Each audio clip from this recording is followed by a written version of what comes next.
ALS.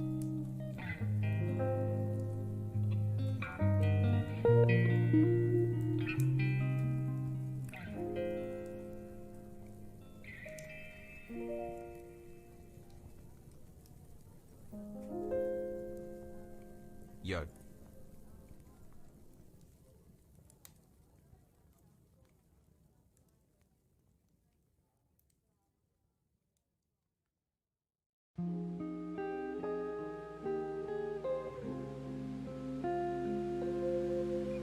Infinicum.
What's going on, everybody? I hope everyone's having a fantastic evening, a fantastic afternoon, a fantastic pre-noon, no matter where you are in the world. I'm Hasan Piker, and this HasanAbi broadcast coming to you live from sunny California, Los Angeles, folks. We are live and alive, and I hope all the boys, I hope all the girls, and I hope all the MBs are having a fantastic one. It is... Okay, there's definitely some fuckery going on in my roadcaster, straight up. I can see it already. I'm looking at the levels, and my microphone decided to do some weird shit on its own. Very cool. Anyway, it is Monday, March 14th, 11:32 a.m. And I'm a little late, and I apologize. And the real reason why I'm a little late, I wish I had a good reason why I was late. But the real reason why I'm late is because I've been playing Elden Ring. That's it. I've been playing Elden Ring this morning. I woke up. I worked out. Hey, Chad, you have a booger on your face. And I woke up. I worked out. And now I'm fucking, 30 minutes early? What do you mean I'm 30 minutes early? Wait, what? Hey, Chad, Isn't it what not tattoos daylight should I get? savings time everywhere else on the planet? I don't understand. Arizona frogs think it's an early streamer. Early for daylight savings. Wait, you guys don't have daylight savings? Wait, what's happening? EU frogs don't know about daylight savings. Oh my god. Wait. I'm not early, guys. I'm late actually. I'm 30 minutes late. Euros change later than us? Oh. That's so weird. God, why don't they just like fucking why don't they stop that? I mean, it's so weird. Stop it. Stop it right now.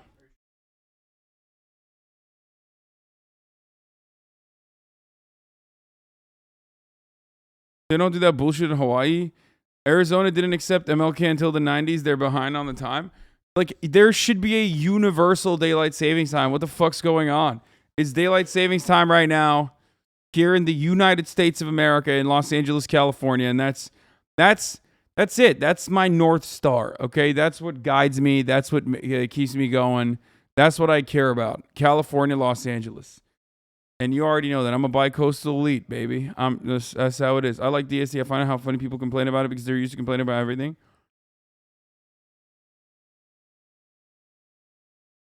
Murat says Arizona doesn't get much right. They got daylight savings time right. Wait, oh, so they don't fuck with that at all? No. Oh, that makes sense. Then, respect to Arizona. Shouts out to Arizona for just not having it at all. I truly do appreciate them for that. That's crazy. Europe switches 2 weeks after next weekend. That's so weird. That's so weird. There should be a universal.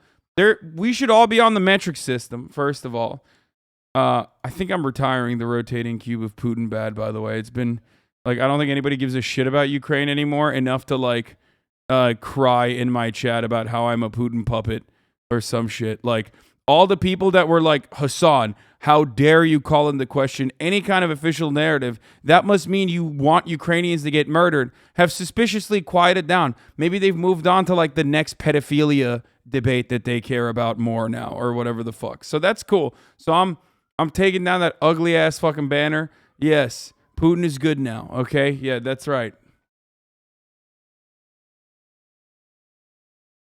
Getting rid of the Putin cube, I see. Way to play right into his hands. Yeah. I love the goat.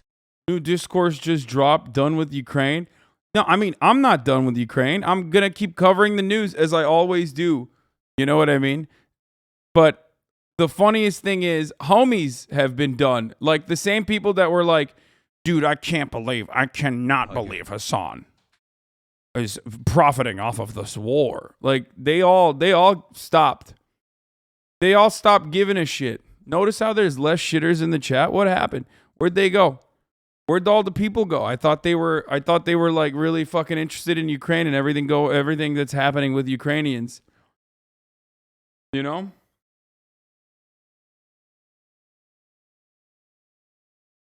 Where'd all the shitters go, baby? Where'd they go? The reason why I'm mentioning this is because a lot of you already know this, but this is how it is. People don't give a fuck. They only care when it's right in front of their eyes and right in front of their faces. And they only care about things exclusively to make arguments about it, which is precisely why I really got to get better at just, I really got to get better at, goddamn, he tries so hard. That's exactly you. Yup. What? Try so hard to what? Motherfuckers will turn around and be like, bro, you've been trying hard for the past 10 years to provide progressive news coverage. Like, come on, give up on the act. I'm going to be 75 years old one day, and there will still be like weirdos who say, dude, remember, you're just such a fake. You're just such a phony fake socialist. Like, I'll be like, dude, I've been providing commentary. I've been doing this. I've been like fundraising, all this stuff for these causes, for these people. I've been advocating for this stuff for almost a century, and motherfuckers will still be like, dude, fake. You're fucking Another fake. month of Dono Wall. If you did like 1/5 of the reacting debate, it'd still be content without the negative mental. I agree.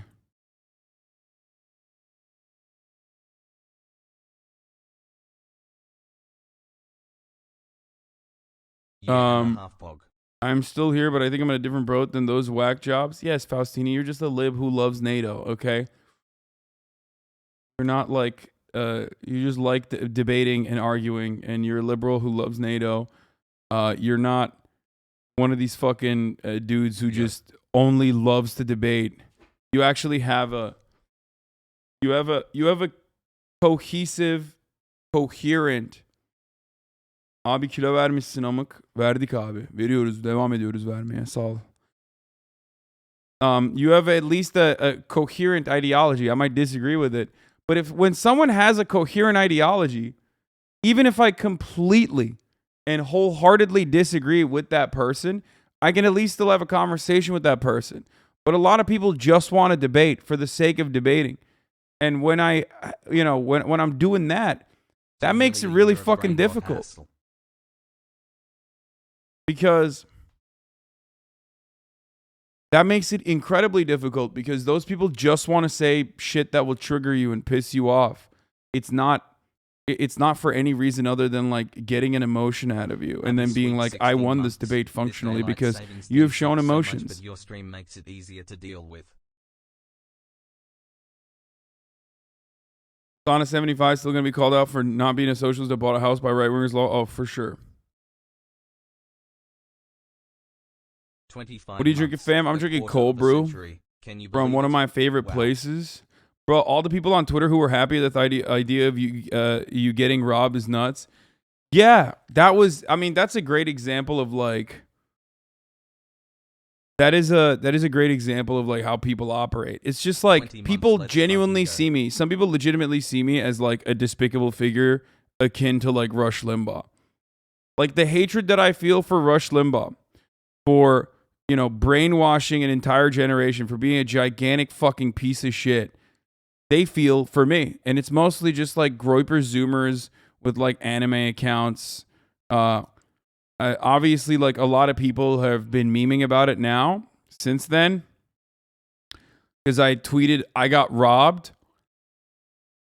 And before then, it was literally, it was just like roaches attract more roaches, good. With this, it seems like you wanted it to happen. Istanbul, LA, and New York City. Leftist when someone redistributes their wealth. I mean, the F word, I can't think of a better person who deserved it. And it's like, dude, this is the person. You know what I mean? Like, it's always people like this. It's so weird. It's like Groyper Zoomers with like anime accounts all doing the same joke. All the same joke. Correction. Your wealth was distributed. Redistribution of wealth. Fed a family today. Cope. It'll happen again. Like, I did not get robbed. It was a fucking, like, I got robbed of an award, okay? And it was a joke. A lot of leftists I see on social media hate you, but share 90% of your takes. 6 months. These aren't leftists, by the way. There are leftists, though, that fucking despise me as well. Some leftists despise me personally because, like, they think they would do a better job in my position if they were.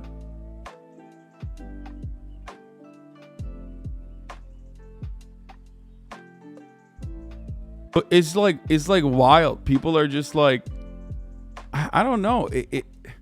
I feel like people are just broken, dude. It's crazy. Always giving the haters the most attention.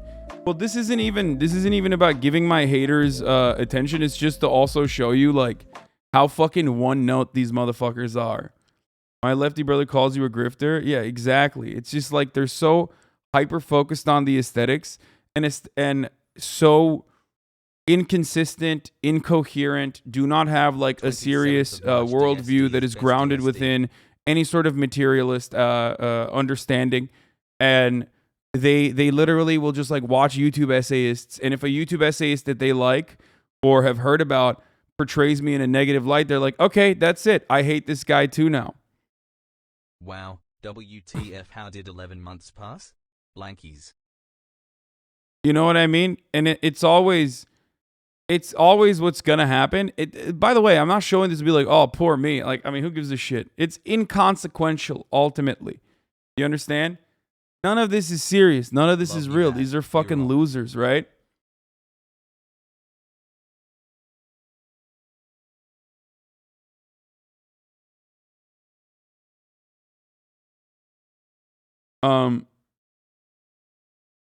Same they do with Pokemon can just say her name and they'll have plenty of haters peeking their heads out. Yeah.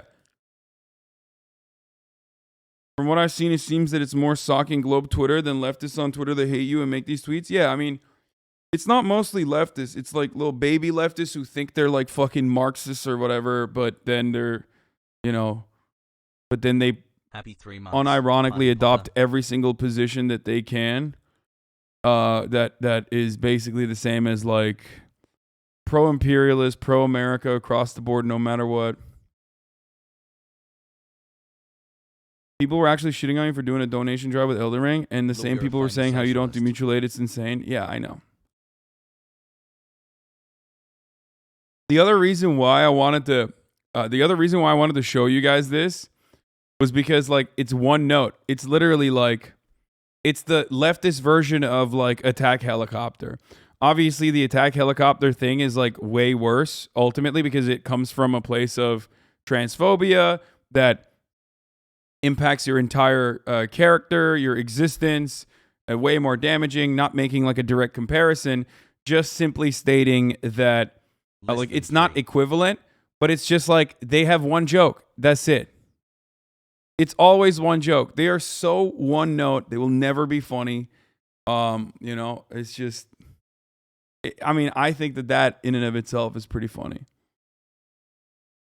The same joke over and over again. Everybody thinking it's that fucking, it's the pigeon doing the comedy special. You know what I mean? Bo, get new material. And he's just like, the wealth redistribution, different ways of finding wealth redistributions to say one wealth redistribution.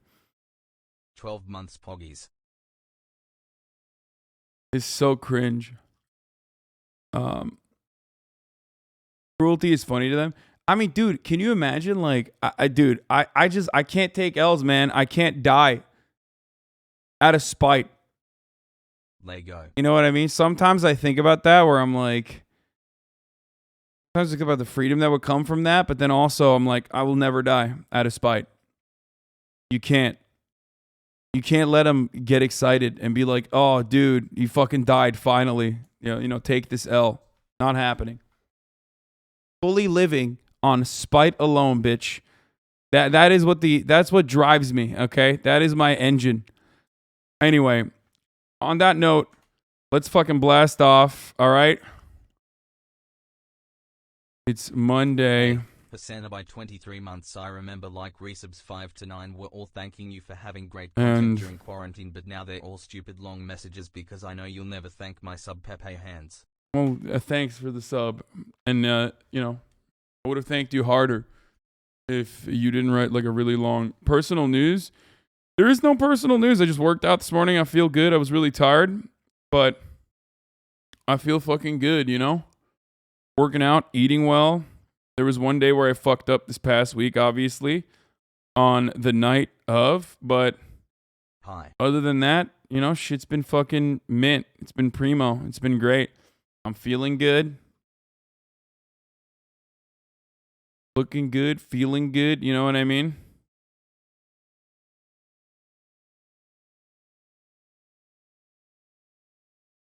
Brain rot setting in. Okay. Monday, we're covering updates from Ukraine. Some in EU think not daylight savings. Let's go, chat. I love this community hassle.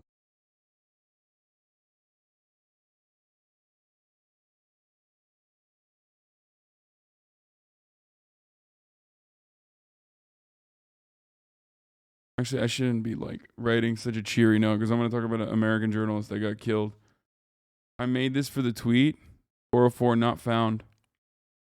No, you didn't.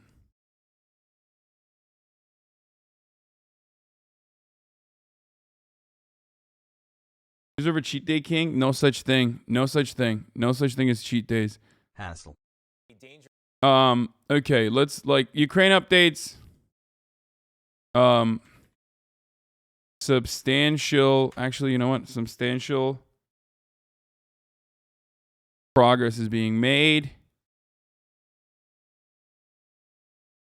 Happy in to peace be able talks. To sub. Happy to be here. Thanks for being consistent. Republicans in the U.S. wanna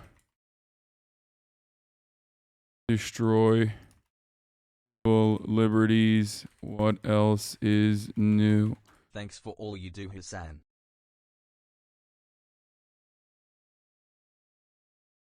Yay goes wild again on in now. Okay, there it is. We're gonna talk about Kanye West as well, I obviously. just wrote my college essay about you and made a Google Docs presentation about you. Hate foo six stankies, hate foo six stankies, hate foo six stankies.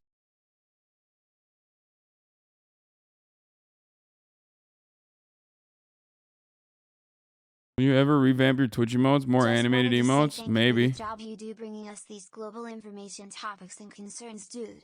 You make my day at work go by faster. This is why Cutie didn't let you win just chatting. Streamer, what? Chowder caught simping in 4K. This is from September 24th, 2021.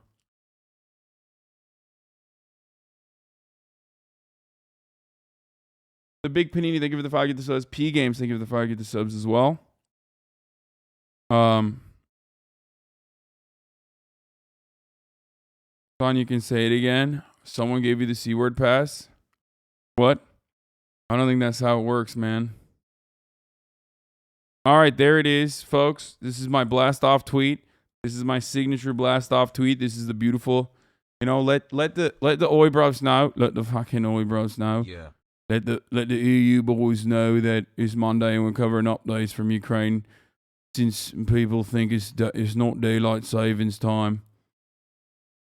Let them know. Let them know that it is daylight savings time. Did you meet Dr. K? Yeah, a little bit. It's Tuesday, innit? It's not Tuesday yet, but you got the sexiest pores known to man. Fox News reporter also got fucking injured? What the fuck? Really?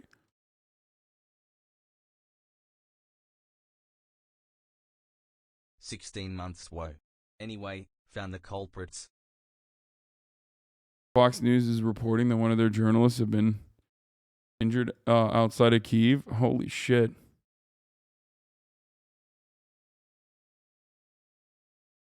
Did they also drive into an occupied town like it was Hey, nothing? Hasan, you wanna hang out Okay, today? first of all, the American journalist, from what I understand, the American journalist that got shot and killed may not have been shot by Russian forces. Like, we're going to talk about that, obviously, but 15 months. I'm let's just, go. you know, When does the brain rot set in? obviously, like, that sort of shit happens nonstop in the fog of war. What is this? Okay. You're not even on this list, bro. Kind of an L.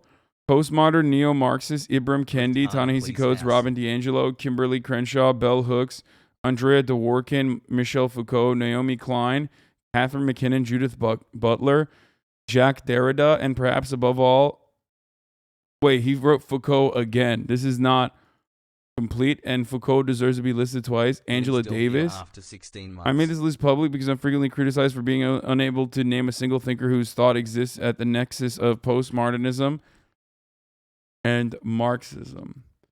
Yeah, Foucault's so nice we had to name him twice.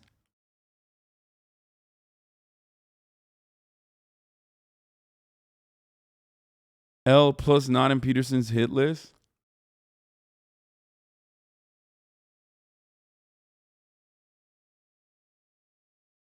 What?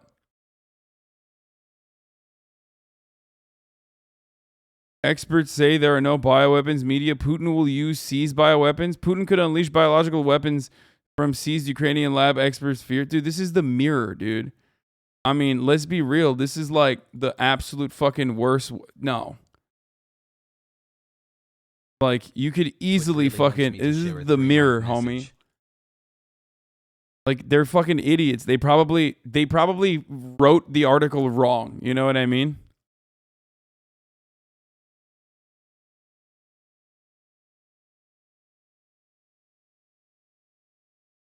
Happy 1 year, Dad.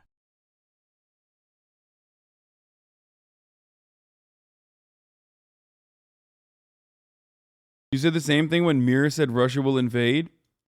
Yeah, it wasn't the... Wait, what?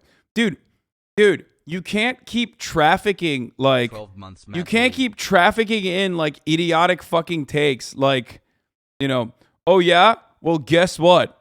You also said I wouldn't stub my toe the other day, and I fucking did. Like, you can't keep... Or, no, that was not a good analogy at all. I was going to say, you can't keep, like, adding things onto the pylon, okay? You're literally using... You're trying to clean the Daily Mirror's reputation by, like, what? Fucking talking about Ukrainians that are getting murdered? Like, you fucking idiot. What is this?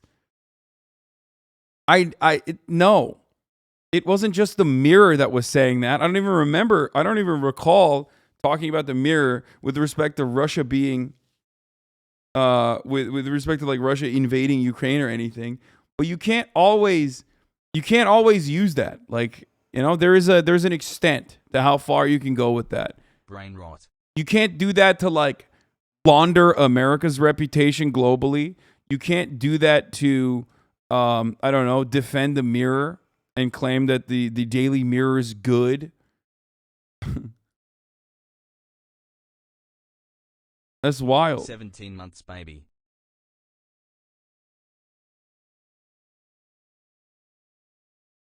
Fox News is upset. Polls show a majority of Dems and young people would seek refuge elsewhere rather than stay and fight like young people did in the movie Red Dawn. Patrick Swayze is rolling in his grave. Yeah, I mean, that's fucking so stupid.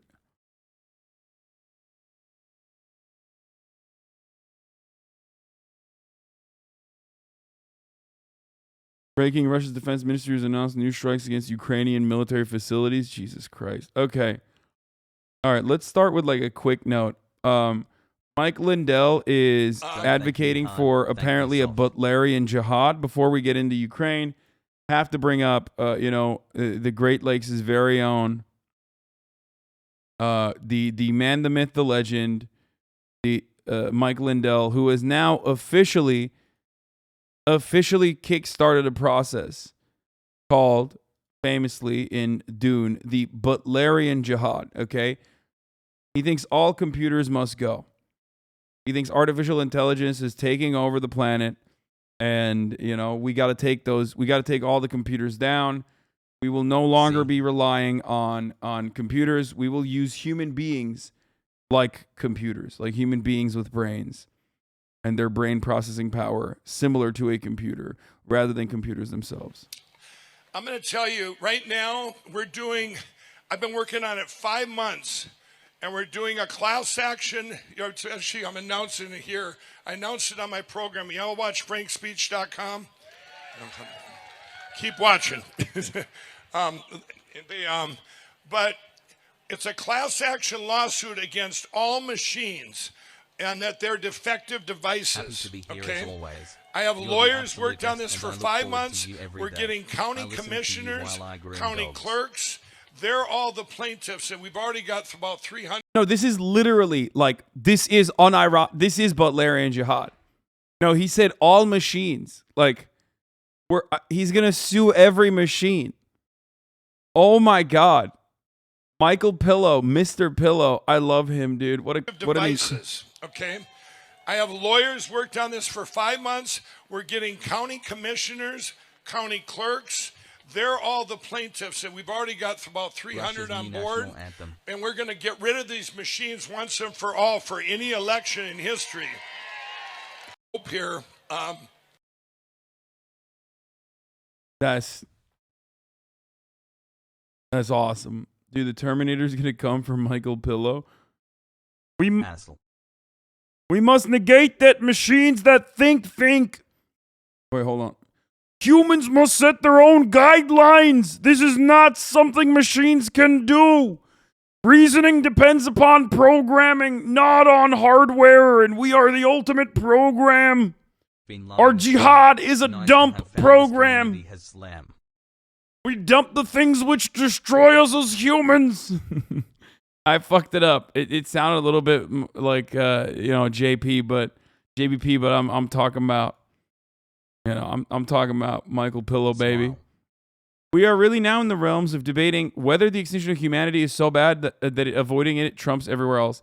My view is basically that nuclear war is worth risking for some things like keeping as much of Europe free and independent of Russia as we can, but I think that's a hard position to hold if you think the extinction of humanity is so bad that avoiding it trumps everything else. Yes, the extinction of humanity is bad. This motherfucker literally just said better dead than red, even though Russia is not red. You know what I mean? Like you're just a psycho, dude. No, you know what? Fuck it. Like, I prefer the extinction of Europe in comparison to the extinction of humanity. How about that? But you specifically. Okay? How about you, how about just you? What a fucking weirdo, dude. What kind of shit is this? Obviously, I don't prefer the extinction of Europe. There's plenty of fucking cool people that live there. Plenty of awesome people that I love there, obviously. A lot of you dummies who think that, who think that I was early this morning already showed, already proved to me that either you're in Arizona or in Europe.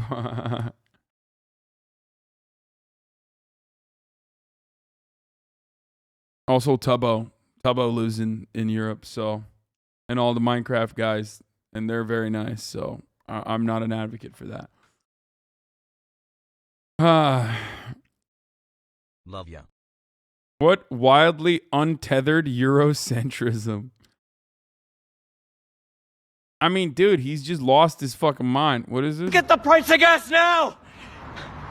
It's $7.55 a gallon! Hey, Putin, we're sending you a bill! Look at the... That's pretty funny, dude. What? I don't get it. Like, what? You can't get mad at that. That's funny as fuck.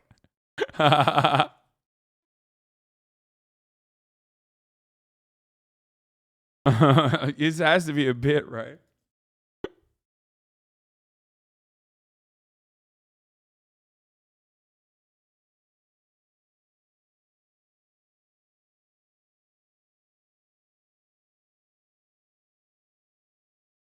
And the effort to go out and record it. Just what a lost fellow. My dad a week ago after him fighting a disease my whole life. Thanks for keeping me entertained.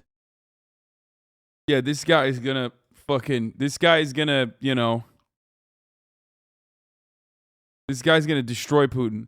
What is he gonna do, bro? He looks like he's gonna tell Putin that the wine that he fermented personally was devoid of tannins, and it just didn't have a good oaky undertone.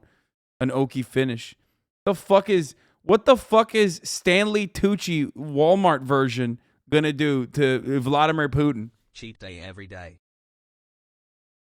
American legend Stanley Tucci, not to be mistaken with this fucking liberal dude. An oaky afterbirth.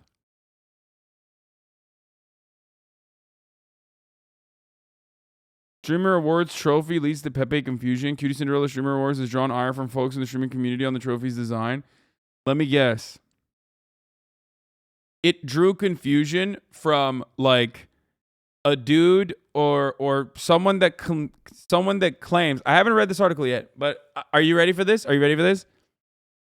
It's 100% someone with like 3 fucking followers who is, I don't know, like otherwise like a consultant for like a disability activism NGO or something that streamed 3 times. Okay, so they're a streamer now because they streamed 3 fucking times. They have no understanding of like the community memes or anything like that, and have now decided like as they're gonna be the main streamers to talk about Pepe being a hate symbol.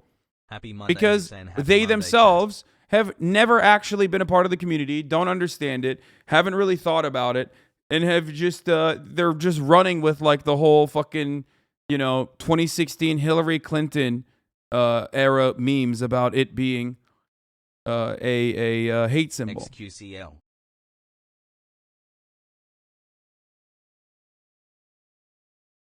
Okay, let's see it. Not a single person who's like been an actual Twitch streamer or even a Twitch chatter. You're right. The person they cited as 1,700 followers with ADHD and a PhD. Got him. Bro, I will literally, my brain, I'm not even kidding. My brain is like, I have read too many of these articles, okay? It's just like, I've done too much of this. Like, I've been in the fucking mainframe. Do you understand? The brain rot. I could churn out articles like this on a regular basis. I could literally I write articles like this when I'm sleeping, okay? Manufacture outrage. Use the ADL database and like Hillary Clinton fucking takes about Pepe the frog being a hate symbol. And then go to like one fucking neurodivergent guy with, some level of involvement in academia. I was wrong about that. I should have mentioned the PhD part of it as well. Of course, they always have PhDs. Peterson, wait, why am I in the HasanAbi Pepe frog, HasanAbi Pokemon? Wait, why am I in this article? What? As big name broadcasters like HasanAbi and Pokemon made appearances in their pick up their golden trophies. However, many weren't happy. No, who was many? Let's see who the many is. W 4 months.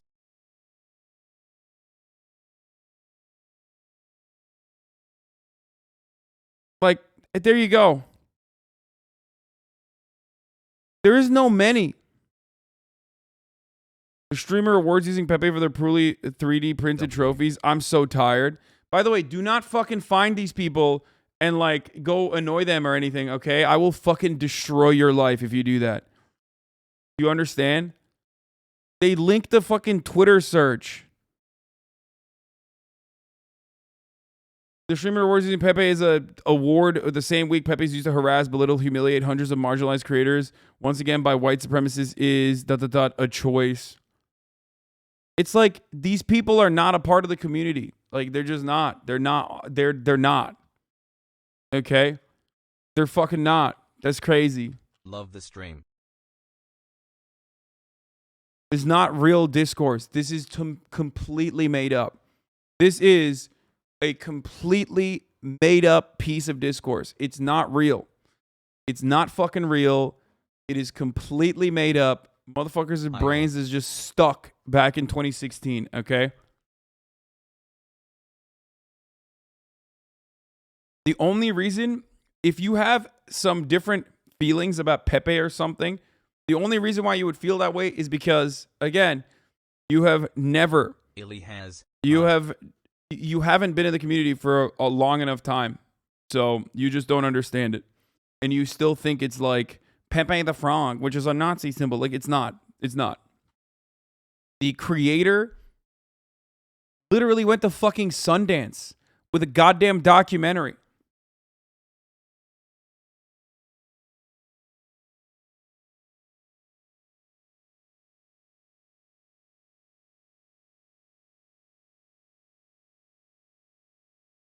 Lemmy doesn't allow them in his chat. That's surprising. Sup. Like, do these people think streamers from marginalized groups were not at the awards? Lamau? Yeah, I mean, it's just the whole Pepe being a hate symbol shit. It was done. Like it was over. Happy year and I like that the article implies I won an award. By the way, yes, that is true. Chatters, I did take a dub. The Anti-Defamation League added Pepe to his database as a hate symbol in 2016, but this hasn't stopped hate-mongering racists from continuing to use the image all over online spaces. Some have tried to argue that it isn't Pepe, but Peepo, a supposed gentler rendition of the memeified frog that sometimes pops in Twitch chats. What do you mean sometimes? It is a, like, the Pepe, Peepo, whatever, like, the fucking frog is literally a fundamental part of memes here. I gave you so much money. And not just here, but like all across the internet. And it's weird when people who are not a part of these communities that don't understand it are trying to write about it. and not doing the fucking research at all. It's just silly. I don't know.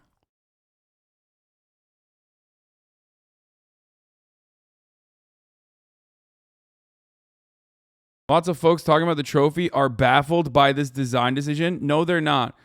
That's one person. Really don't like it. The Streamer Awards trophy is Pepe the Frog. Again, one person. Hey, Cutie Cinderella, please consider changing the symbol for your award next show for anything. As a Jewish person, it makes me extremely uncomfortable. Do not go after any of these people. Do not. Okay? Don't do that. I will find you. I will ban you. I will destroy you. There are literally Twitch admins in this chat at all time. They will fucking IP ban you. Do you understand? Be normal. Anyway. This is the attitude when people bring up a valid argument against the use of Pepe for the trophy of streamer awards. No, dude, this is not even. This is not even about this. These motherfuckers didn't even gain waves. No one cares about this. Okay. Like, no one cares about it. Pretty confused about the streamer award trophy design. Like, this is not a real thing. Stop trying to make this happen. Okay, fetch is not gonna happen. Has high. Okay. As someone who fucking, combats or tries to actively combat radicalization on the internet, alt-light and alt-right pipelines, Nazis all the fucking time, you're being ridiculous. You don't know what you're talking about, okay? Yeah, I did quote Mean Girls. Shut the fuck up. I'm surprised they didn't write an article equivocating your merch to neo-Nazi uniforms. Yeah. I mean, yeah, dude. What do they think? Do they think like I'm secretly fucking? Because Kotaku likes me a lot. Okay, obviously, I'm a leftist. I'm a very outspoken leftist. A lot of the journalists there and a lot of the people that write for Kotaku are fans. Do they think like I'm secretly a racist? Then you can't write this article and then also think like, like have they not thought about that for a second?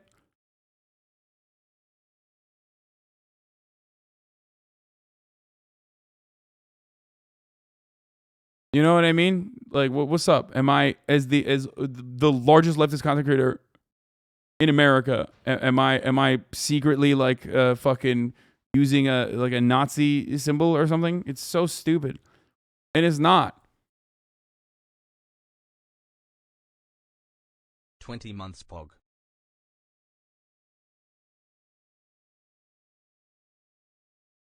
Left the stream without the outro rahing last night, huh? What? Yeah, I fucking rage quit last night because that fucking pre-boss fight boss destroyed me. Whoa. 5 months. Keep the brain rot coming. Helps living with my cop hog father at the moment. Big love to you. Feels Good Man is a good documentary that like, ends all this shit. They need to fucking watch it. Netflix waiting for the war to end to make a movie about a black Ukraine guy falls in love with a transgender Russian soldier.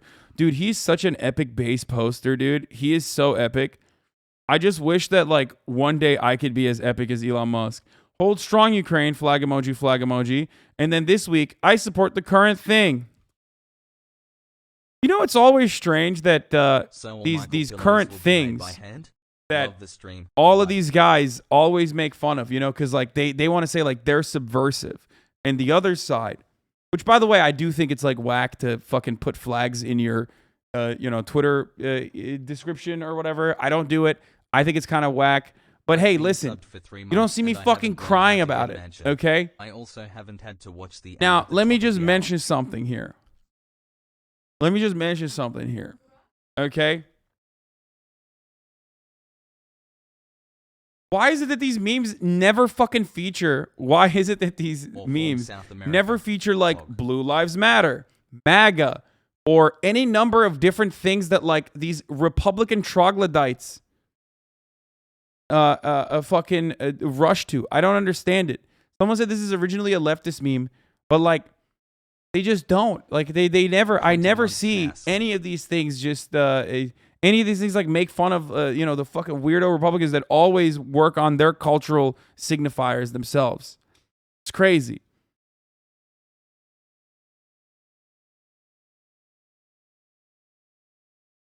The brain rot is chronic and incurable.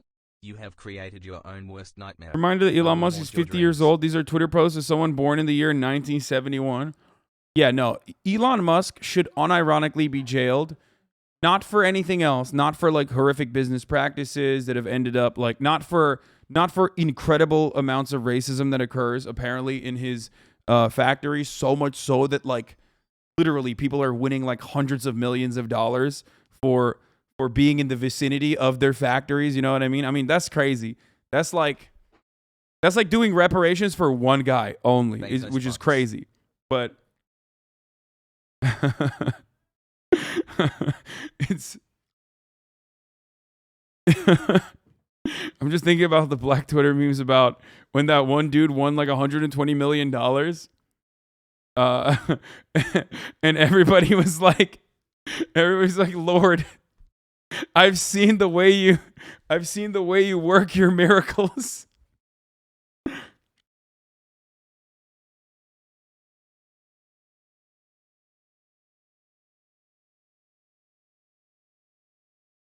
We're 17 months. Thank for making such a wonderful community, guys.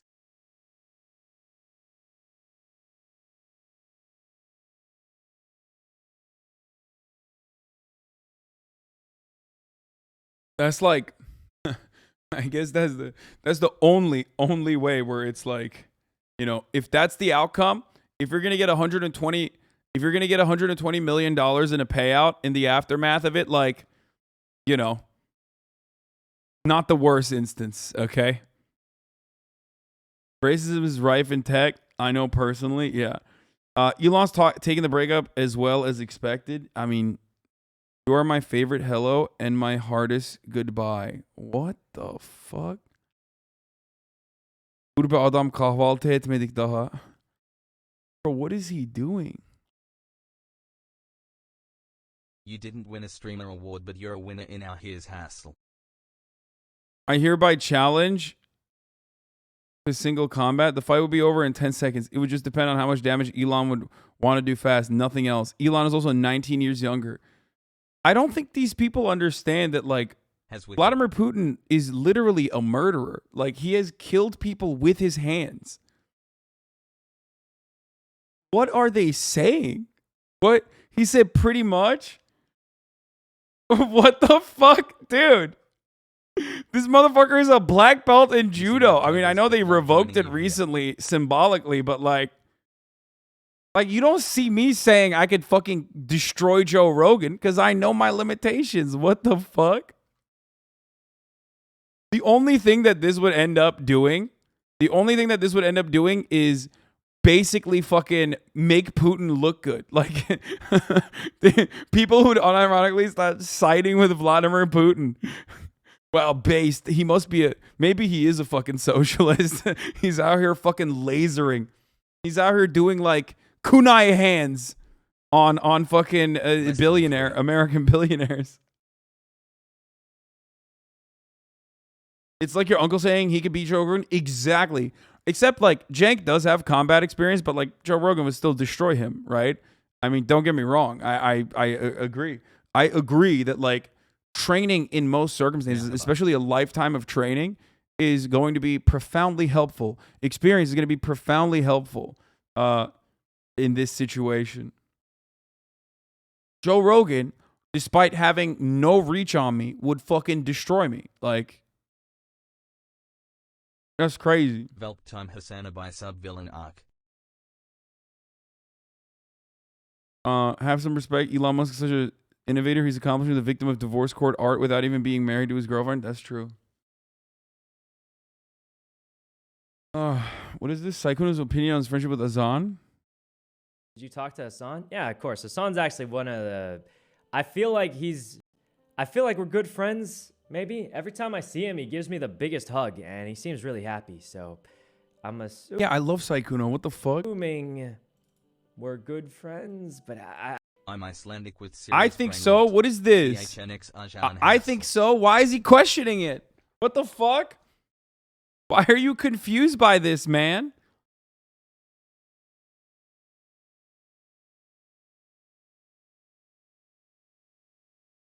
I've learned so much from Ed Bro, HasanAbi. 6 foot taller and athletes popping to BJJ academies all the time as white belts and fuck on smaller brown purple belts all the time.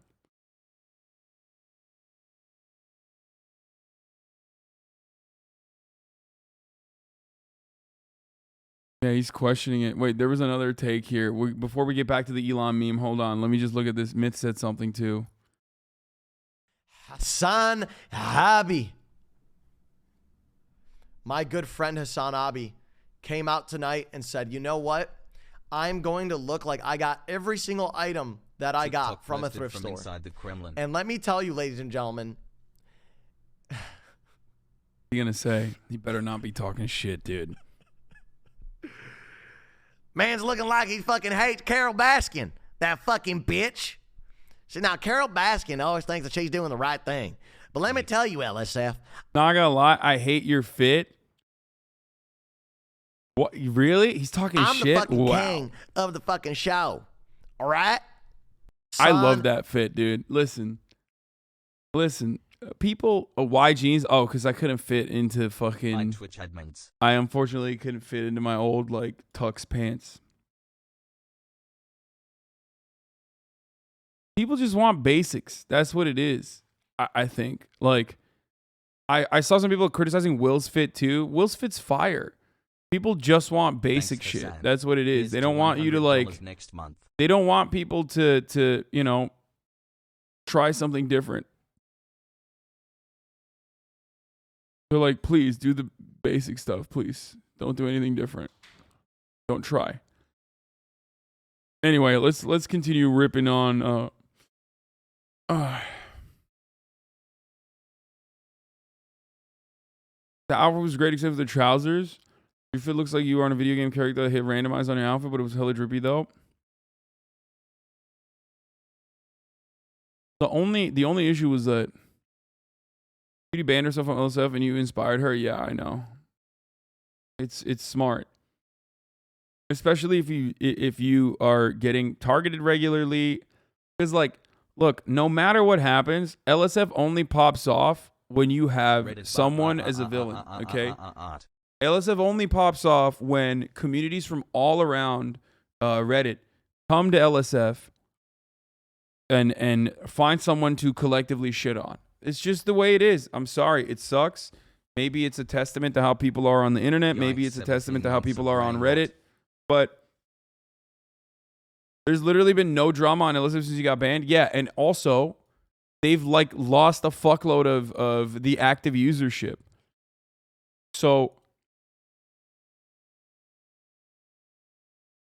when there's no like active villain.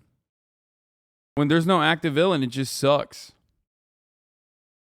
LSF helps smaller creators, but when you're bigger, you should get yourself banned on there. Yeah, LSF has helped some smaller creators blow up.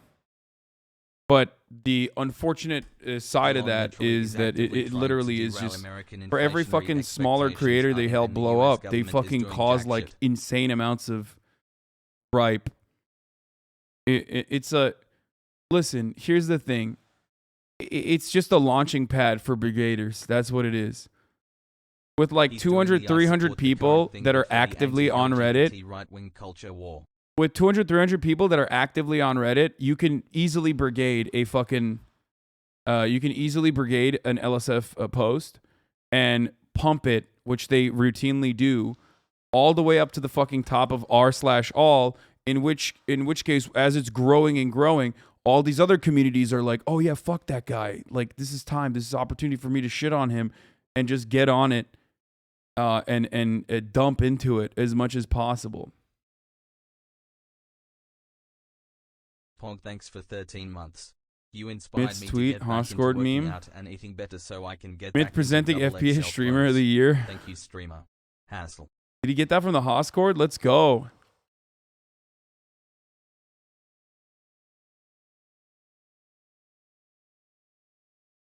Your fans uploaded Resident Sleeper clips of you anyways. Like, this is the type of dude that is like, you know, that likes LSF. Your fans uploaded Resident Sleeper clips of you anyways. Yeah. Okay, well, it's good. It's good. I'm glad that, like, you know, I'm not there. I'm happy for you.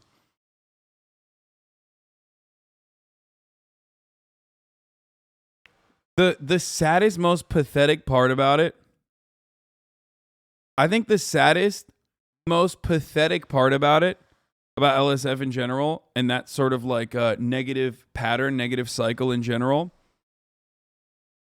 is that these fucking weirdos literally think personally that they're like actually doing accountability. Like they think that just repeating wrong information that you've heard about someone because you fucking hate them. And it's always the morally righteous thing to do.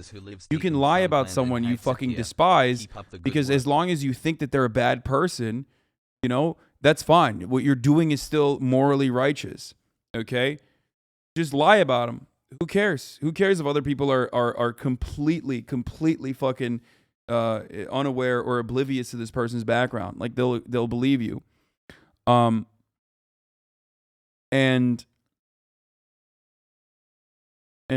basically, you know, you want best dressed? Thank you. The saddest part about that, like I said though, is that they think that like that energy, the way that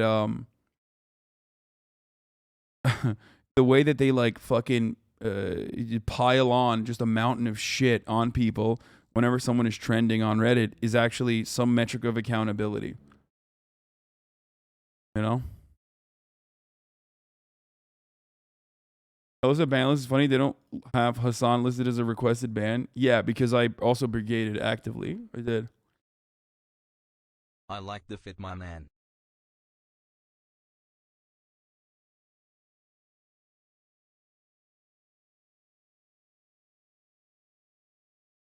Okay, the worst part is they're wasting their sad little lives just raging in an inconsequential internet personality. Yeah. 31 months of degenerative HasanAbi brain rot hassle. Butter Dog. Great Battle of Butter Dog. The Great Butter Dog Brigade. How you think Texans dress to formal events? It's how I know Texans. Dude, that was my Flexican drip, okay? No, I do not miss, and no, I do not miss being on LSF at all. Cutie was saying she asked the mods to ban her, and the mods kept trying to convince her otherwise until she threatened the brigade. Bro, there's people that... Okay, let me just describe something, okay? There are people who like legit think it's accountability to allow like fucking people. When I got myself banned off there, their immediate response was like, "Oh, he's running away. Like he's running away from valid criticism." Like, dude, saying that I'm like enslaving my editors and I'm a socialist grifter who's a piece of shit, who like has, I don't know, killed homeless people or whatever the fuck kind of like insane psychotic thing that you've concocted is not valid criticism. You're just like shitting on me actively and using this as an opportunity to like shit on me actively to a larger audience and peppering every fucking post with like a million different awards and shit. That's not valid criticism. The enslaving his mom arc was my favorite psycho arc. Yeah, there were people saying like I'm enslaving my mother. That's not constructive criticism, dog. That's just you're a psycho. Hi.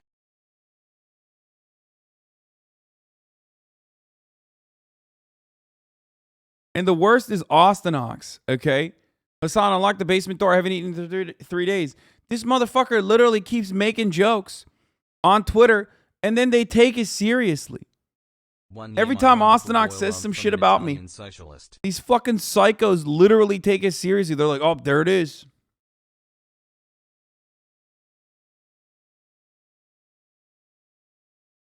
Sucks because I subbed to LSF years ago on Reddit and would see clips on you on there once in a while out of context, and it actually made me think different of you until I started seeing other things from you. Dude, it doesn't stop. It's just PR. It's literally PR. Like, I have to do PR in order to combat it. And it sucks, and I hate that. Okay? Because I hate doing PR. It sucks. Anyway, but let's get back to Elon Musk. My man is he's not having a good time. Okay, thank you, Padernia, for the 5 gifted subs. Okay. Amogus. Oh, this is the ultimate shit poster? Yes. And also a liability sometimes.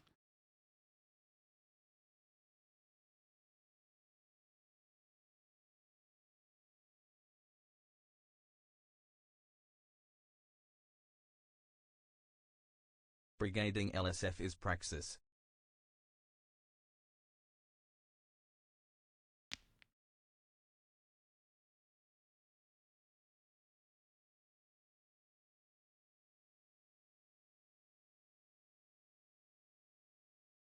Howdy y'all. Reddit post from one of the volunteers that went into that international training center that got bombed by the Russians says that it's an unfair fight because Russia has planes and modern equipment. Safe for work. Just text. Okay, well look at Why this. don't you brigade some bitches? Come to Brazil. Jones Manuel 2026. All right, Elon's divorce that arc has gone into incredible places, but it's always great because like his simps are so fucking funny. I mean, and he's just the epic meme poster guy. Okay, he's just the epic meme posting guy that does all the epic memes, and all of the fucking dudes that think they're like free thinkers. All the dudes that think that they're like free thinkers or, you know, brilliant free thinkers immediately like up dudes, you know, thank you for the Reddit gold kind stranger type motherfuckers are literally just like losing their shit. 800,000 likes, dude. 100,000 retweets. There's no way this isn't botted, right? It just like blows my fucking mind. Like, how is this? He's his own epic meme trigger snowflake grade 12 arc. How long until he has a lolly profile picture? I mean, he is a libertarian, so that would not be surprising to me at all. Thanks for being you.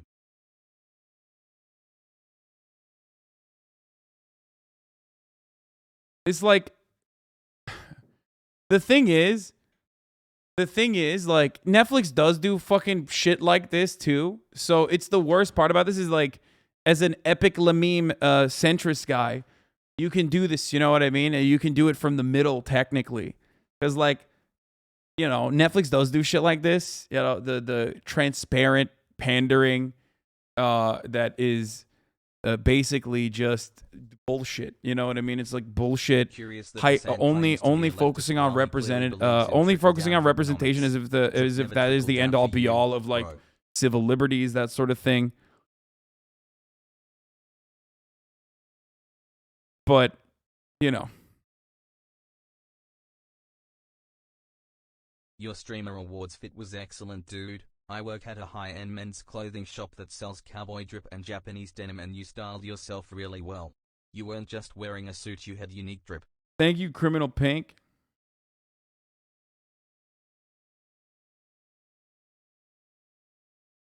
Not an inconsequential internet personality. I work with a local org, half of them are probably in chat right now.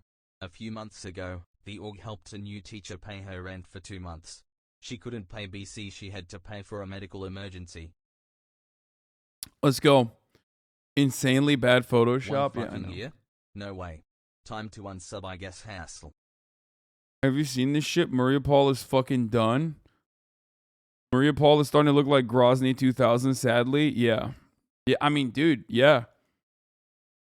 This is what I was worried was going to happen, and it's happening already. Like, they're just fucking straight up. They're straight up reducing it to fucking rubble, you know?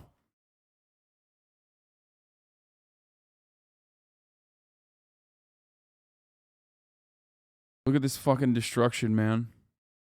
1 year. Oh, there's people still saying Russia won't invade, dude. Like, Christ, dude. Yeah.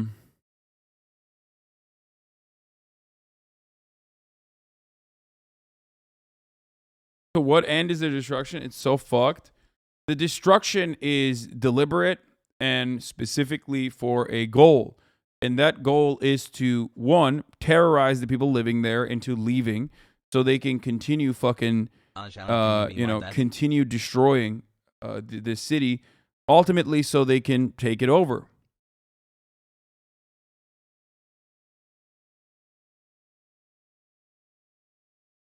It's the best, most effective way that you can control this territory. You know what I mean? At HasanAbi, thank you, missed You leave, you push all the civilians out, you kill a bunch of them on the way out, okay? They all leave, they all try to escape, and then ultimately, everyone that stays behind is effectively a enemy combatant, is considered an enemy combatant. So, 8 months of brain rot. Let's you know, go. Once that is the case,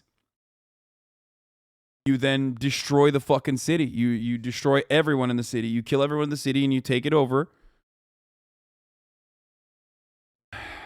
Why does the president's press secretary insist on saying we don't want World War III when we are clearly already in World War III economically and almost physically?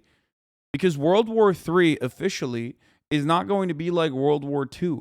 World War III officially is going to be fought with nuclear weapons. You're never going to have conventional warfare between two superpowers that have nuclear warheads. Okay? All you're going to get is guerrilla warfare. You're going to have the most conventional fights you're going to see are not going to be between two nations with nuclear powers fighting one another with boots on the ground military warfare. But you're going to see it in the form of this, basically, proxy wars. One nation's standing military fighting against another nation's, another nation's standing military slash guns that they're getting from the other nation that is warring, the superpower that's like using the other nation as a way to, and their legitimate interest in defending themselves as a way to cripple their foreign adversary.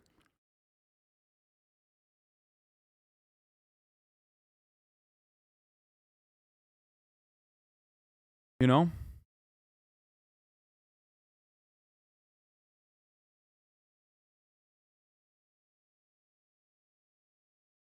There was a huge march downtown Toronto yesterday where people were chanting "No-Fly Zone" over and over again. Hundreds of people fucking shaking my head.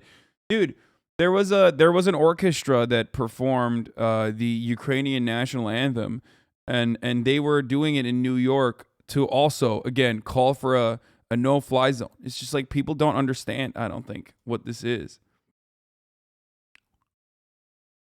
They don't understand what a no-fly zone is. That's why they're like against sending troops there, and then they're for a no-fly zone, when a no-fly zone is exactly the same as sending troops there. Anyway, there is some good news, though, even though we just looked at the bad news and, Mariupol being reduced to rubble. Do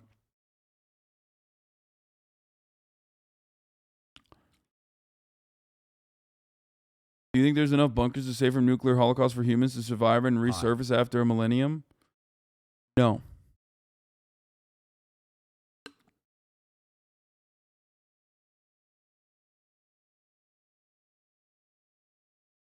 People are ignorant and unaware. Why is a no-fly zone bad? I've talked about this a lot. I also have a YouTube video on this if you want to get a better understanding of what that is. Where is it? I mean, we did it already. We did in my videos here somewhere, but we cannot do a no-fly zone in Ukraine if you want to watch that. But the short and sweet of it is, if you understand the nuclear mutual assured destruction and the nuclear holocaust that would ensue if America went to war, or France, or any NATO countries, which means all NATO countries, went to war, direct war with Russia, then you understand why no-fly zones are not good. Because no-fly zones, no matter how much America has done PR around no-fly zones, when we used to do them actively to smaller countries that we can bully around and destroy militarily, like Libya, okay? No-fly zones means launching rockets and effectively taking out Russian targets and enforcing a no-fly zone by flying American fighter jets with American pilots all over Ukraine to actively enforce a no-fly zone by shooting down Russian fighter pilots and Russian fighter jets. That would take this war away from a proxy war directly into full-blown conventional warfare between two warring nuclear arsenal-powered nations. Okay? You understand?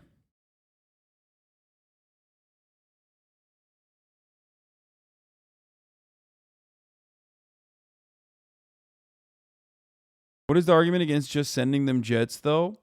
Well, first of all, you can't just send jets, right? These are incredibly complicated machines that you need years and years of training to be able to commandeer appropriately. So you need to send them a jet that is a platform that they're familiar with. And Poland does have jets that Ukrainian pilots and the Ukrainian Air Force is familiar with. Except Poland does not want to directly send the jets into Ukraine, despite its proximity. And the reason for why they don't want to do that is because, understandably, they consider they're fearful that Russia might retaliate and consider this to be an act of war beyond the Javelin missiles and beyond the manpads that have been sent into Ukraine by NATO nations.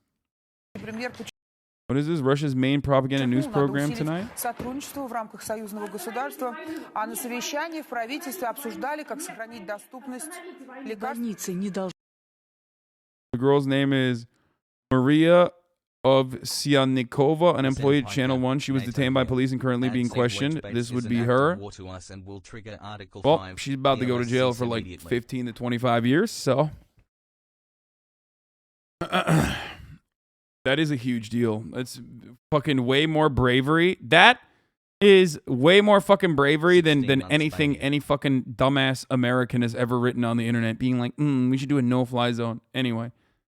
Okay, guys, stop being horny. Come on, dude. Come the fuck on. You're being ridiculous. Maria of Siannikova, the woman who ran into a live state TV news broadcast, even recorded a message beforehand. In it, she says her father is Ukrainian. She calls for anti-war protests. She says she's ashamed about working for Kremlin propaganda, and she denounces the war absolutely. Petition to let men out of Ukraine. Says they can't put us all in prison is the last thing she says.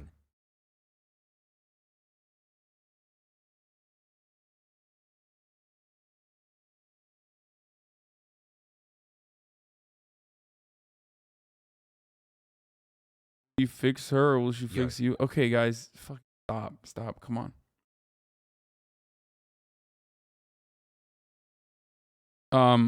Anyway, so let's get to at least some good news before I get to more bad news. In Ukraine, alarming signs of an escalation in that conflict as Russian missiles hit a Ukrainian military base near the border with Poland, killing at least 35 people. The base is just 15 miles from NATO territory where American troops are located. A Russian airstrike also struck a residential building in the capital city of Kyiv. At least 2 people dead there. Okay, there's no good news in war. Obviously, all good news in war is still going to be couched in like a fuckload of bad news. The only good news on this side, hold on, how is that good news?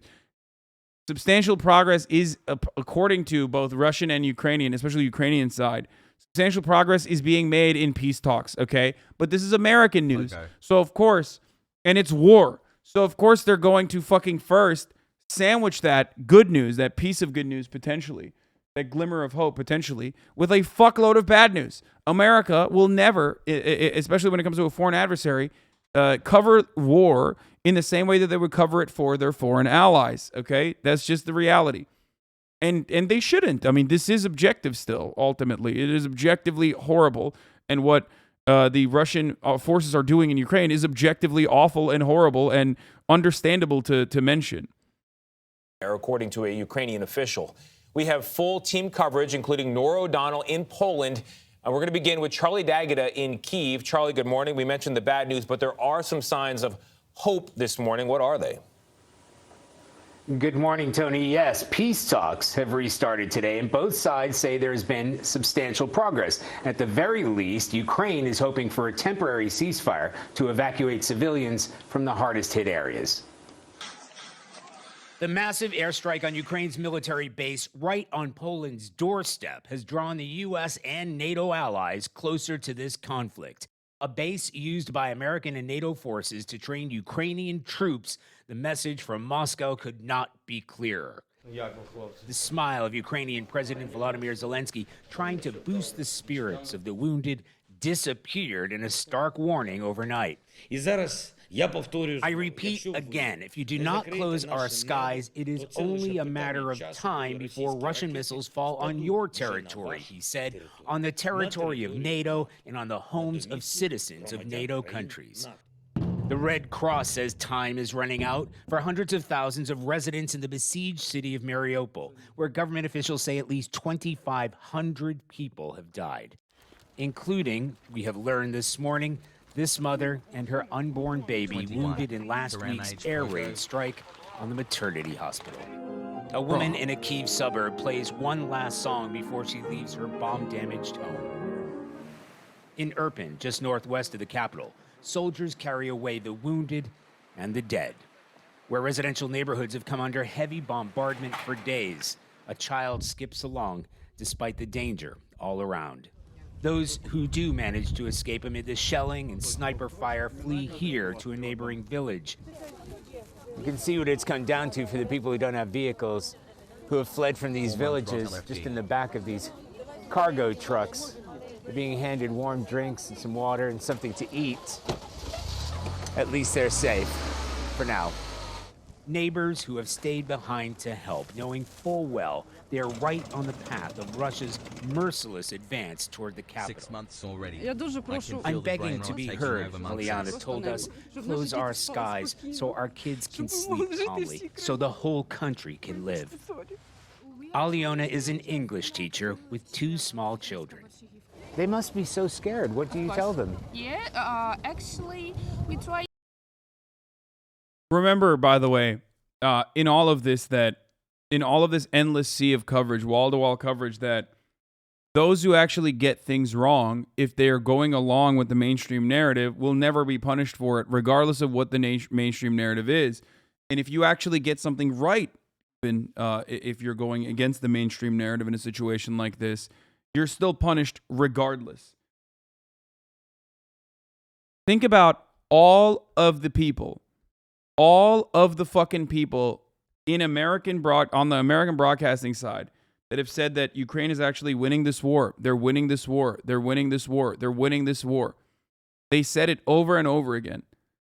And I kept telling you, I don't know if that's the case. I would fucking, dial it back a little bit. Obviously, I heard no one say it. What do you mean? There were videos cut on every platform, on both the internet side, on the YouTuber side, that said that like Ukraine is actually fucking destroying Russia. Look at all of these fucking broken down military equipments. They said it over and over again. What the fuck are you talking about?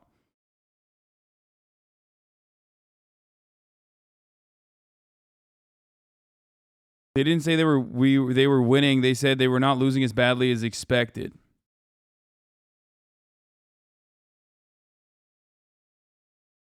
Okay, I guess no one said it. I was wrong. And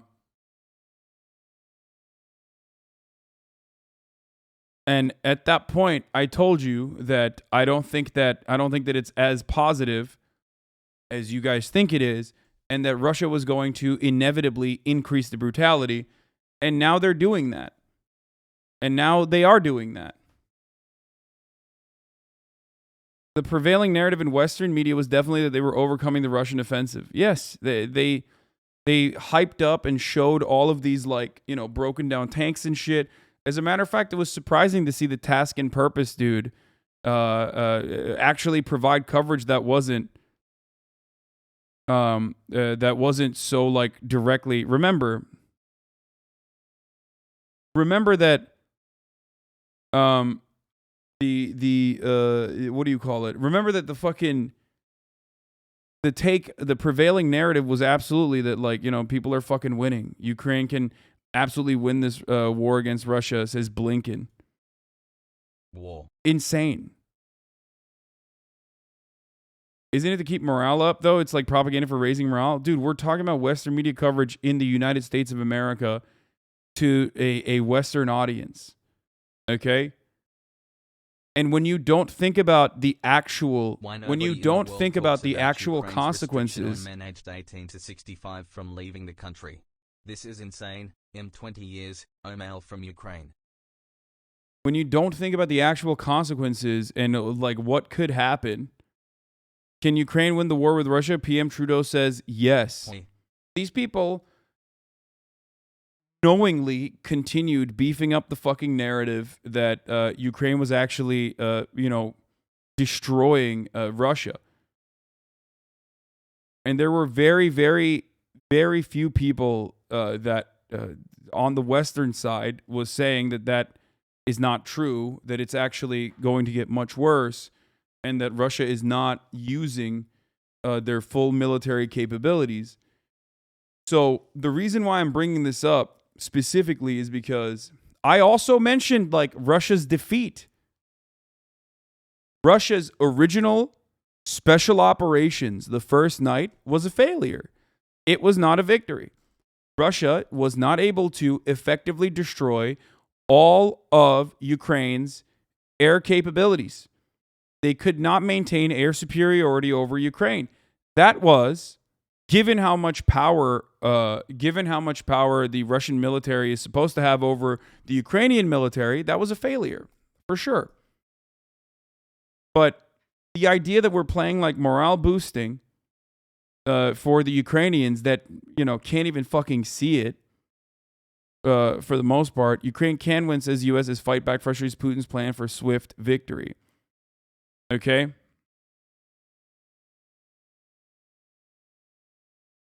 This further diminishes chances of some kind of ceasefire continuing.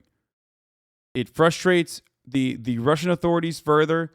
That's probably not what their main motivation is, but it's still creating false hope. No matter what happens, no matter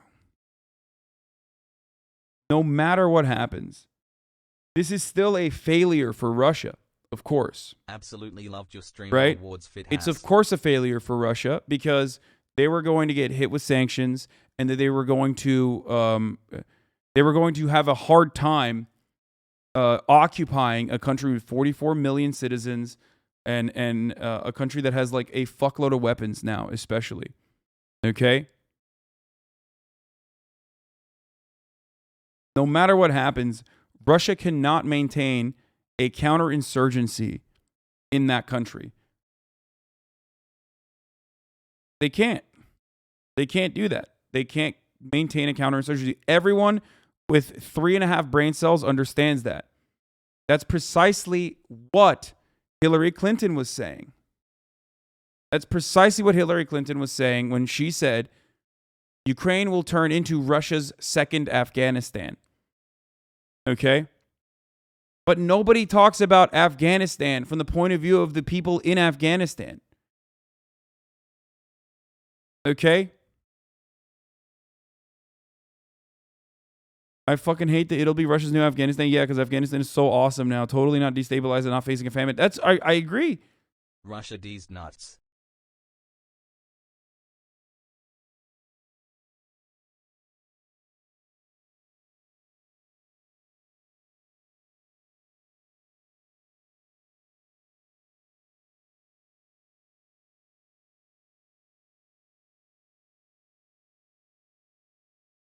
That's the point. That's the point I'm making as well, and I keep making. And no matter which way we cut it, the way that this ends is, no matter which way we cut it, the way this war ends, just like all wars, is through negotiation, treaties, and negotiations, with concessions being made. Okay, so it's gonna happen. It's gonna happen whether Russia continues to try and annex and occupy an entire country. It's going to happen if Russia tries to do it in the next 20 years with a 20-year-long occupation and a completely destroyed Ukraine, okay? Which Russia can't do, let's be real. I don't think that Russia could do a 20-year occupation. Feel more like 5 weeks. Or these times, it's going to happen my brain hurts. if Russia continues to escalate the conflict and bomb the shit out of Ukraine and try to end it quickly.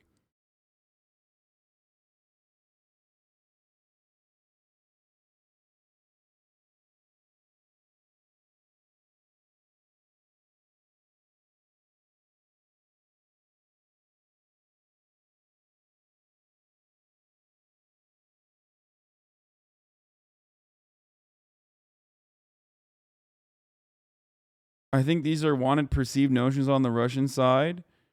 They are trying to create a narrative through this military action. The narrative what? I feel like this is about creating a narrative and sowing the seeds of doubt on the West stronghold. I'm confused by what you mean. Putin doesn't want to concede anything, though. You have no idea about that. You don't know, and neither do I.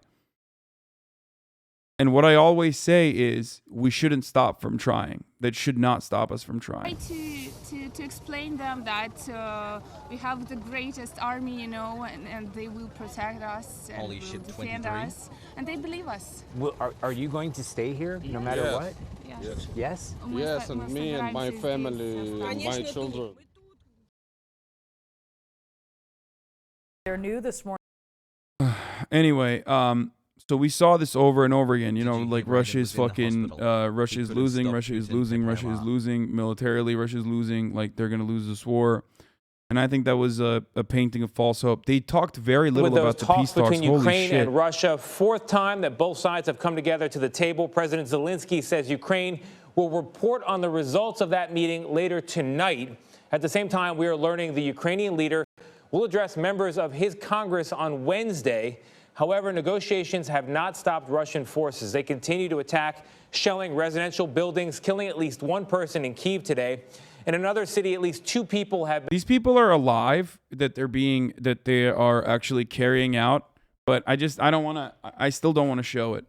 Been killed 10 during yet another round of shelling. And in Mariupol, Ukrainian officials estimate the death toll in that city alone has climbed to 2,500. Meanwhile, in sad news, the AP has determined that 2 of those fatalities include a pregnant woman and her unborn baby. They were killed in the wake of a Russian bombing of that city, Mariupol. The maternity ward and the maternity hospital last week, the images from that attack of the woman on a stretcher went viral. The attack was condemned all around the world, and Russia claims that the maternity ward had been taken over by Ukrainian extremists and that no one was inside at the time. The AP differs on that point. In some good news for Mariupol, the mayor there says that citizens are finally able to leave the city. There is an evacuation corridor that is being held, and there are efforts now to get people out as the shelling has stalled. Russian forces, though, are still encircling the city, and people are running low on food and water. Meanwhile, American journalist and filmmaker Brent. Are you kidding? Putin is a terrorist now. We don't negotiate with terrorists. How do you think we're going to negotiate with Putin's army? Brother, terrorism is a completely arbitrary concept. It's a political concept created to deny, habeas corpus to whoever you want to fucking declare an enemy of the state, enemy of the American state usually. This idea that like we don't negotiate with terrorists is silly as fuck. We have and we should continue to always negotiate with terrorists. Don't be a dummy and repeat like American propaganda from God knows fucking when. You know what I mean?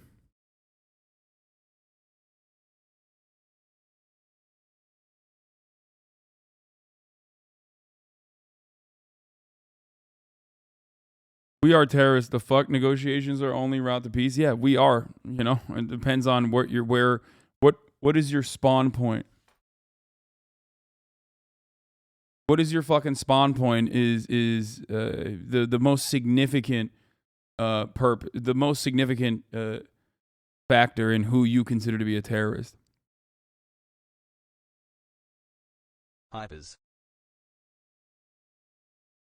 Brent Renaud is being remembered today. He was killed on Sunday after Russian forces opened fire on a vehicle he was in near Kyiv. An attack only 15 miles away from the Polish border. In other news, killed at least 35 people and injured more than 100 others. Bro, why? Like, can you just talk about the peace negotiations? What the fuck is going on? It's literally like, it's so insane, dude. Every article that we've seen, it's like, dude, we know the devastation. You cover it every day. I cover it every day. Can you just talk about the fucking negotiations? Like where we're at? It's fucking insane. And then I can't even hear anything from like a viable outlet that is unbiased in the situation, because both sides have their own fucking personal reasons for lying, okay? The American media is doing it because they want to boost morale, like we've said already, okay? And maybe because, you know, that morale will continue the efforts of the Ukrainian people in like pushing back against the Russians and Mr. Shulgin, thank you okay, Ambassador Van Rusland in Netherlands. so much for being here. You're saying it's not true. It's not. I don't care about this either, though. Like, I don't care about this either. So I don't want to hear the Russian ambassador fucking be like, actually, we didn't bomb a hospital.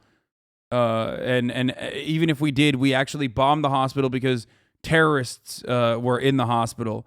Like, I don't care. It's not real. Of course they bombed the fucking hospital. Of course, okay?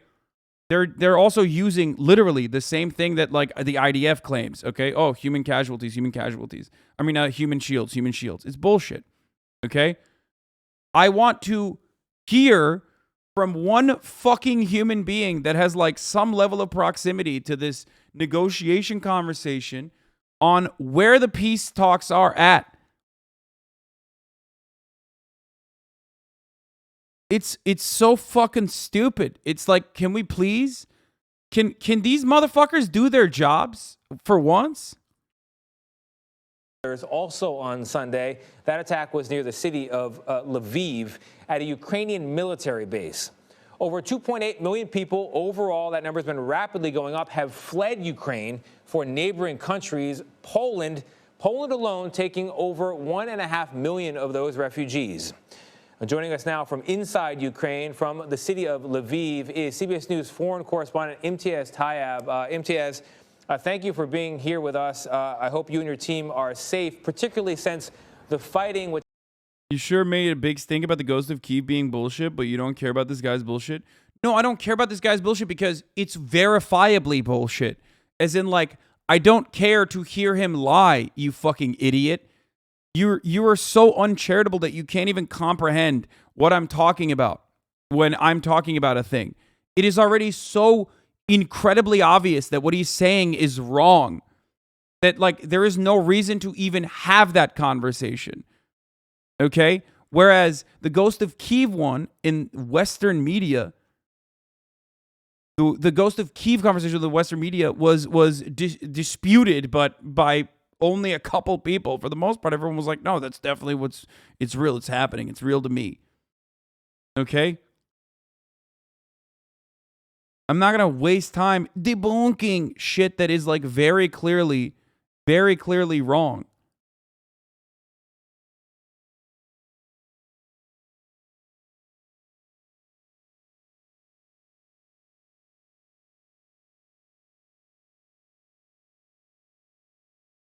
Imagine having peace talks with your invader while they keep bombing the shit out of civilians. Dog, that's how it's done. It's just the unfortunate reality, but that is when ceasefire conversations happen. Otherwise, there would be no need for a ceasefire conversation, considering that, you know, there would be no fire to cease. which had been contained in the eastern and southern parts of the country, seems to be moving perilously to the west. How are people feeling where you are? Tony, good to talk to you. I mean, as you so clearly illustrated, the situation here in Ukraine is devastating in so many parts of the country, and it's finally come here to the west of the country. In the early hours of this morning, we understand that Russian forces fired over 30 cruise missiles at the Lviv army base, which is only about a 40-minute drive from where I am now in Lviv, this thriving, very large city, which has really been a gateway for all those refugees trying to flee, going into places like Poland. We understand that 35 people were killed, well over 100 people were injured. Now, we were in that area earlier today trying to get to the base. We weren't allowed to get very close to it, but we were speaking to people in the area, people who were able to access that base, and they are saying, look, what they found was pretty distressing and pretty worrying. Some of the places that were targeted there were a barracks, a fuel depot, and a weapons cache. And they say what that means is that Russia had very clear intelligence as to what was going on at that base, where we understand that some foreign fighters were as well. And the suggestion is that Russia had some sort of inside intelligence in that base, possibly with somebody posing as a foreign fighter, or indeed within the Ukrainian forces.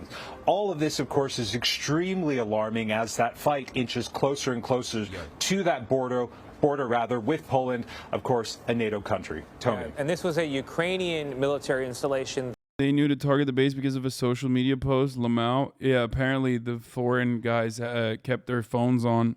That was hit, but of course, across that border. Redditors who got bombed. We're going to talk about that in a second. Dude, I deleted all my posts because I didn't go to Ukraine for the clout. I asked the right questions, deleted my posts, actually brought a plane ticket and brought my ass over. I said another comment that yes, it was 35 Ukrainians killed because their barracks got directly hit. The 180 bullshit is real Russian propaganda. If you think I'm a Russian agent, you're just in denial. The situation's absolutely fucked. Go ahead and join the Legion by all means, but be very aware of how bad Kyiv is going to get, and be aware that Russians have warplanes and you will have next to nothing. Be very accepting of the possibility of death. Those of us who left, I mean, I don't even fucking know. This is just like Reddit shit. So there is a very high likelihood that this is not, it could be anyone writing this shit, and it's always the case. Okay? Those of us who left, including SF operators from multiple countries, Special Forces operators, are simply risk mitigating. No one wants to die in an unfair fight, and after getting absolutely fucking pummeled by massive cruise missiles today, yeah, I kind of want people to think twice before turning their life upside down to go and volunteer. Chatting. Yes, I was here today and blown off the top bunk of my bunk bed by the barracks by the first missile. I made a long post about it, but my posts don't show up on this server for some reason. Where all the foreign Legion troops are. The 35 killed were all Ukrainian, mostly due to a direct hit on their barracks next to mine. The base is destroyed, the weapons depot destroyed, possibly the end of the Legion. About 60 people with their heads on straight, including myself, left after the attack.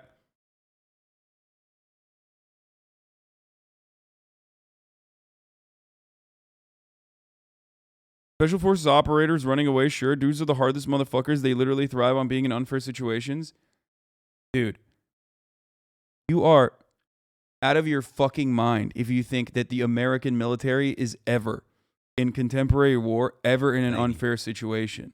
The fuck do you mean? Do you know what the Special Forces guys do? After basic or after the fucking extensive training that they get, the unfair situations leave, okay? There is no unfair situation. The only time you see the Special Forces in an unfair situation is when you watch them in the movies recount experiences that were just completely untrue. Like that fucking movie about the guy who supposedly killed like 100 fucking, Afghan terrorists or whatever the fuck. When in fact it was literally an Afghan interpreter who saved his life. Lone survivor. Any kind of like Mark Wahlberg movie that you see. All of that shit is completely fabricated. You understand? Let me tell you what the situation looks like.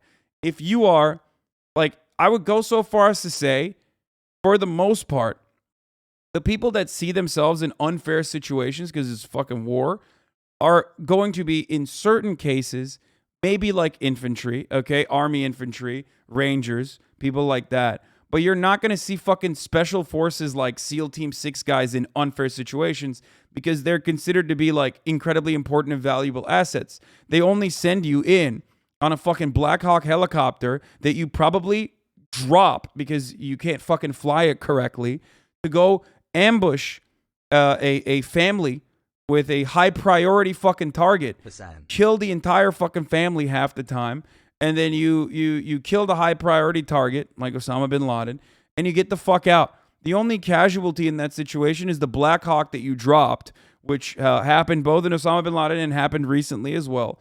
When they tried to fucking drone strike and do like a targeted precision strike on the new ISIS leader. Okay. And then, even then, in most circumstances, you get fucking fired on. You get sniper fire, or you get fired on. You dig deep into a fucking trench, or you take cover and you call in air support. That's how modern wars are fought. That is how modern wars are fought. You think that, like, you know, these valiant, brave troops are going and fucking putting themselves in harm's way to save civilian lives. It's not like that at all. It's just a bunch of fucking hoorah dudes, you know, that don't know what the fuck they're doing out there, constantly fucking confused in a territory where everybody hates them and everybody wants them gone, literally running around either, I don't know, protecting fucking poppy fields for no reason until they get their dicks blown off by some fucking sniper, or basically running around shooting at who knows what the fuck, and sitting in cover and calling in air support. Okay? You have no idea what special forces do? Oh, baby, I know what special forces do. I think you don't know what special forces do. And also the whole purposes of it, lol. They do a lot of shit no one ever hears about. Yes, they do. Like, you know, train fucking militants, paramilitary groups, reactionary paramilitary groups, or, I don't know, steal fucking natural resources so they can fund other JSOC operations and other CIA operations that they would like to fund without the budget of the Pentagon, even though the Pentagon budget already has like a gaping fucking multiple $1 trillion hole in it. So I don't know why they have to also on top of that fucking hide the, you know, or sell drugs, for example. That's what the fucking special forces do.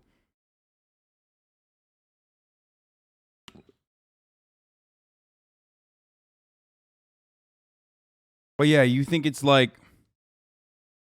you think special forces are like fucking Delta Force that you've seen in the movies. And in the instances where like Delta Force or whatever is actually facing combat, they famously go in and kill literally as many people as fucking possible, including civilians, including women and children, and then leave that area, fuck right off. And now you have a way more combative, way more hostile fucking area full of civilians that are now insurgents against the army that you left behind. So that's what they do, okay? And then you have to sit there and clean up their fucking mistakes. So shut the fuck up about special forces, dude.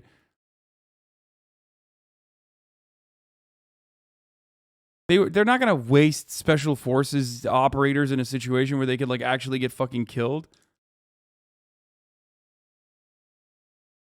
Special forces guys that volunteer to go to Ukraine are not going to they're not going to leave just because they're getting bombed. That's what I'm saying. They're much better trained than the normal soldier. Okay.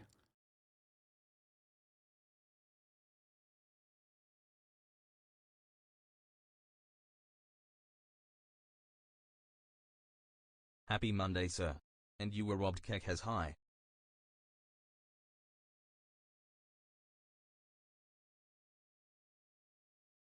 Delta Force Green Berets are they actually only the special forces? Everyone else in JSOC is special ops, direct action.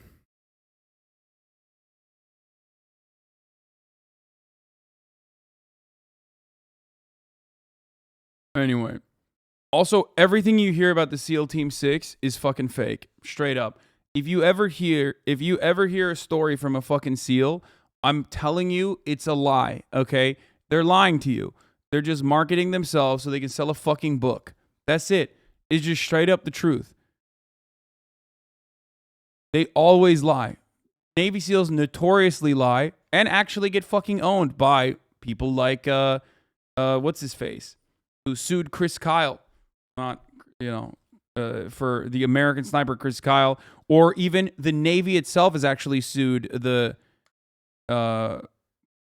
Jesse Ventura is what I was thinking of, but the Navy itself literally fucking sued the not the lone survivor guy, but the guy who claims to have killed Osama bin Laden, and took all of the fucking money that he had made off of his book.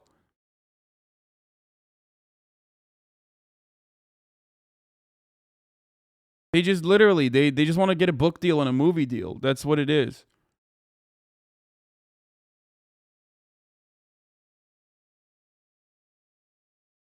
The deadliest place for JSOC people is probably Fort Bragg. I mean, low-key, that is literally true. What is it, like 21 deaths? That's a whole different conversation that rarely ever gets coverage. And not only that, but also is hidden by the DOD as well. Like, straight up, they're hiding the deaths that happen in American bases. It's psychotic. As a special forces operator in Call of Duty, you will never know the operations I did to assassinate Imran Zakhaev with Lieutenant Price. Yeah. Read the first post, Lamau. What? I can't read the first post because I'm literally fucking blocked by this guy, most likely. If these Redditors are genuinely people on the ground in Ukraine, then it's exposing a lot of foreign volunteers fighting. There are suckers who believe Western propaganda and thinking they had a chance. I still encourage World War III supporters to go to Ukraine, though. Who is this guy? Don't follow me if you're sus or a private account. Wait, this is a Fair Media Watch guy and a fucking Mint Press News guy who blocked me? What the fuck's wrong with his brain?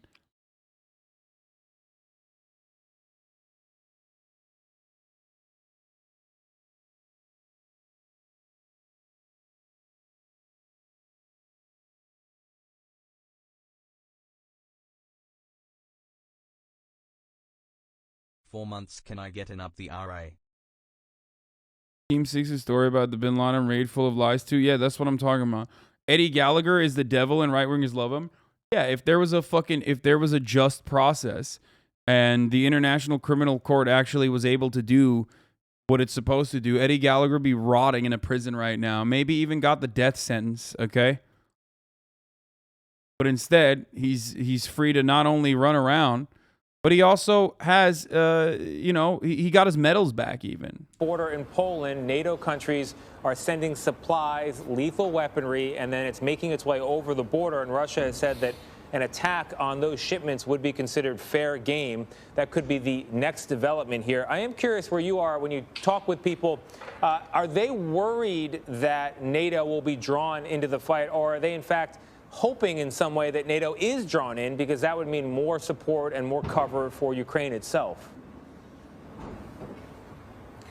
I think if you're a Ukrainian, you want any help you can get. And, we will get into the sort of minutia of what sort of the Ukrainian president sort of wants, things like no-fly zone, et cetera, et cetera. But the reality is that if we see this conflict spill over from Ukraine into Poland and indeed into possibly other neighboring countries as well, that means NATO is involved. And let's be clear, an attack on NATO has said that they will respond with like. And so if we see a situation in which Russia is targeting NATO and NATO is targeting Russia, then this war has evolved and warped into a situation that many fear could lead to real disaster right across all of Europe. And there's another specter here, which of course is very alarming as well, not least the spread of war right across the continent. Russia has sort of injected the specter of nuclear violence pretty early on in this. No, dude, there wasn't. Shut the fuck up. Shut up. I've covered it like 8 times. It's not actually fucking dead body, okay? It's a surviving. You're making a bigger deal out of it, okay? I hate that they show it, but it's just. They're surviving people that they're taking out with fucking what do you call it? They're taking out on stretchers. Okay, relax. In this conflict, and we have to remember that Russia has one of the largest nuclear arsenals in the world. And so if this violence spills over into neighboring countries, the pregnant lady that was like in the cover of fucking New York Times died later, but she's alive there. Okay. In which NATO, this alliance, and this is purely a conversation from a terms of service point of view, by the way. For those of you who come in here for like regular coverage, but you don't really understand the reason why I'm like behaving this way or whatever, it's because we're currently having a conversation about Twitch's terms of service. Okay, not that it's. I think it's still abhorrent to fucking show, these sorts of images, but like it's very, very difficult to be able to fucking constantly hide it. So I have to pick and choose what I hide. I hate that like the news media shows all that stuff. Of 30 countries, which includes the U.S. and Russia, are actively engaging in warfare. That potential remains, and that isn't just worrying. That's terrifying for so many people. Yeah, terrifying is the word for it. There is some hopeful news. A fourth round of peace talks between Ukraine and Russia ongoing as we speak. You hear phrases like limited ceasefire, which is kind of a squirrely concept. It's not so limited if you're the one being fired at. What is the potential for a complete ceasefire? And I ask that in the context of what would Ukraine have to give up potentially for Putin to pull the army, pull the military out of that country and stop firing completely? Thank you for all of the news coverage and charity streams. I hope. Tony, I mean, that's really the million-dollar question, and the Ukraine has made it very clear that they will not surrender and that they will not sort of. I have to pee. I'll be back. Basically, give up to sort of Russian demands. In saying that, Russia has many demands. One of those. Okay, dude, this is fucking 6 minutes and 43 seconds in, and they're finally talking about what Russia's demands are. It's blowing my fucking mind, dude. Blowing my mind. Almost as mind-boggling as forgetting to run the top of the hour ad break and then running it 20 minutes in. Okay? The first of the day, 2 hours into the broadcast. First ad break of the fucking day. And not telling you that if you no longer want to see those ads, all you need to do is subscribe for $5 or for free with a Twitch Prime. If you have a Twitch Prime, you haven't used it by connecting your Amazon Prime account to your Twitch account.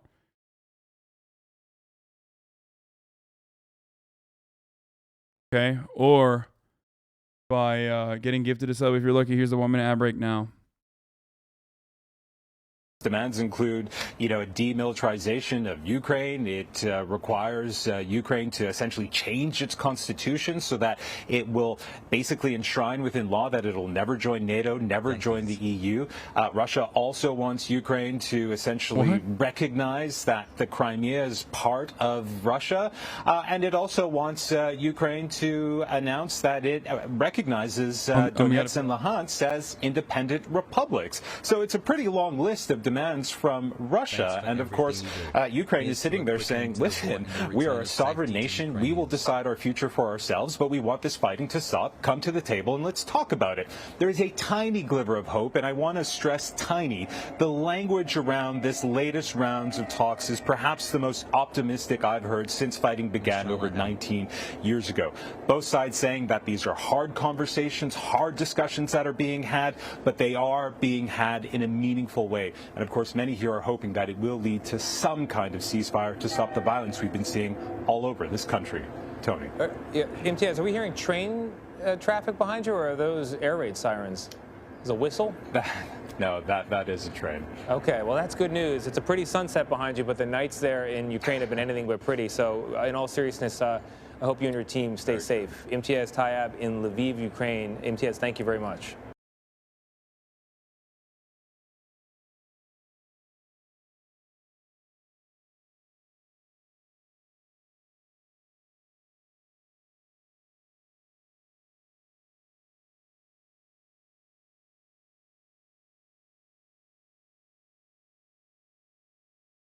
Has. Okay. That was terrible on behalf of peace talks and where they're going. But basically, it's the same. Okay? It's the same as it has been since day one. And one might even say that the Russian demands are unironically the same if you compare where they were even before with the Minsk agreements. Okay?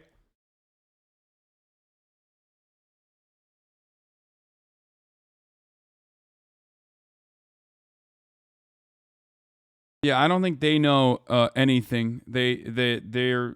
I mean, I was listening to what they were saying. Everything but the military is not horrible. What? No, they are not a single way. What the fuck? As high. Minsk did not include Crimea. Yes, that's true, but it doesn't matter. I don't think Ukraine itself had any meaningful way of getting Crimea back. So, you know. Morning, CNN has learned that Russia has reached out to China both for military and economic support. That's according to 2 U.S. officials. So consider where that is coming from. For sure, they want this out there. China, for its part, is denying this report. They don't know anything about it. That's what one of the embassy officials said. CNN's David Culver joining us live from Shanghai, China. David, China generally likes to play the long game, but now what kind of position are they in? You know, Brianna, hearing Kim there speaking about this discomfort, that's exactly what they're feeling right now. It's this lack of security as to where they should make their next move. And you seem to see that playing out from the officials, but it's also one that now is going to perhaps come to an end. I mean, we're getting to a point now where they're going to have to take a stance, perhaps, that's going to show where they fall in all of this. As of now, they've been saying we're neutral, we want to be peacemakers, even mediators. The Minsk agreements had nothing to do with Ukraine promising not to join NATO or the EU.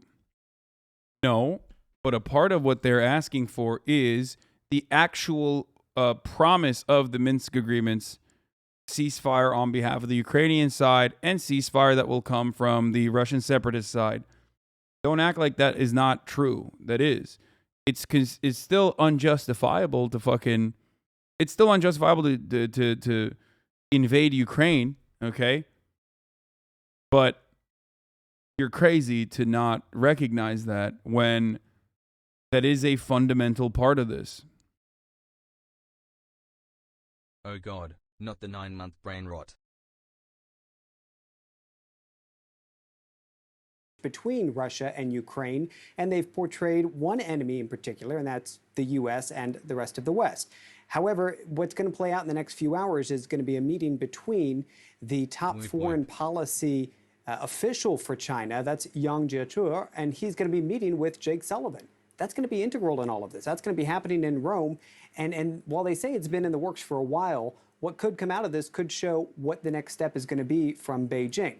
However, let's look at how China is responding in particular to this reporting that Russia has asked them for military and economic aid. They're pushing back against it. They're saying that this is the U.S. peddling lies. That from the foreign ministry a short time ago. I'll read this. This was from the Chinese embassy in the U.S. They said, quote, the high priority now is to prevent the tense situation.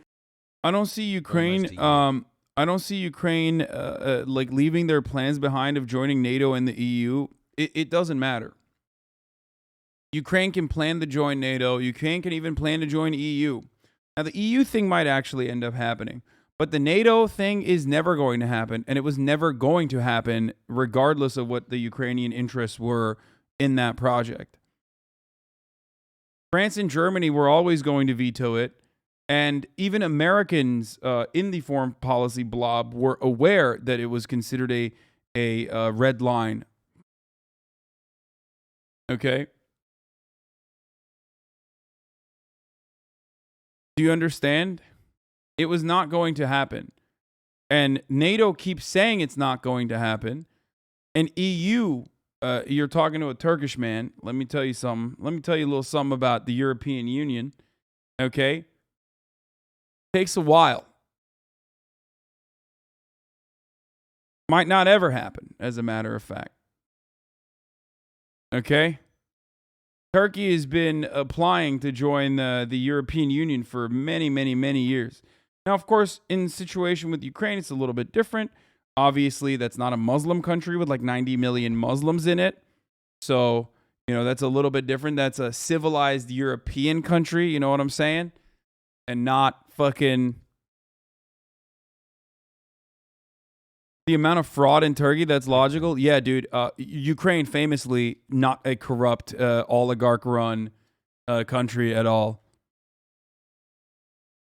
You're so good on that one. Just say they're white and Christian, because that's the main reason. That is, it's like you're ridiculous. There is not a single fucking European. Most European countries are also corrupt too. So just like, not a single one of these countries is like that.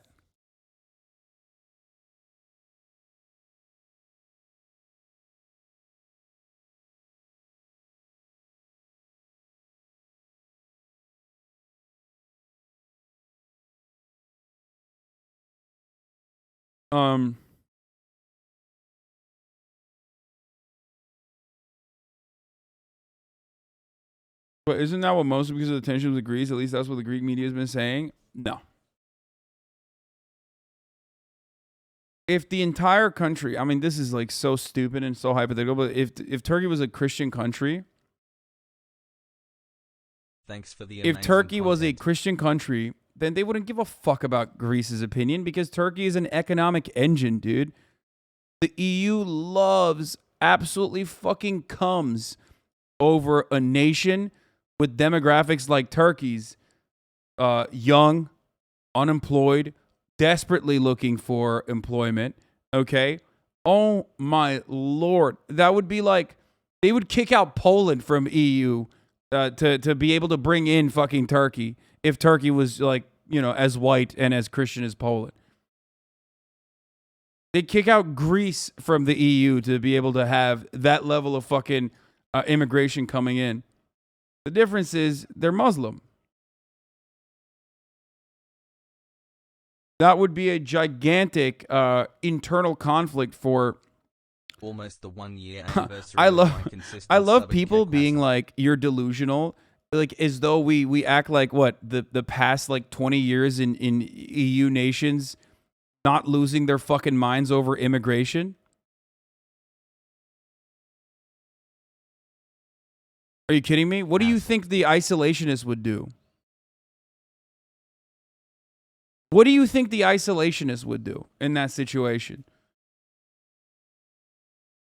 The hard right white nationalist parties. They would literally, oh my God. They would have bukakis on their whatever constitution of their respective nations, okay? You would have Brexit times a million. Y'all are crazy, dude. People think it's like not a significant thing.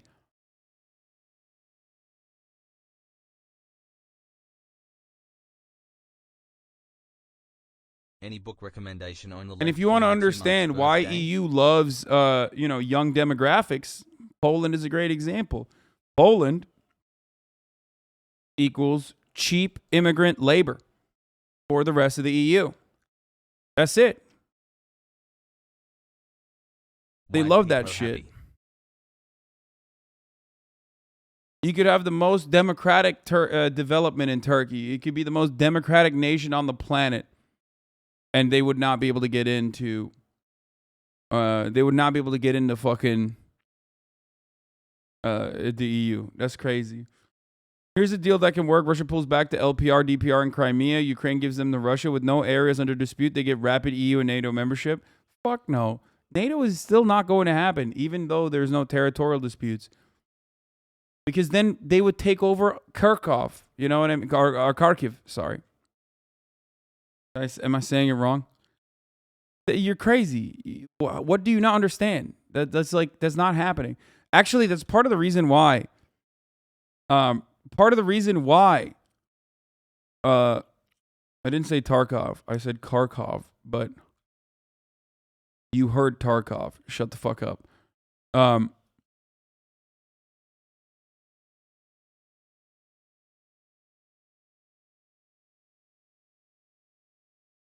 Anyway, what I was saying is the part of the reason why they want LPR and DPR autonomy and not full-blown annexation is so that there's an active territorial dispute within.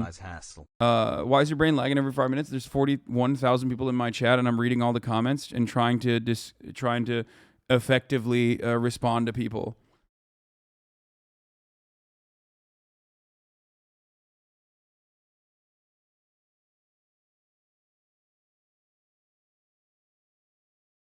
Anyway.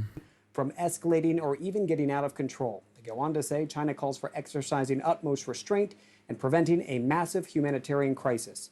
They're doing a lot of talking in all of this. But what could play out in the next few days, weeks even, are actions from Beijing that show, are they going to step forward with a pragmatism that suggests, Brianna, that they're looking at the economic interests of their own population, or is this an opportunity for Xi Jinping to show ideologically where he stands, and is that right next to his best friend, his words, Vladimir Putin, or is he going to say, wait a minute, we need to take a step back, we need to perhaps elevate the opportunity for China to come out of this economically in good shape versus taking any more hits in all of it? Yeah. Are they best friends or are they fair weather friends? I think we're going to see that. David, thank you so much for the report. CNN's Kylie Atwood is joining us live. Are they from fair Washington, weather DC. friends? Do we know yet, Kylie, how the Chinese are responding to this request?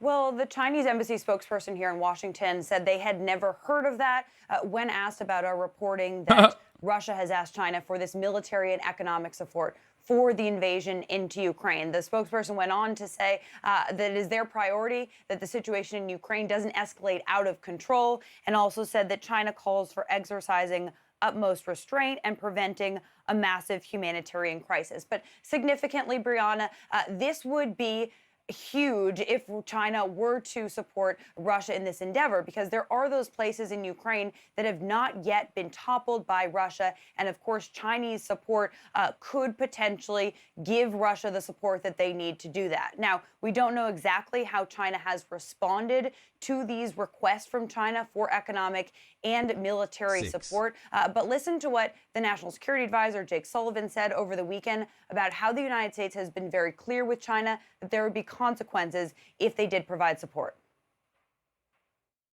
We are communicating directly, privately to Beijing that there will... Like, what? No, you won't. What consequences? Get the fuck out of here, dude. Like, well, what are you gonna do to China, brother? What are you gonna have? What are you gonna do? Oh man. Oh Jesus. Oh, it'd be crazy. Yo, don't you do it. Yeah, dude.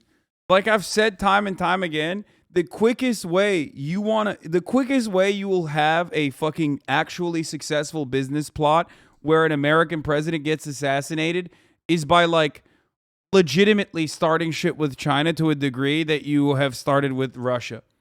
Okay? Look at what is going on with Russia's energy prices in the aftermath of like sanctions on Russia and everything else that's going on. Like, are you crazy? What?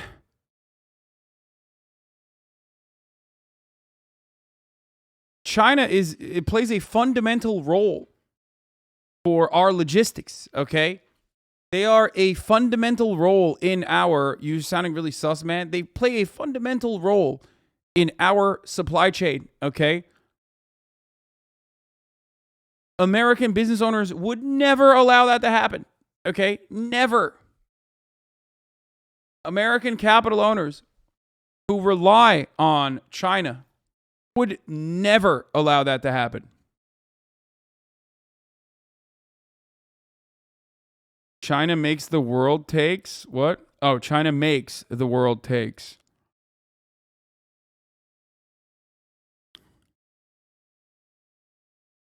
Sanctioning China is like sanctioning the hand that feeds you. Yeah, I mean, it's wild to think.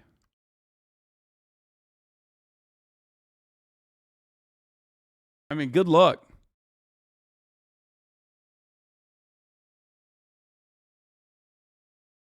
Please don't claim American won't sanction China.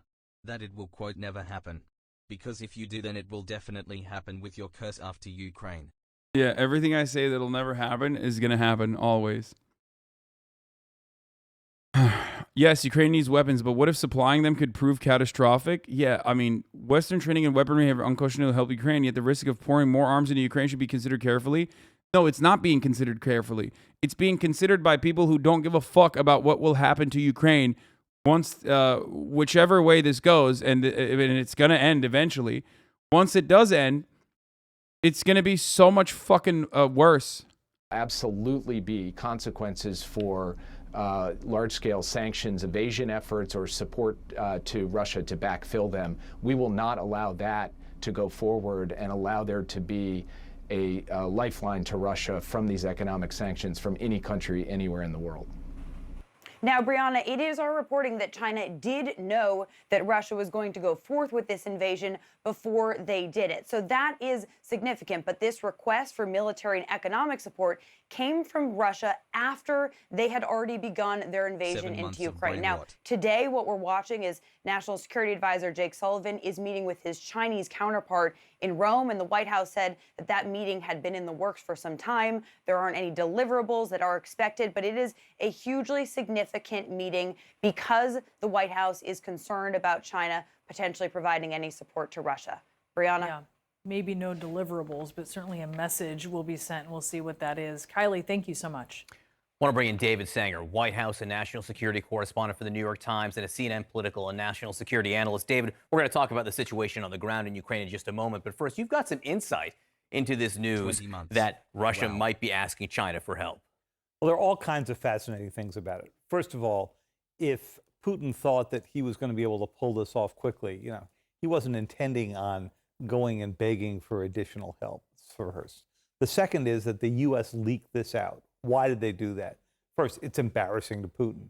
Second, it puts the Chinese right in the public glare of having to make a choice. Remember, it was just 3 weeks ago at the Munich Security Conference, the Chinese foreign minister said, we believe in the sovereignty of nations, the sanctity of their borders, and that includes Ukraine. So now if they come and they help him, they have just reversed on what they said publicly. Whoa, that's crazy. That'd be crazy if they did that. I mean, damn, dude.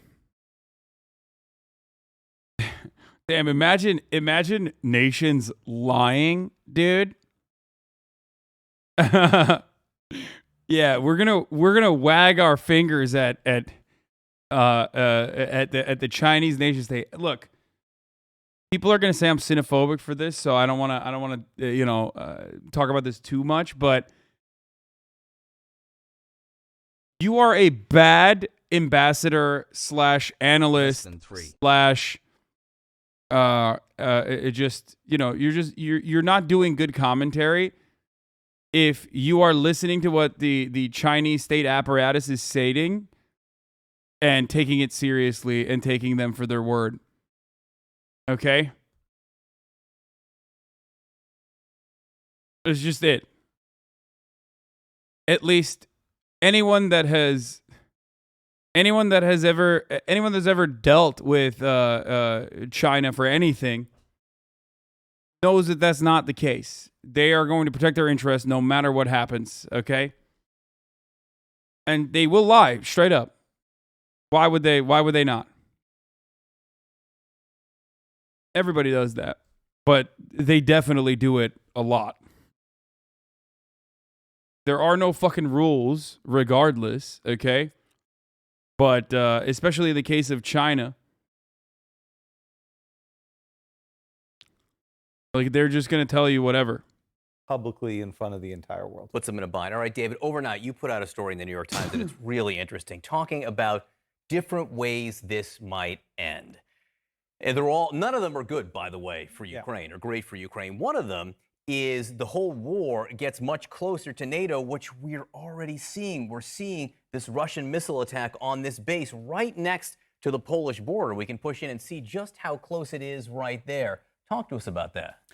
Well, the concern here all along for President Biden has been that he's going to stay out of this war. He doesn't want to get in direct conflict. But he said, if there is move 1 inch into NATO territory, then it involves... Chairman Xi Jinping, so does any other superpower. Why hyperfixate on China? Well, this conversation is about China. And secondly, even then I mentioned that like other powers do it all the time as well. So why get overly defensive, Chairman Xi Jinping, about Chinese integrity and purity for some reason? Invokes Article 5, which is the part of the NATO treaty that says an attack on one is an attack on all. Yes, Mango JPEG is correct. All heads of state lie. They just happen to lie in opposition to Western hegemony, which is the bad kind of lying. Yes, just like terrorism is only conducted at the hands of people who are anti-Western hegemony, whereas when Western hegemonic superpowers conduct acts of terror or even literally outsource their acts of terror to violent reactionary paramilitaries, that's not a real act of terror, no matter how much, no matter whether it's a genocide or not, because that's the good kind of terror, you know? So now we've got a couple of problems. One is an accident. I mean, you have this many missiles flying around this close to the border. The chances that something's going to land in a NATO country, pretty high. Remember, in 2014, the Russians shot down MH17, the Malaysian airliner. Again, that's the kind of thing that can happen when these are going on. But the second is that there's a lot of concern that Putin may decide to go push beyond this and, you know, go down. If you go back to your original map, look how close he is here to Moldova, right there. He's trying to take Odessa, a key port. He would just be miles away.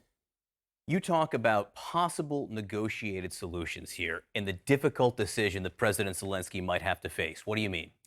Well, he's going to have a couple of really hard choices. Let's say that these negotiations work. That's interesting, dude. That's it. Interesting.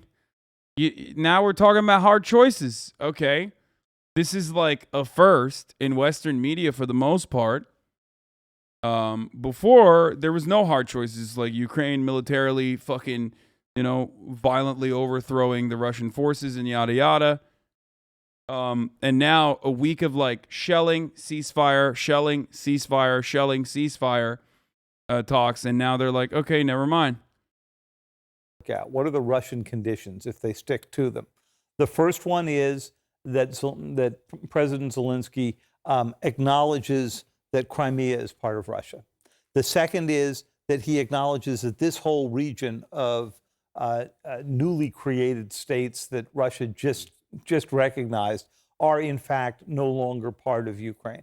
So he would have to give up a big part of his country. He's basically looking to annex or give Russia all this, more or less, right? That's right. So I don't think he wants to annex. I don't think Putin would rather have this territory, not Crimea, but the Donbas region full-blown annexed, because they have more power and more say over Ukraine if that region is considered to be autonomous.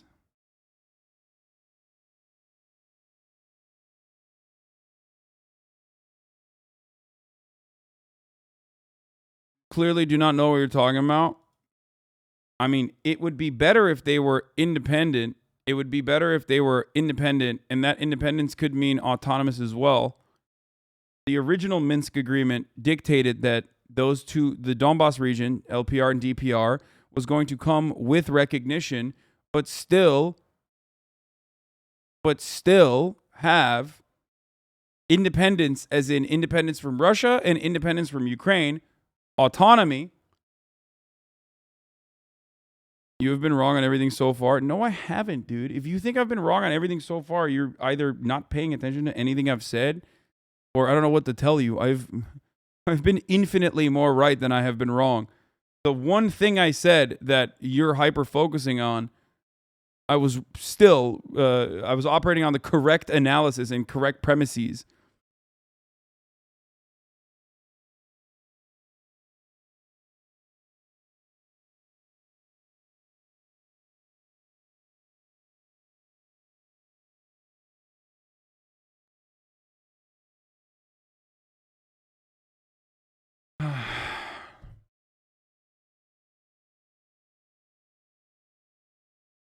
I think Russia's going to stop anywhere short of taking the entire country copium. Bro, there is the most baffling thing that people say you were wrong with everything despite being right with everything in case of an invasion. Also, Elden Lord today? Yes, later.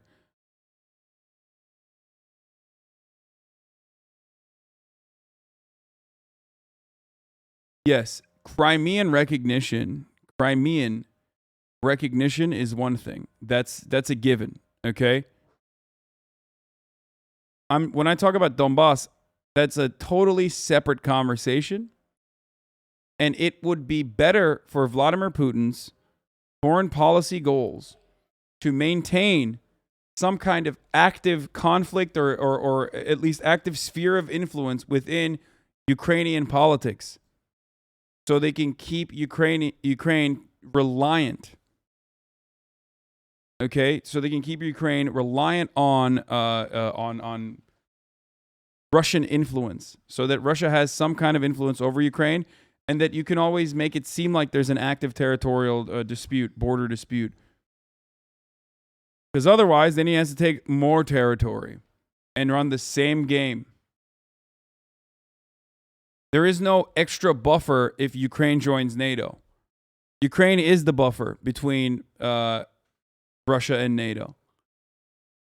Basically, that third of the country would go out, or quarter of the country.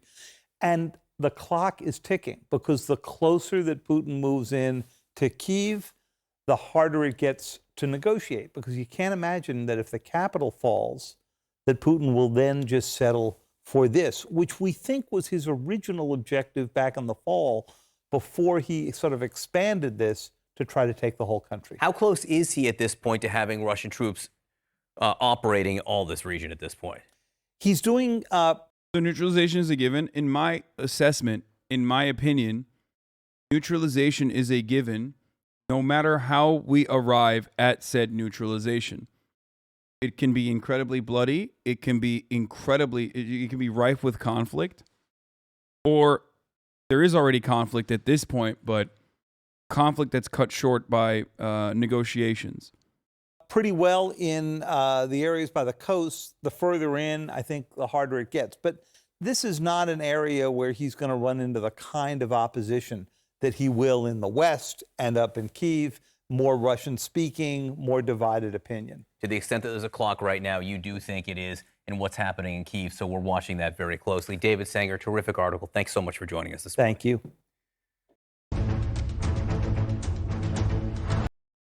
Linsey Graham says, let's hear from our favorite foreign policy guy, Linsey motherfucking Graham. U.S. needs to go after anybody who tries to prop up war criminal Putin.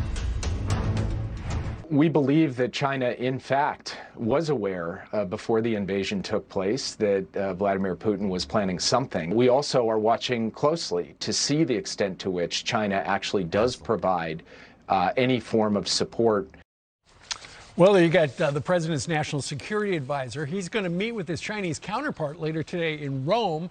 As we learn, Russia is reportedly asking China for military and financial help in its invasion against Ukraine. Here's the reaction. Air Force vet and South Carolina Senator Linsey Graham. Senator, good morning to you. Good morning. Okay, so the story is that Russia is asking China, hey, we need money because the sanctions are hurting us, and we need stuff because we've run out. What do you make of that? Well, I think it's good news for the good guys. Like Jake Sullivan, I think he's surprised that China's helping. I'm not. So there's two things going on that I think are bad news for Putin. He's having to declare virtual martial law at home. He's closed down the internet. The boycott in Russia is really working. So he's having a problem with his own people. And now he's going to China to beg for help from them. So if we'll just see this thing through, I think we'll be in good shape. We need to send the MiG fighters. Amy Klobuchar said over the weekend, a Democrat from Minnesota, that don't rule out that we will eventually send the MiGs into the Ukraine.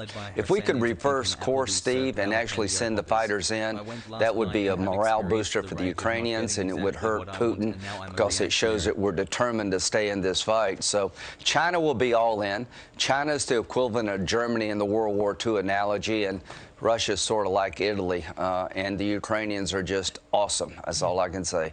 Awesome people. They are. He's like a kid.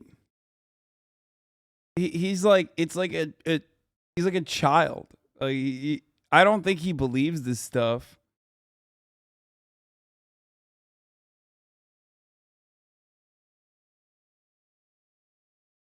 It's literally like he read like one book or watched like one documentary on World War II, and now it's everything is World War II.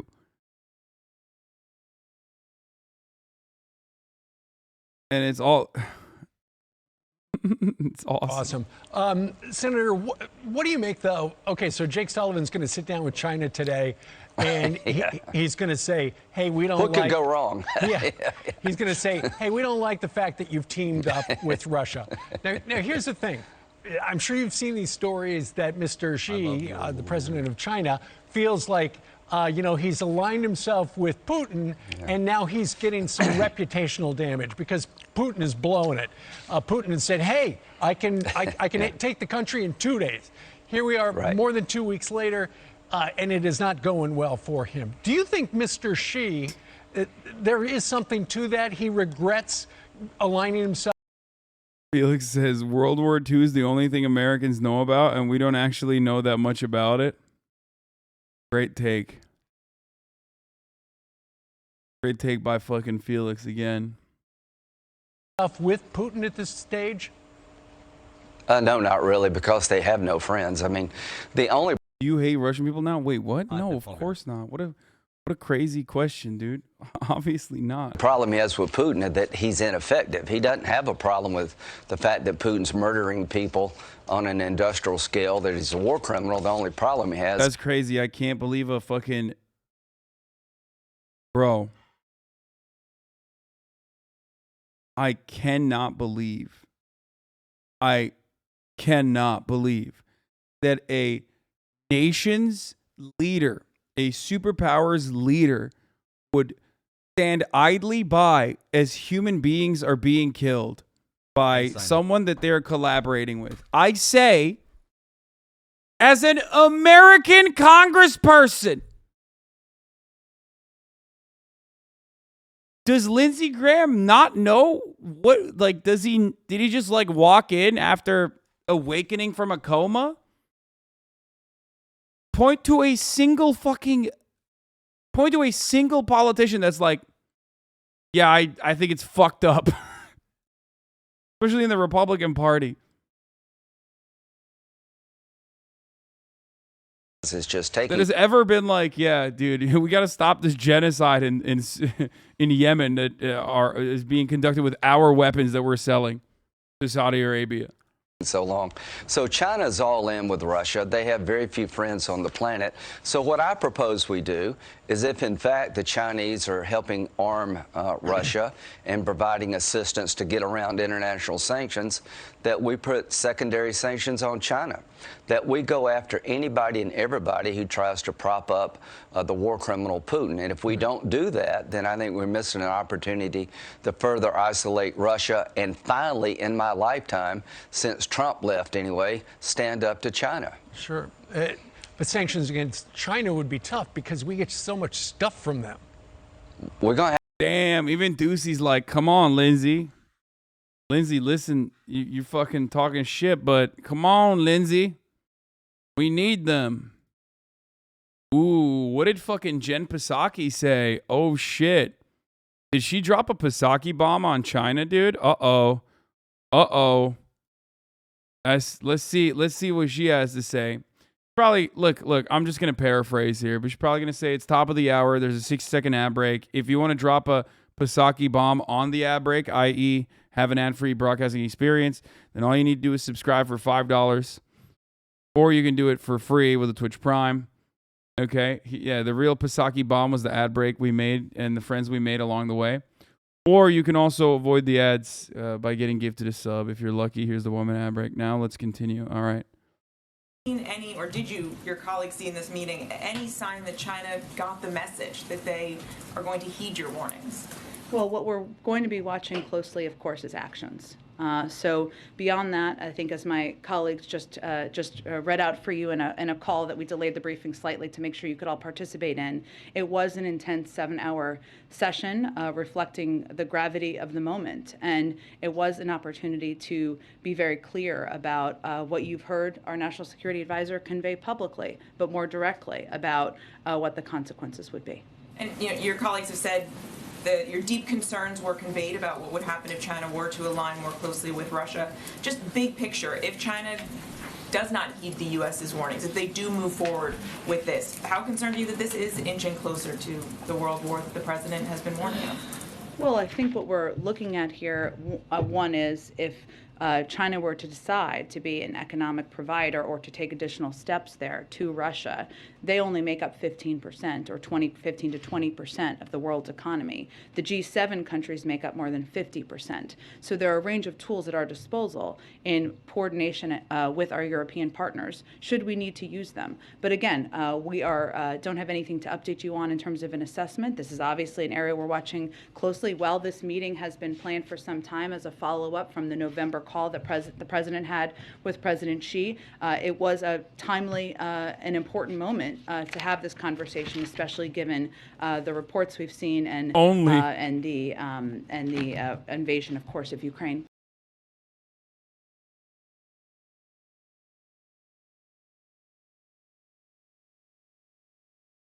If China was completely behind America on this, they would still find a way to hate China? No, they would. It's just only 15 to 20%, dude.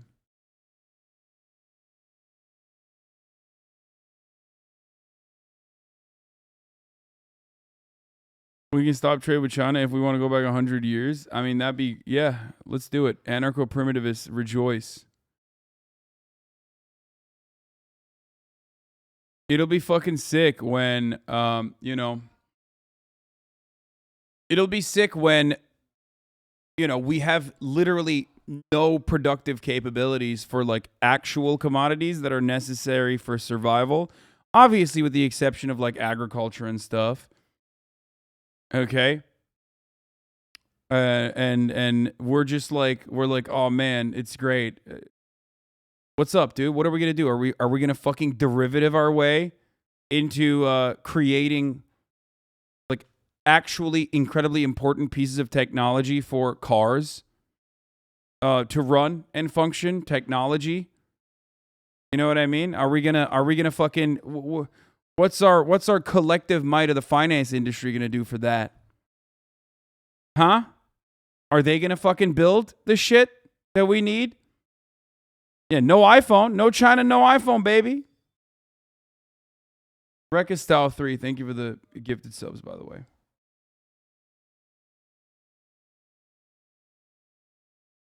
Crazy.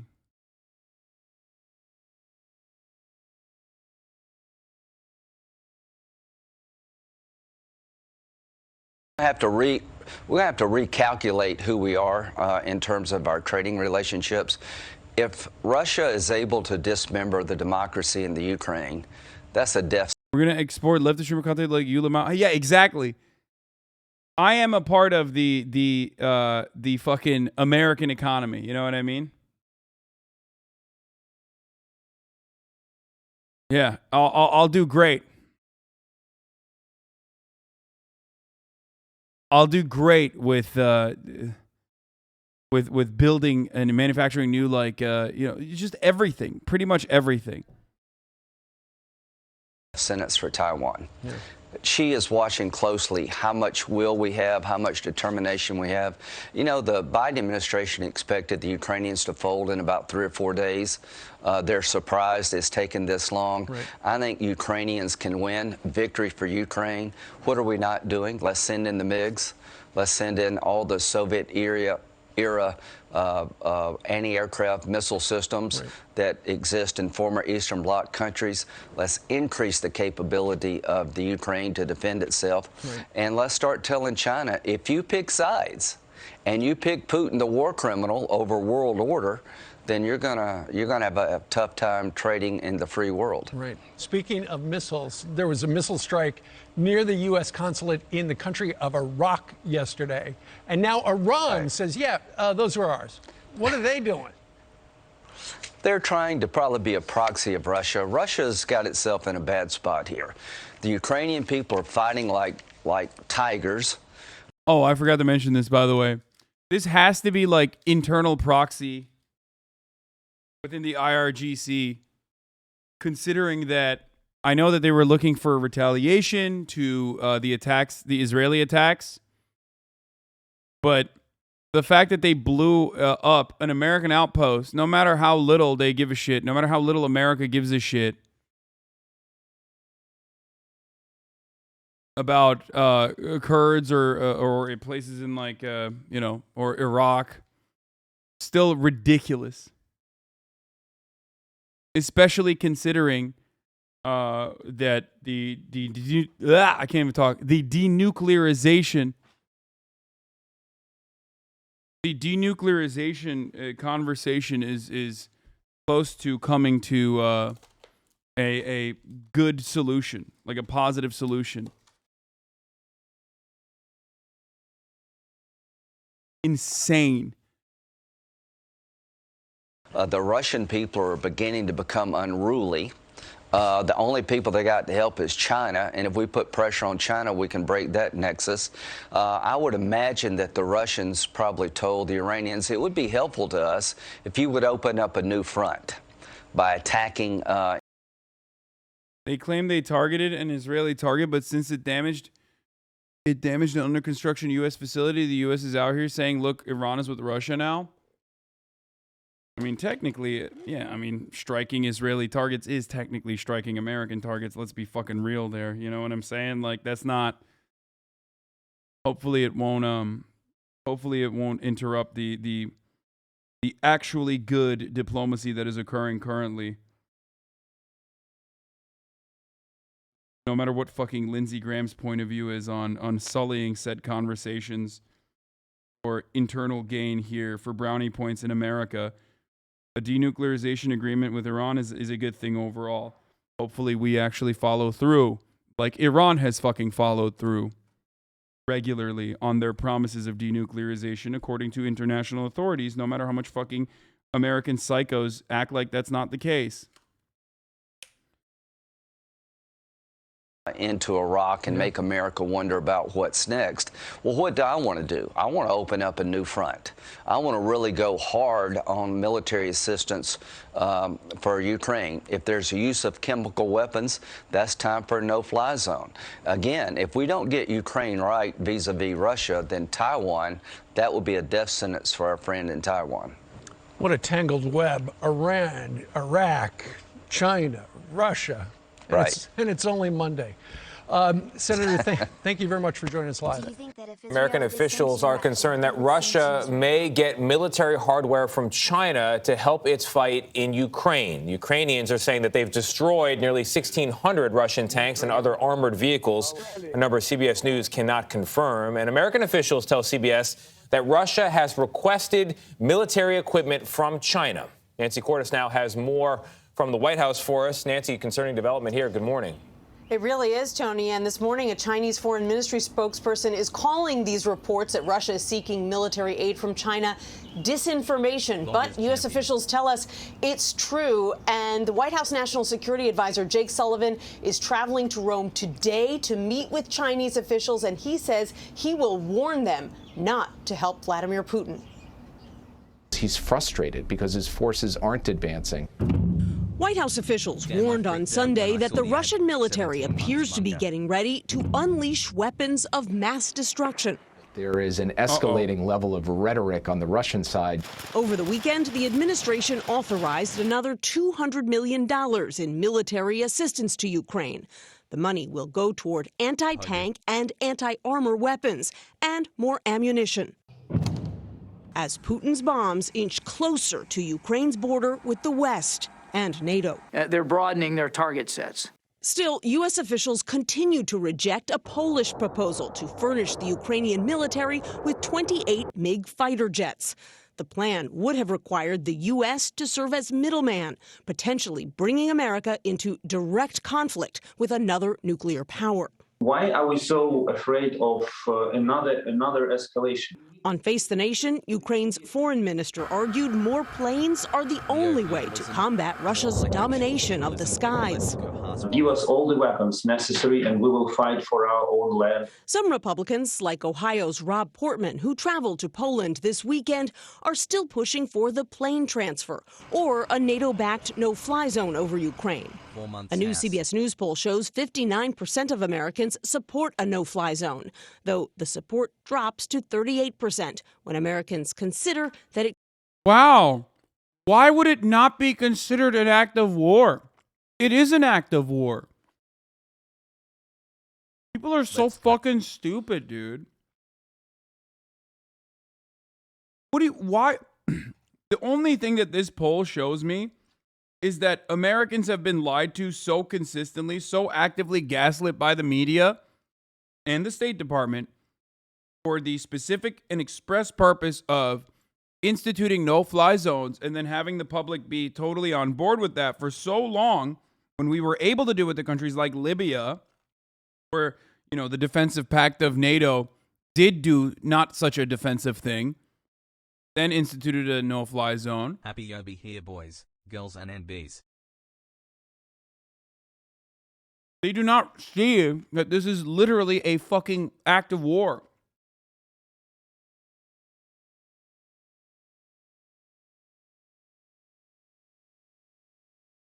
Love that 38% are still in support of it, by the way.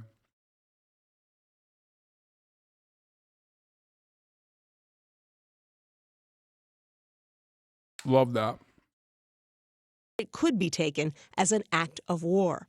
Vladimir Putin and the Russians seem to be saying everything is escalatory, and yet they are escalating. Guys, this is a HasanAbi trope, but you can find 30 to 40% of Americans that believe in anything, okay, that side with anything. I'm sorry, but it's just the truth. 30 to 40% of Americans side with fucking COVID. 30 to 40% of Americans would side with Godzilla. Okay? It's just the reality. There is always going to be at least 30% and at most 40% of Americans that are polled in any poll that sides with nuclear holocaust, Godzilla, more earthquakes, like whatever kills, whatever does destruction. Straight up. Escalating every single day. Despite the pain at the pump, our new CBS News poll finds that a majority of Americans continue to support sanctions on Russia's oil and gas, even if that means that U.S. gas prices would go up even more. 63% told us they support sanctions. They see it as a way to support Ukraine and punish Russia. Nancy Cordes for us at the White House. Nancy, thank you very much. Yeah, I want to know how they feel about that in a couple of weeks. President Biden has vowed U.S. troops will not get involved in this conflict. Ukraine's government has actively recruited foreigners to join the fight. Over 20,000 have reportedly expressed interest, and many Americans are showing up daily, giving up everything at home in order to take on the Russians. We went to a secret location in western Ukraine to meet some of these men to understand why they're here. Wait. Is this a secret location that blew up earlier? They have already built the bunkers with tunnels. Like literally, this target blew up earlier with like 48 Ukrainians dying as a consequence of that. Snaking beneath the earth, and they say they are ready to fight. Vladimir Putin is an incredibly tough foe. Ruthless, killed a lot of people. Or was that not? Was that not the case?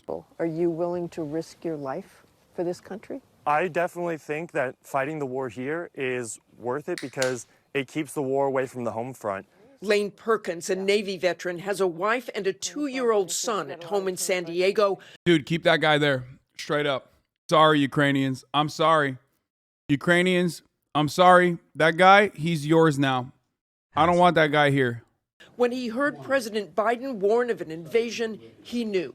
So at 26 years old, he got on a plane and then to the Georgian Legion, headquartered here in Ukraine. I felt personally that this was by far the best option for military service to Ukraine.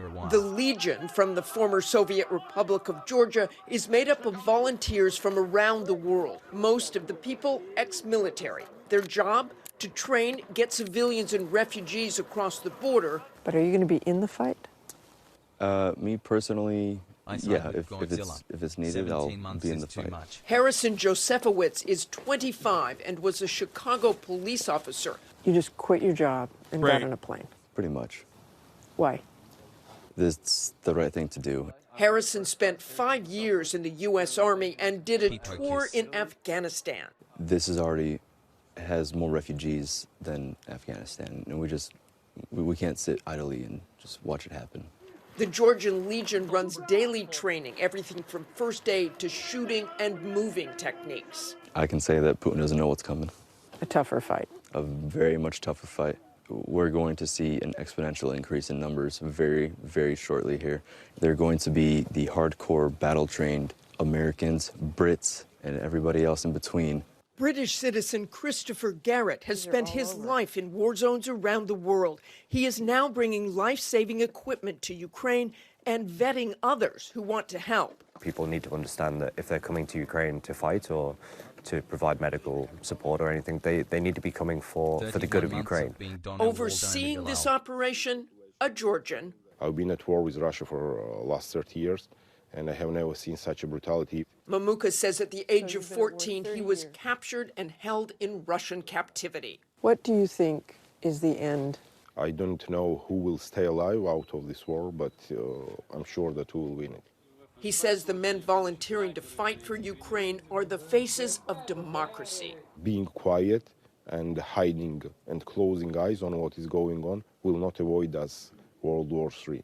And those Russian soldiers on the other side, many young and inexperienced. They are just sending their young soldiers to get slaughtered, I would say. Emmanuel is Albanian. He's been living in Ukraine for a few years. It's now his home, and he says he will protect it at all costs. If they want my gun, they can come and take it.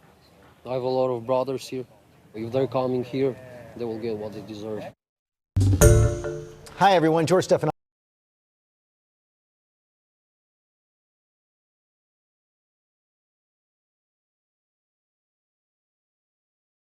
It's over, bro. They got Albanian fighters. I didn't know.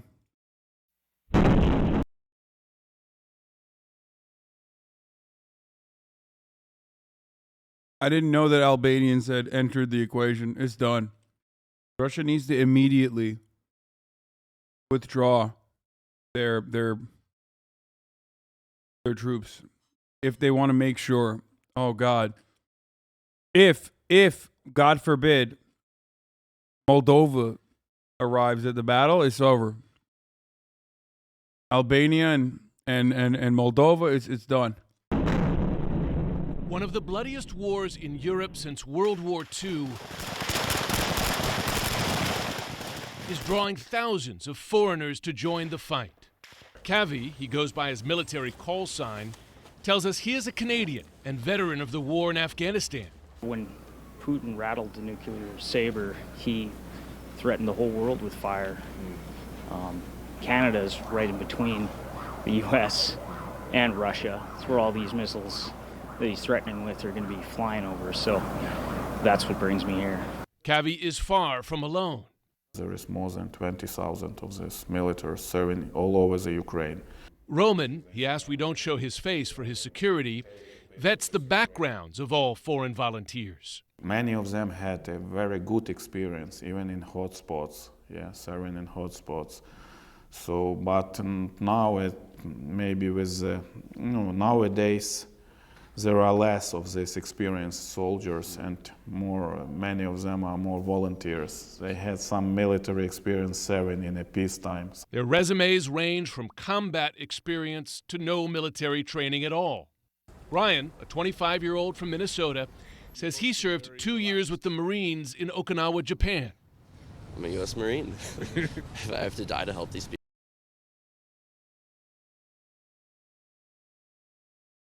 Dude, giving the local population chlamydia is not the same as, actively fighting, dude. What do you think? There's, new kinds of crayons in fucking... You think there's new kinds of fucking crayons in Ukraine that you haven't tasted yet? Is that what's going on?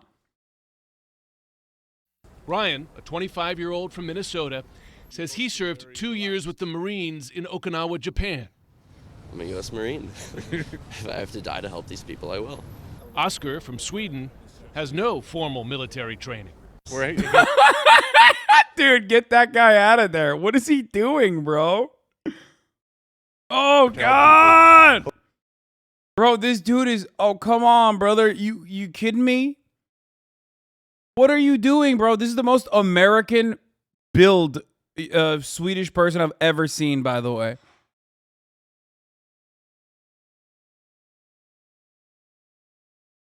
What is happening, dude? Please stop. Hopefully, it's going to be over even before we reach the France, before we even need to fire a bullet or save someone with medical resources, you know? That's the best for everyone, but if that's what it comes to, we'll be there. David, 33, from Canada, says he can help fix tires to keep Ukrainian military vehicles on the road. If it's black and round and made out of rubber, I can fix it. And one of the most important things of the gears of war is keeping it moving. All volunteers get at least some training, but while some can contribute on the battlefield, others may never see combat.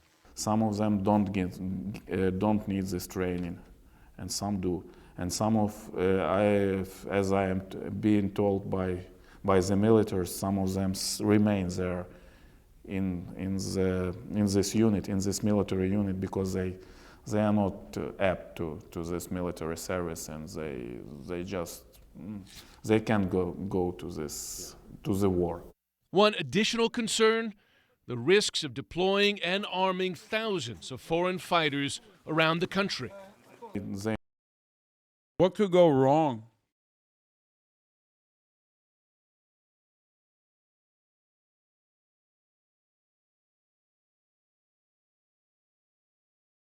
What could go wrong?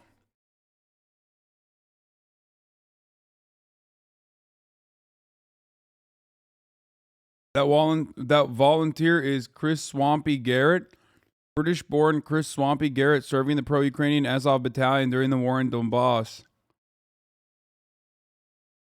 Oh, that makes sense. Yeah.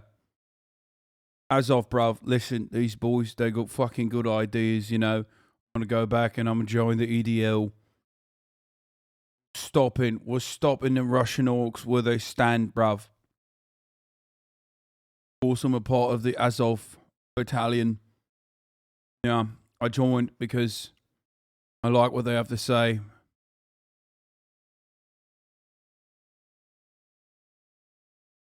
They could all be YouTube wankers like you. I mean, they are YouTube wankers. Because the ones that aren't YouTube wankers, probably like this fucking guy, are sadistic psychopaths with a fucking bloodlust. There's nothing in between. You either have sadistic sick freaks, like people who've literally done murders in America and then escaped to continue that, that bloodlust that they have in Ukraine, in an active war zone, in Donbass. This is even before Russia invaded, by the way. That is a real case of an American soldier who literally killed someone in Florida and then flew out to Ukraine and has been fighting in Ukraine. I think they just recently extradited him to the U.S. You always just stereotype everyone? Yes. You've been in here for 21 months. Of course I do. Okay, now you're just capping Lamau. Do you always just stereotype everyone? Yes, I do. Homie's got a fucking straight black sun patch. And you're like, I can't believe you're saying this British guy is how dare you say he's a Nazi. Fucked up.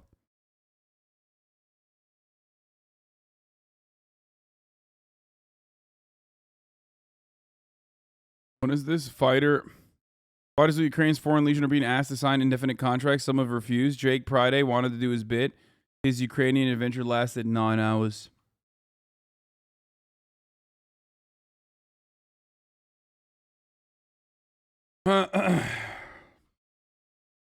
Thanks for being my favorite himbo, Hasan.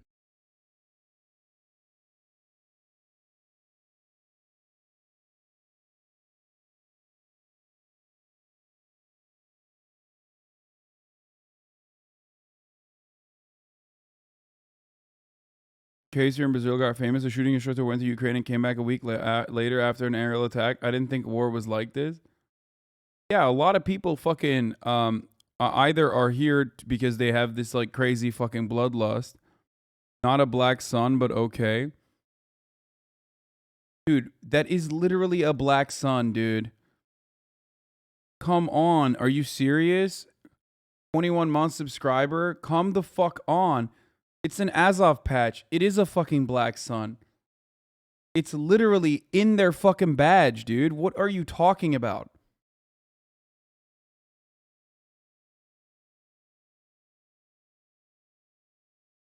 Found his sock account. Does he think he's posting from his sock account when he's posting on his main account? Nice bathroom. Is that what he's doing? Or do you think that, are you making a joke that he's saying that, like, that's the guy? So weird. I'm straight, just not always, who's like 21-month subscriber, literally fucking gifted like 10 gifted subs yesterday, is looking at this and saying that this is not a Nazi patch.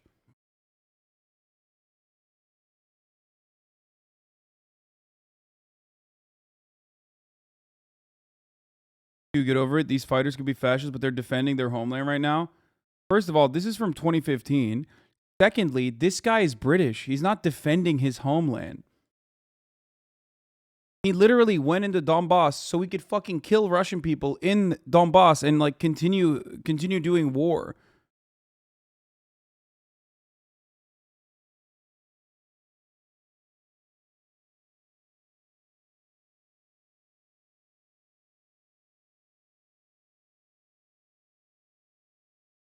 Also, this is not a low-key Nazi patch. It's a straight-up high-key Nazi patch. It's wild to act like that's not the case.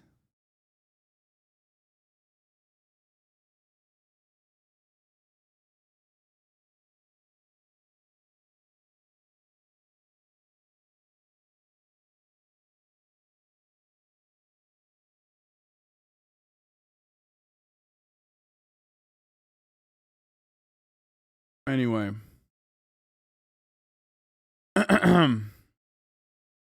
Strange, dude. Unironically, defending Nazis is truly the dankest timeline. Lol, I can't wait until they somehow go from 2,500 members to 80,000 post-war. Yeah, straight up. And you got like fucking supposedly leftists in my community that are like actively doing that. Christ, dude. Because I know him and I don't appreciate you calling him a Nazi when he's far from that. I'm straight, just not always. Okay, why are you fucking running defense for him when he joined the Azov battalion? And why are you running defense for the Azov battalion patch then? Okay, maybe it is literally his sock account. Holy shit.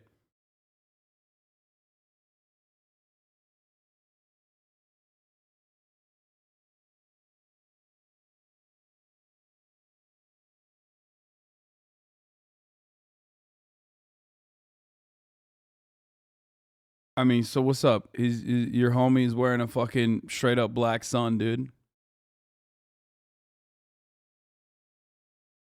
And fighting alongside literal fucking Nazis in Donbass. This is before. This is before too. Plus anyone working with This is before he. This is before. This is in 2015. You know.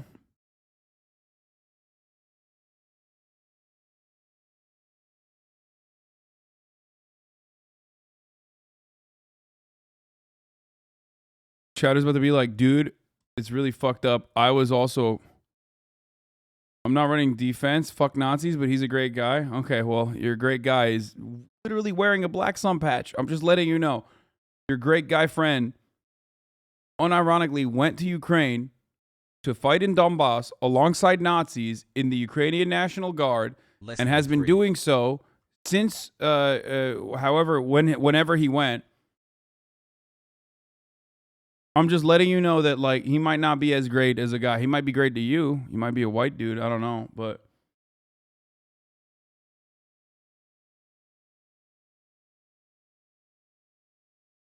Yeah, I mean, here it is in patch form as well if you want it.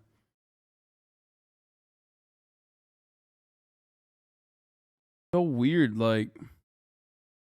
And also, if you were defending your friend, why the fuck are you defending the black sun now? Like, you went from defending your friend to immediately defending and saying that's not a black sun, but okay. This is an opportunity for you to exercise a little bit of fucking self-reflection. Okay? But yeah, a lot of these dudes are fucking bloodthirsty. Sorry. Just the truth. R.I.P. to your friend, but you know. What have I told? He's a great guy. What have I told you guys time and time again? You either go and fight in situations like this because of ideological interests, such as the case with Brace, for example. Okay? Like an international call to arms. And the ideology goes either way. Either, because no liberal is going to fight, okay? You're either going to fight because you're a communist and communists are asking for your help, or you're going to fight because you're a Nazi and Nazis are asking for you to help. Okay? Or you're going because you're bloodthirsty. You're a fucking PTSD riddled veteran who feels like a sense of normalcy will come from going back into active conflict. Sub baby. Okay? That's it.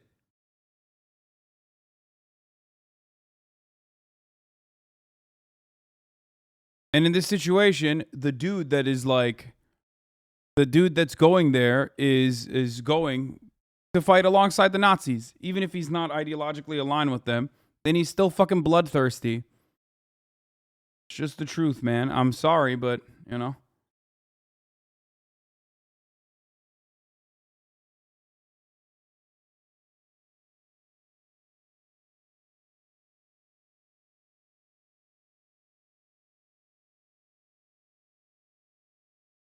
In any case, it's not going to be good. They might be dangerous because such people are always dangerous, but we try to check them, we try to check their biography, we try to check their pastes as far as we can do it. One definite and urgent need for the Ukrainian military are volunteers with combat medical experience. That's what brought Sky Barkley, a U.S. Marine and missionary, to Ukraine, along with 6 other Americans. You enrolled after 9/11, imagining, I suppose, the war was going to be there. Did you ever imagine yourself witnessing a war in Ukraine, in Europe?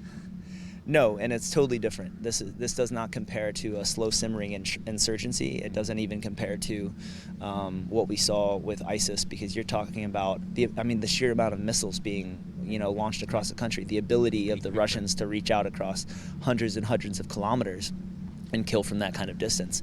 Maddie. Yeah.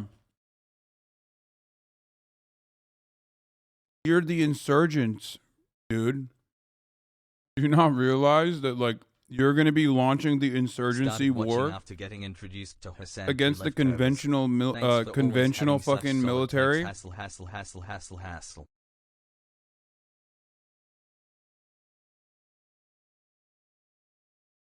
Another member of Sky's medical team is a travel nurse from Missouri, here to help and willing to put her life on the line to. This shit is fire, though. Like, even if you're like a combat medic and you're going out there, or if you're like a fucking nurse and you just straight up went to Ukraine, I mean, that's awesome. I mean, respect. That actually is dope as fuck. I still would urge against it, considering how fucking dangerous it is, but do it, as she's done before in Iraq.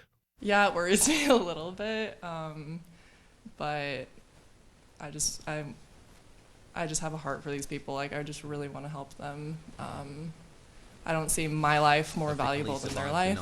Ukrainian officials make clear this is not a calling for adventurers or weekend warriors.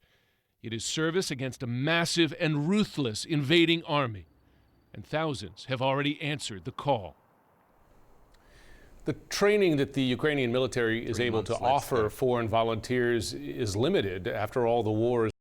That's lame as shit. Shut the fuck up, simp. What are you, a fucking anti-Doctors Without Borders too? Really brilliant takes from the fucking leftists in the chat.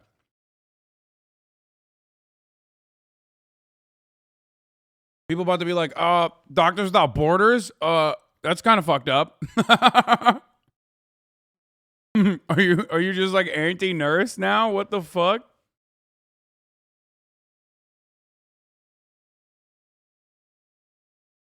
Three months, let's go hassle.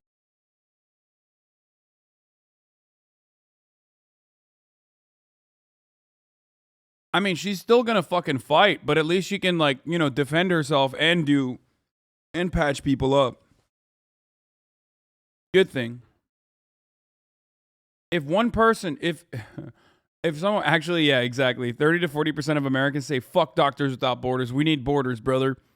We need to build a wall around them doctors, brother. Make sure no Mexican doctors are coming in.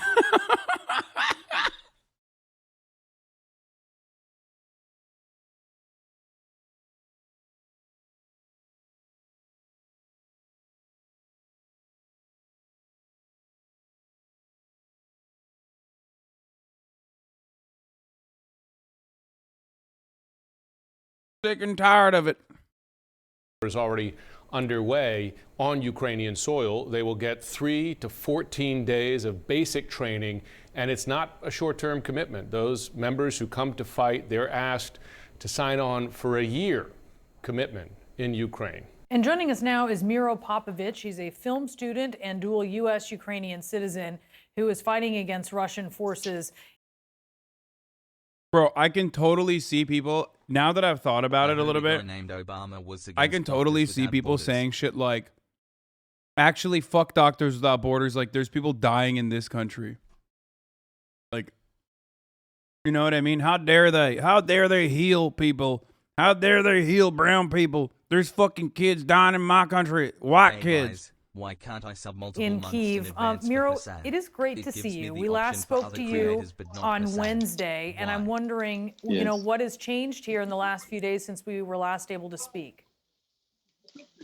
Well, you know, what changed is, because I've just heard you guys talk that the Ukrainian military pushing Russians away. And yes, that is the case. I mean, they can't really come too close to Kiev. They're sort of on the outskirts, and our military, our army and National Guard, they're doing really well. Like, I am surprised and I'm proud. Post brain rot and back You for were more. surprised and proud. You were expecting that they might be in Kyiv, which could certainly change Yes. your role. Yeah, exactly. Yeah, because you know, as we talked last time, my job is, and my unit's job is to help and operate when they come too close to Kiev. You know, but we didn't have a chance yet, and that's great. I think that's fantastic. So you've been, just to be clear, you've been kind of waiting for the action, and you haven't seen it yet. No, which well, is... we still. Yeah, sorry. Yeah. No, go on. We still have Tell action. me what you've seen. Yeah, we still have action. We still have action. Our main priority right now is to get ready for assault that might happen, and humanitarian missions. I mean, there's a lot of humanitarian, a lot of medicine and clothing and food that's coming from Europe and U.S. to Ukraine, and it has to be delivered, you know, to our military, to our National Guard, to our bomb shelters, to hospitals. And you know, I've been deputized, so right now we're helping police to deliver all those goods, and of course to get ready for combat. And the third, and I think one of the most important tasks is to identify saboteurs. There's a lot of saboteurs. Bro, this shit is so bad. What could go wrong? You have hopped up yee motherfuckers doing territorial defense. Okay. Half of them can't even speak Russian, Ukrainian, anything. Okay. And you gave them guns. And now they're looking for saboteurs. I cannot think of a more terrifying thing for just like average, regular Ukrainian citizens to have to go through on top of the Russian invasion. That is actually not great. Okay. Straight up. Sorry. 21 hassle.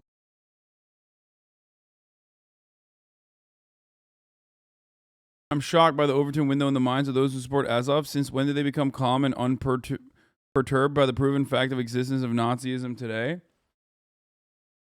That's what happens when the American media is fucking defending you every day.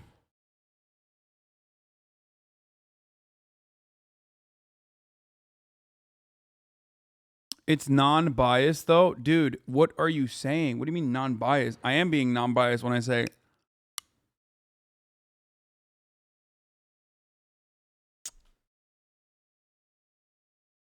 if you think the uninterrupted funnel of weapons,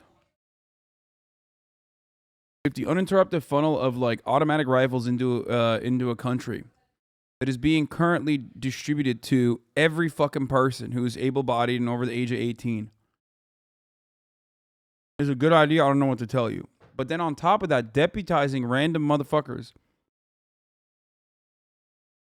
who also look for saboteurs after 14 days of training. Oh my Lord. I mean, I don't know what else to tell you other than shit is already popping off, I'm certain. We don't even know if it was a Russian sniper or actually the Ukrainian checkpoint territorial defense guards that shot the American journalist.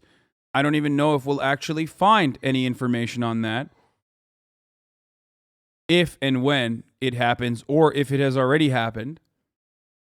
Because it's incredibly easy to just be like, no, it was a Russian. It was Russians that did that. You can literally be in an area where there's no Russian boots on the ground, and you can still be like, it's Russian. And everyone will say, yeah, it's definitely Russians that did that.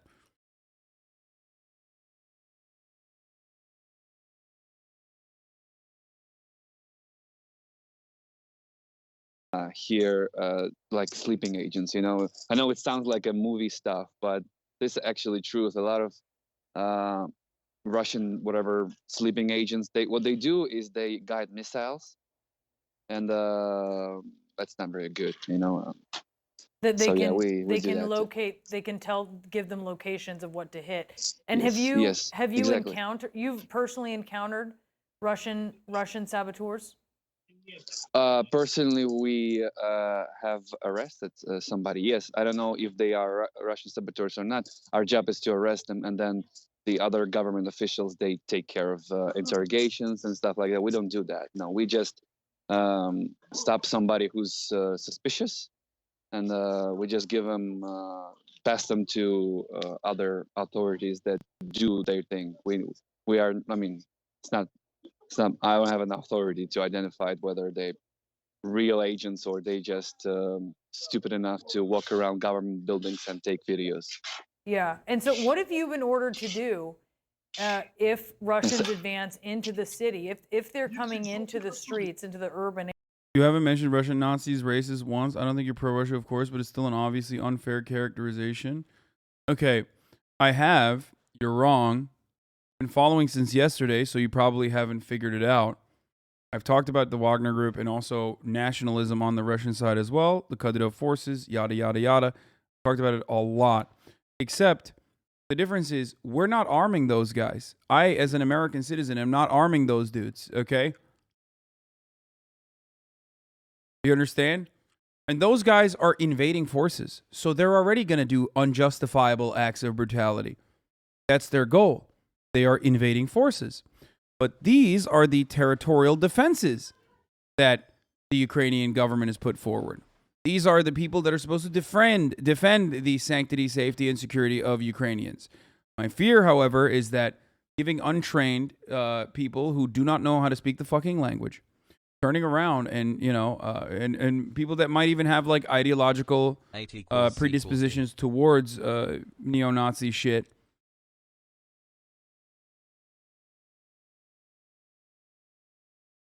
are going to be very dangerous. Area. What are you preparing to do?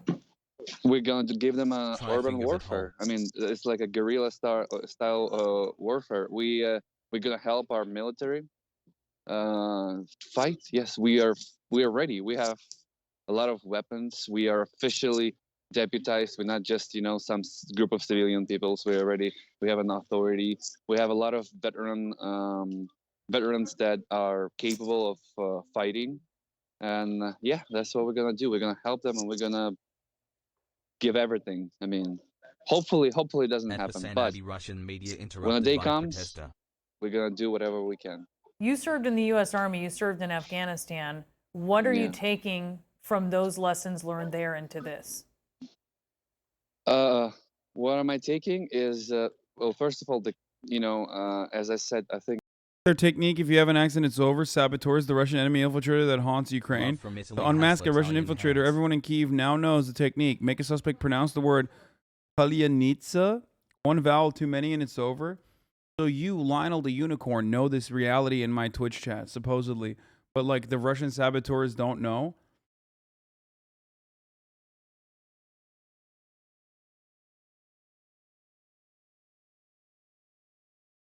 What?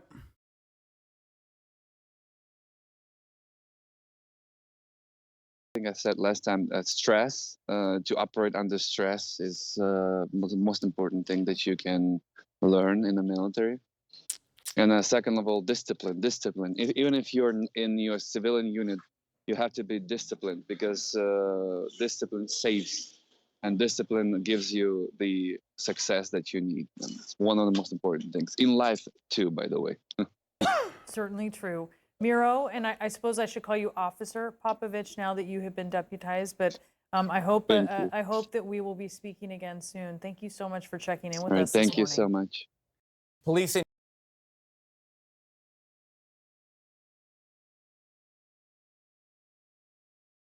New York City and Washington. Oh, this story is domestic news, and it's a crazy one. It's a really sad one. We're going to get to that in a second. But here's some more news that we haven't talked about yet that I've been meaning to. Two different instances, okay? First and foremost, let's talk about Fox News being upset over new polls that showed that the majority of Democrats and young people would seek refuge elsewhere rather than stay and fight like young people did in the movie Red Dawn. Quinnipiac poll asks, what would you do if you were in the same position as Ukrainians are right now? Would you stay and fight or leave the country? More than half of Democrats, 52%, say they would cut and run if America were invaded. That's so funny. Republicans, 25% would leave the country. 68% of Republicans would stay and fight. Yeah, 68% of Republicans would get fucking murked. Only 40% say that they would stick it out. This contrasts sharply with the 68% of Republicans who say they would stay to fight for the country. Mark Thiessen. Well, even more. The only thing that we learned from this poll is that Democrats just are not fearful of coming across like pussies, whereas Republicans absolutely just straight up lie on polls, okay? That's what I learned from this poll. I don't know about you guys, but Republicans either A, don't understand what they're saying, or B, just have nothing holding them back from just straight lying on a poll. Disturbing than the partisan dynamic there is the generational dynamic. You're all too young to remember, but in 1984 there was a fantastic movie called Red Dawn. Red Dawn. It was a story of Wolverines, exactly. It was a story of a Soviet invasion of America, and these high school kids, led by Patrick Swayze and Charlie Sheen, form an insurgency. Yeah, dude, I'm sorry, but you mean to tell me a nation, a party that gets its information from these people, from this panel, is like capable of fucking defending the country militarily? Get the fuck out of here, dude. They're literally salivating over a movie, okay? That's the problem. These fucking idiots think it's like Red Dawn, a movie that they watched, okay? That's the problem. That's the issue. That's not what war is. And they're fantasizing about like Russia invading like in Red Dawn. Urgency to beat the Russians. Well, the Wolverines are no more. That poll shows that every generation except Gen X and millennials would stay and fight. 52% of those over 65 would stay and fight. God bless the silent generation and the boomers. 66% of those 50 to 64 would. Wait. Would stay and fight. That poll shows that every generation except Gen X and millennials would stay and fight. 52% of those over 65 would stay and fight. God bless. 52% of those over 65 would stay and fight? The fuck do you mean, dude? That's a great example. First of all, that's great. That's awesome. Yeah, they would do a really good job at fighting, I think. Good luck. Bless the silent generation and the boomers. 66% of those. What are they going to do, bro? Are they going to fucking eat tapioca pudding without teeth super hard at the Russian forces in that Red Dawn scenario? What the fuck are they going to do? 50 to 64 would stay and fight. 57% of those 35 to 49 would fight, but only 45% of Gen X and Gen Z and millennials would stay and fight. 48% would flee. So Patrick Swayze's rolling over in his grave. Just for 1 second, because I know you really drilled down on this more than anybody on the panel today, potentially. Are those people, though, with young children? I'm just trying to get a total demographic view of what the shift is there. I don't know. You know, it may have something to do with that, though. You know, most of the people in our military are in that 18 to 34-year-old demographic. By the way, they made it seem like these young people are pussies or whatever, and like the statistical significance between 48 and 52 is not like 2 months of giving to this champagne. That's not that big. Like, what are you doing? That's just like, it's literally probably within the margin of error for that particular poll. Like maybe swings a little bit further.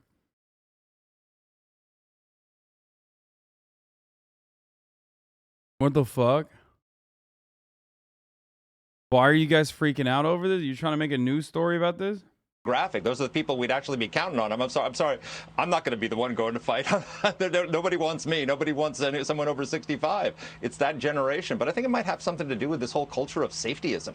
You know, we've raised an entire generation of kids to be afraid to go walk outside after dark. You know, so if you're walking outside after dark and there's like the Red Armies outside your door, you might be even more afraid.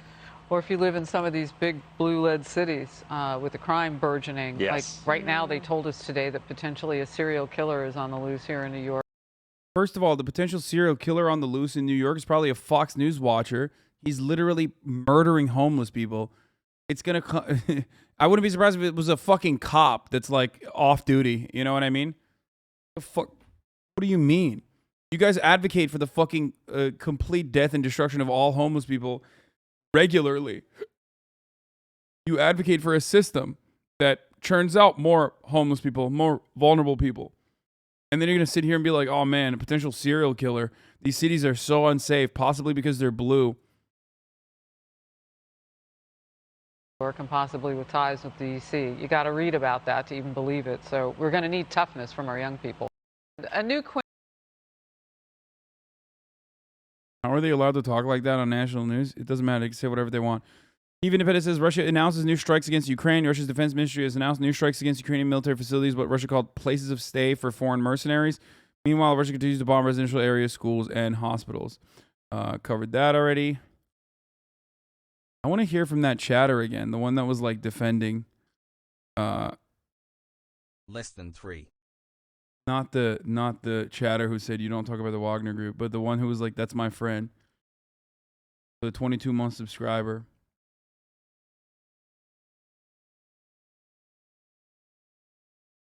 What was his name? What's one the who's like definition friends of a with the word? Azov battalion Come on, guy. guys. It's a dead giveaway. What is it? I'm not gay, just always or whatever. Oh, here it is.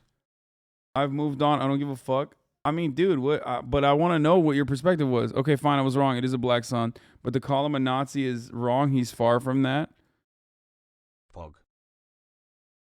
Okay, so he's not a Nazi, but he's fighting alongside Nazis and went before Ukraine was invaded by Russia. Like, he went to fight in Donbass alongside Nazis, and he's wearing their patch. Got it. I just wanted to know. Meowdy. No, stop yelling at him, dude. Stop yelling at him. Okay, look. Look, ultimately, even if he's not a Nazi, definitely does not mind being around them. My friend is not a Nazi. Okay, shut up. Also, they say not to be scared and then mention a serial killer. Talk about undermining your argument. Yeah, the funniest part about Fox News ever talking about fear or how cowardly like Democrats are is that their entire news coverage relies on being absolutely fucking terrified of anything and everything. Like black people existing, poor people existing, Mexican people existing, like law-abiding abuelas coming over the border. What Fox News is not afraid of is diseases that have killed millions of people around the world. A hypothetical invasion where hundreds of millions will die. Nuclear holocaust. Fox News afraid of normal human beings, okay, that exists around us, diversity. Not afraid of actually things that are killing and have killed and will kill again.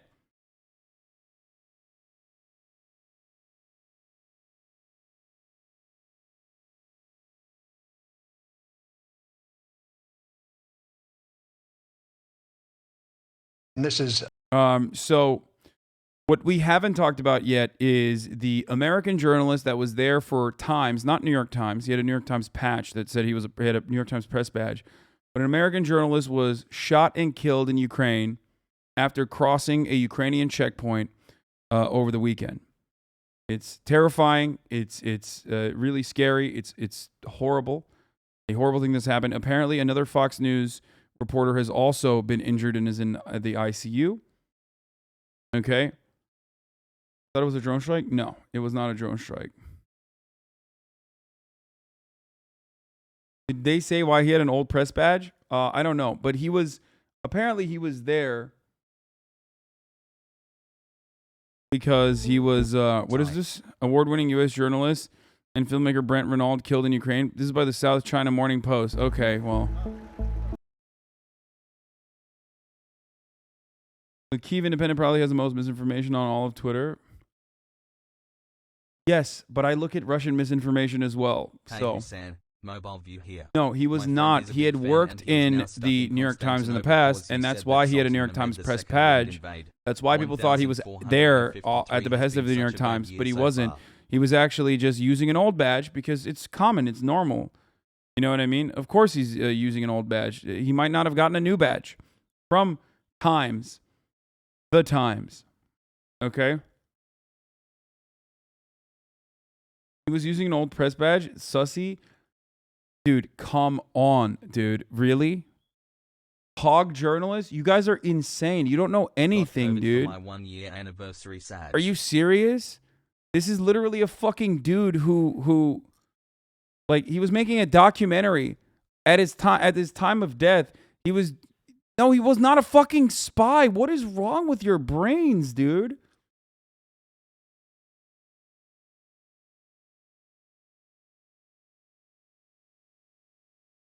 Guys, freelance journalism is a real concept. Not every journalist in active combat zones is going to be directly working as a full-time staffer on a fucking newspaper. That's one. Chat's Two, crazy. he was deliberately he was there because he was working on a report for I think for the Times as a part of Times' visual investigation unit. Okay? And before you call a fucking dead journalist a spy, literally look through their work, okay? You're talking about a guy who worked alongside Democracy Now!, who worked out of the same building as Democracy Now! If you listen to Democracy Now! Like I tell you to all the time, you would know this shit, okay? From the same facility originally, who got his start in the same public broadcasting office that Democracy Now! Is shot out of, who was a good dude. He was not a fucking bad dude at all. Now, he didn't work for the New York Times since 2015 yet. So this is his... Please, what is your name? Juan. Juan? So this is Juan, who is his actual cameraman. Like, this is the other person who he was there with. This is his cameraman, okay? I'm giving you more information than what mainstream media knows about so far because of the proximity of these people to the outlets that I listen to and the outlets that I watch, including Democracy Now! So this was his cameraman.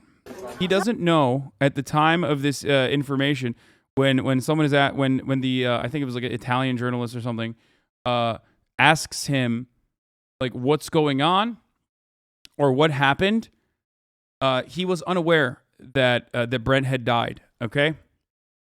Tell me, please, what is your name? Juan. Juan? Where are you from? The U.S. Yes. What happened to you? We crossed the first bridge in Irpin.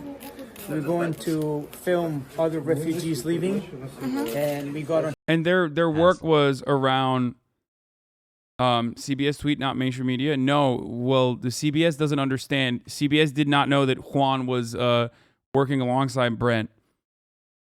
Like, it was his own fucking was his own cameraman. That's what I mean. Car, somebody offered to take us to the other bridge, and we crossed a checkpoint, and they start shooting at us. So the driver turned around, and they kept shooting. It's two of us. My friend is Brent Renaud, and he's been shot and left behind. At the time, he didn't know that Brent was dead. I don't know. You don't know. You don't know what happened to him. I saw him being shot in the neck, and we got split, and I got pulled into the. And who brought you here? An ambulance. I don't know. Yeah. Brent had actually, alongside his brother, conducted investigative reporting on the National Guard being sent into Iraq, and his work was integral in documenting the failure of the U.S. military to provide soldiers with adequate armored vehicles, and he documented the killing of Iraqi civilians by U.S. soldiers at a security checkpoint in Iraq. He literally has done coverage on the meth crisis. Like, this dude was a fucking solid-ass leftist journalist, and you motherfuckers in the chat read some dumbass tweet threads for some fucking tanky monkey that doesn't know anything, that doesn't know his fucking ass from his elbow. And you literally are just like repeating it in the chat, dude, thinking that like, oh man, he fucking was a CIA plant, I guess. It's really sussy that he fucking, you know, had an old badge. Yeah, of course they have a fucking old badge. Who cares? Anyway.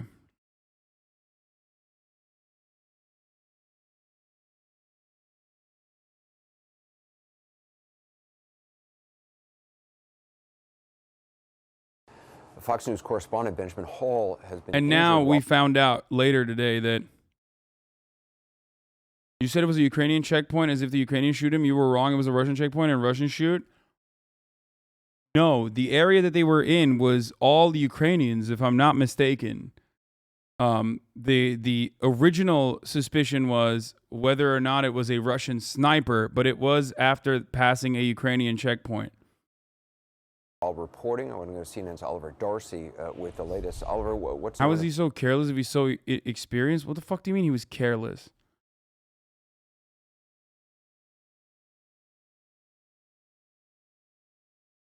We don't know who shot him. We don't know. We don't know who shot at him. We don't know who shot him. Obviously, like, the Ukrainian officials are going to say, oh, he was shot by Russians. You know, they're not going to be like, yeah, our territorial defense shot him.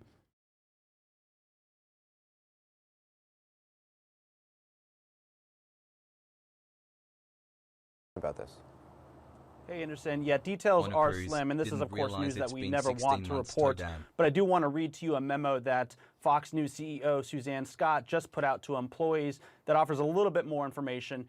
She said in a letter to employees that earlier today, their correspondent, Benjamin Hall, was injured while news gathering outside of Kiev in Ukraine.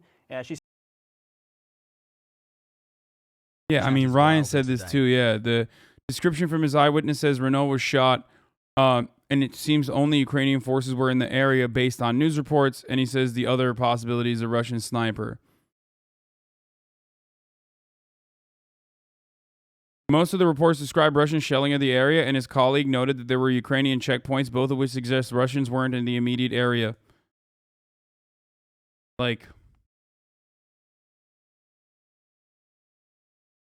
opium, it was Russia. Dude, there's no fucking winners and losers in this. The only people that lose are literally, you know, just normal people that are trying to do what they're doing. Sag. And considering that we just talked about people with fucking cameras being considered saboteurs at the hands of the Ukrainian Territorial Defense Force, which is just untrained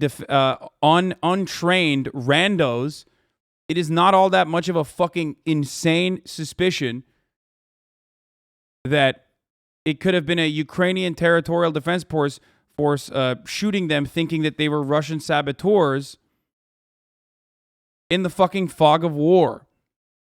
Especially because, like we mentioned, that is an area that is already being attacked by Russian shelling. There is, you might never actually get the actual answer of what happened. I've been saying friendly fire happens, okay?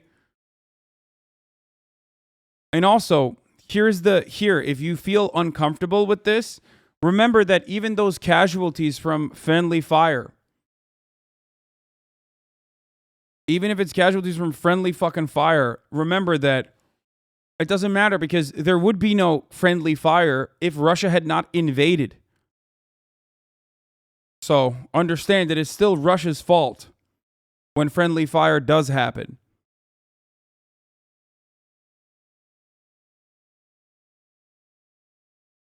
When Russia hits civil cars, no one talks about the fog of war. Of course they don't, because it's still their fucking fault because they're invading.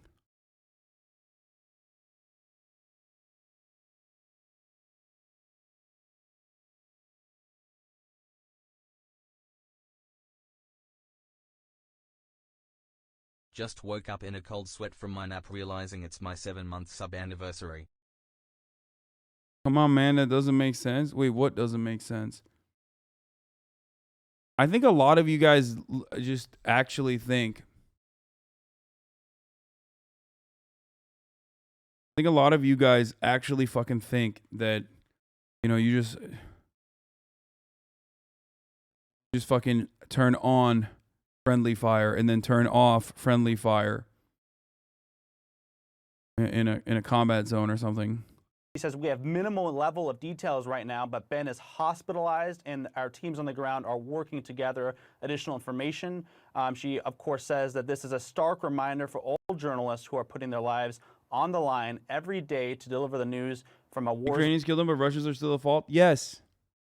Yeah, that's how it works, motherfucker. Yes, when you invade a country and you create a situation where there needs to be untrained motherfuckers with guns in their hands trying to defend their country, and they end up shooting the wrong person, yes, the invaders are still at fault.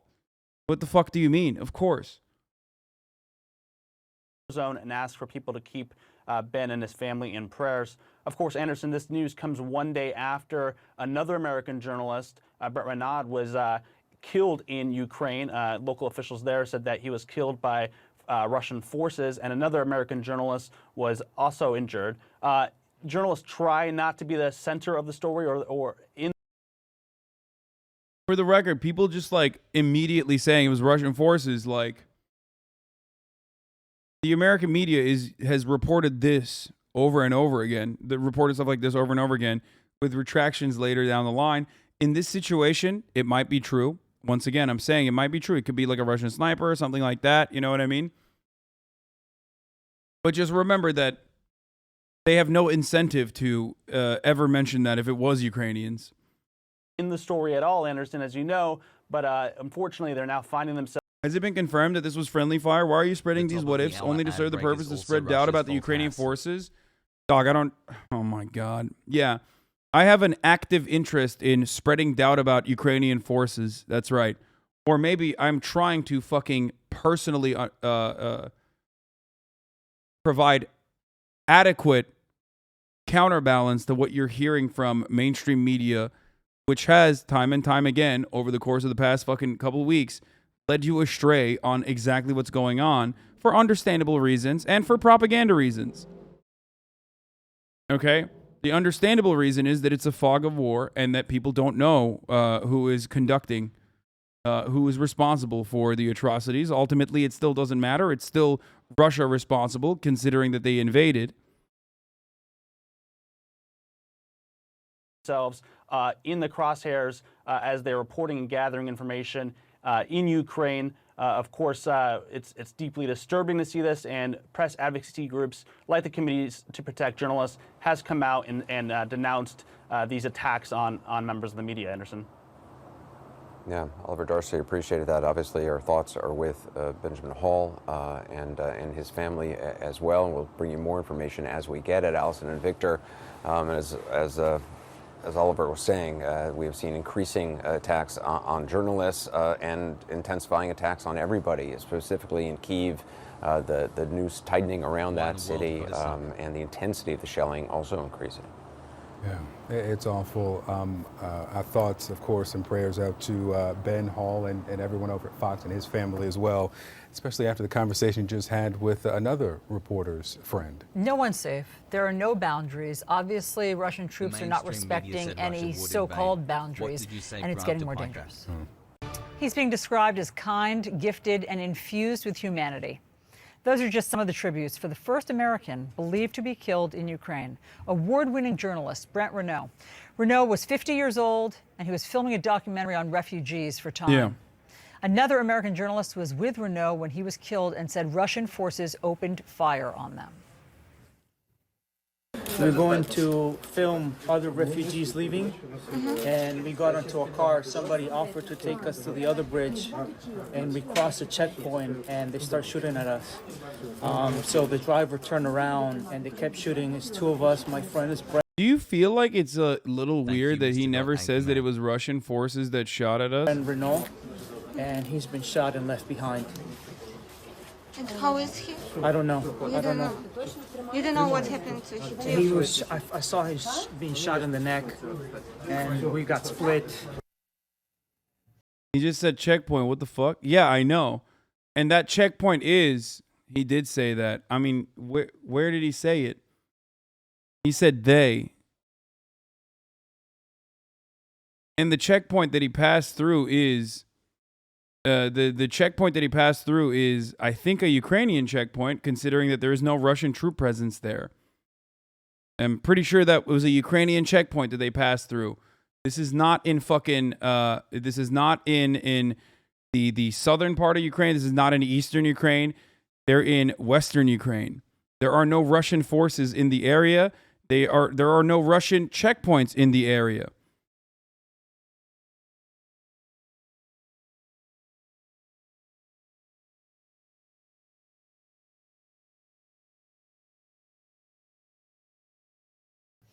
Kyiv region police accuse Russian forces in Renaud's death, posting a picture of his body and passport.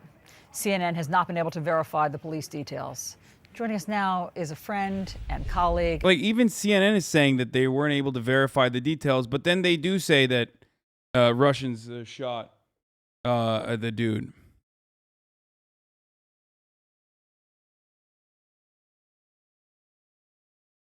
Brent Renaud, Jeff Newton, and Jeff came to know Renaud after hiring him for several projects for 60 Minutes. But once again, Vice News. For the record, it could be.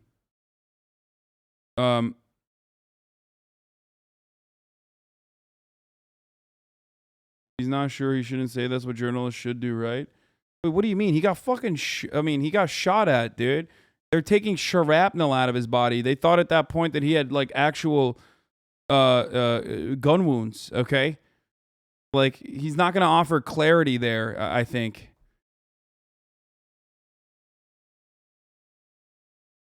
News. And Jeff, we're looking at photos of you two together just in all sorts of places where you were working, obviously in really tough conditions, it looks like. And so just tell us about your friend Brent and what made him so special as a journalist and, of course, a friend.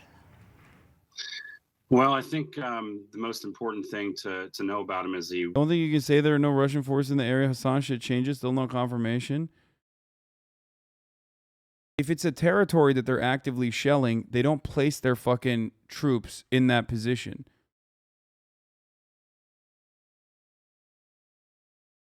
But most of the troop presence is in the south and east. The only time they would shell positions where they have like actual boots on the ground are positions when they have saboteurs that are pointing out what areas to blow up.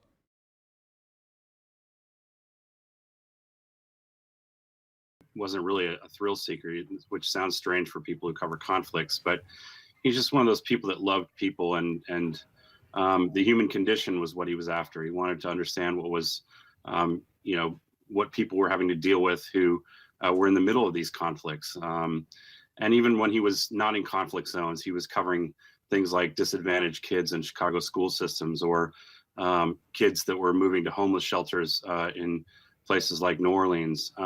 So he was just always trying to figure out, the story as it relates to how people were affected, the people that were in war zones, he was always concerned with who was stuck in the middle of it. So he was just one of the. We actually have a little clip of him talking to young migrants who were trying to escape Honduras. So let's just play that. ¿Cómo se llama? Brian. So fucking annoying that like people literally are just like, dude.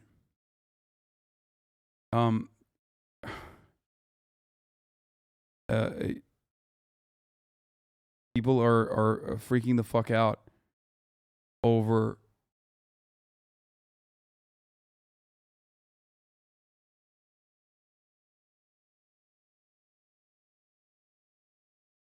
you don't have any details. I'm admitting that I don't have any details.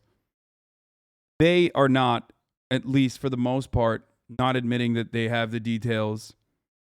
Okay?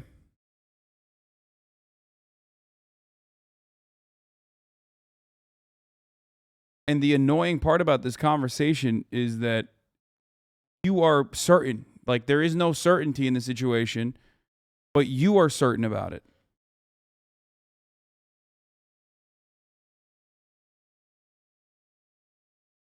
They had passed the Ukrainian checkpoint, but you said it was a Russian checkpoint. Now that you're like, oh, well, maybe it's not a fucking Ukrainian. Now it's not a Russian checkpoint. It's a Ukrainian checkpoint, but they're actually in contested contested territory where there's Russians. Okay? It's outside of Kyiv. If it was the town of Irpin, it's just outside of Kyiv to the west where heavy fighting was like 2 days ago, and not Western Ukraine. Maybe I misunderstood what you meant, though.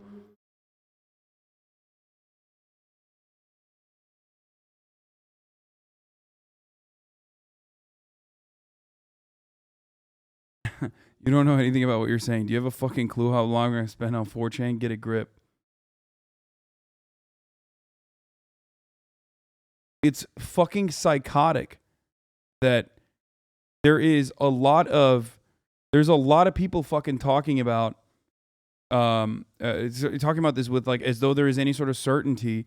And even when you mention that there is no certainty, you're like, oh, you must be defending Russia.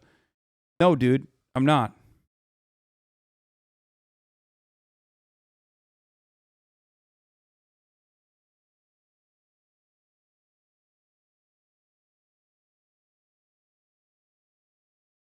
For the record, I've even said that there is a likelihood that it could be Russians as well. Like, I'm just not immediately running with, oh, they're definitely Russians. It's definitely Russian troops that shot him. It's definitely Russians that killed him. It must be Russians that killed him. Obviously, no one else would ever do anything.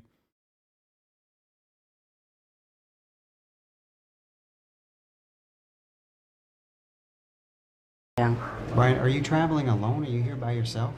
Sí, viene solo. Where's the rest of your family? Like, even pro-Ukrainian Terrell Germain Starr has openly talked about how the Ukrainian territorial defense forces have been a little fucking gung-ho, overly aggressive, shot a fucking person in an ambulance, shot an ambulance like that he tweeted out.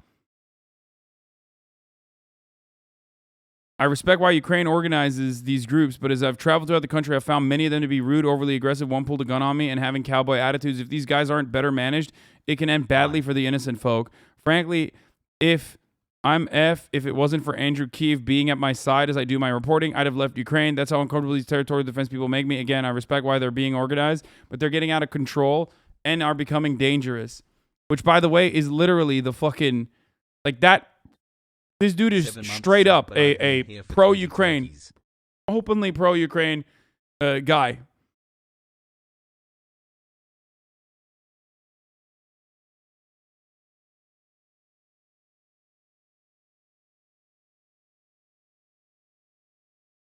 That tweet was even from 8 days ago. Yes, I know. This is from, because it's been happening since it started happening as soon as you had territorial. Like, this guy is literally fucking posted photos with like right sector people, okay? And what do you think was going to happen? Of course this was going to happen. That's what happens when war happens. I've been saying that this was going to happen.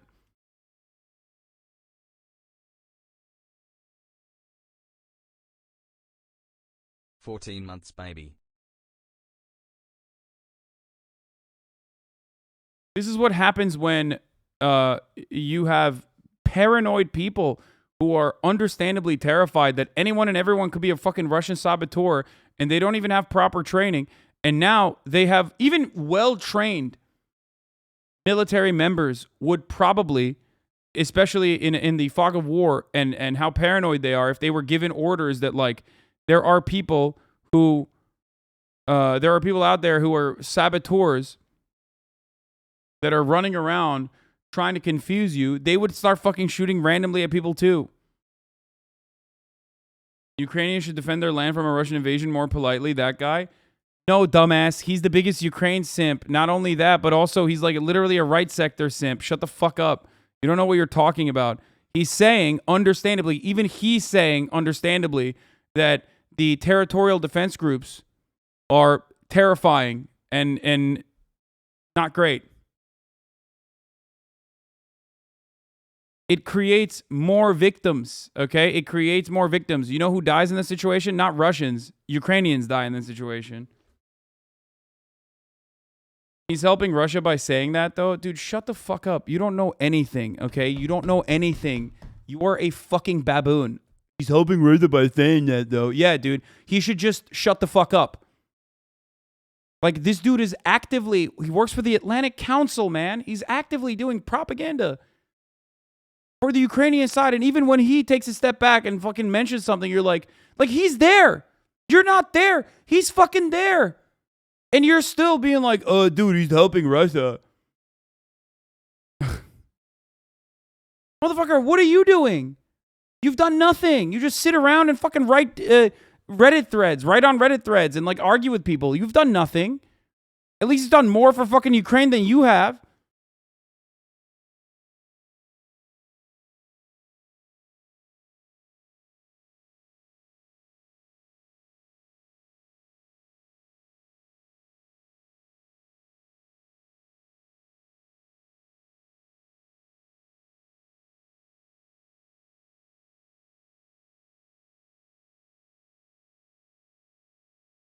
It's crazy, man.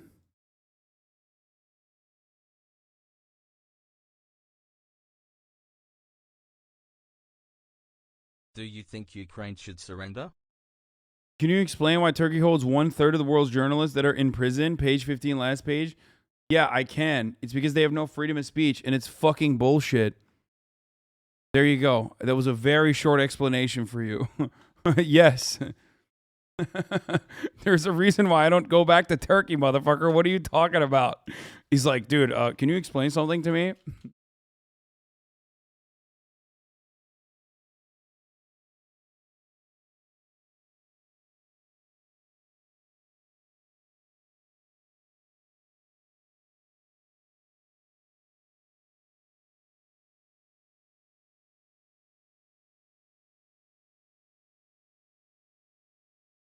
Turkey is not exactly too fond of people, you know, openly talking about how shit it is. Why were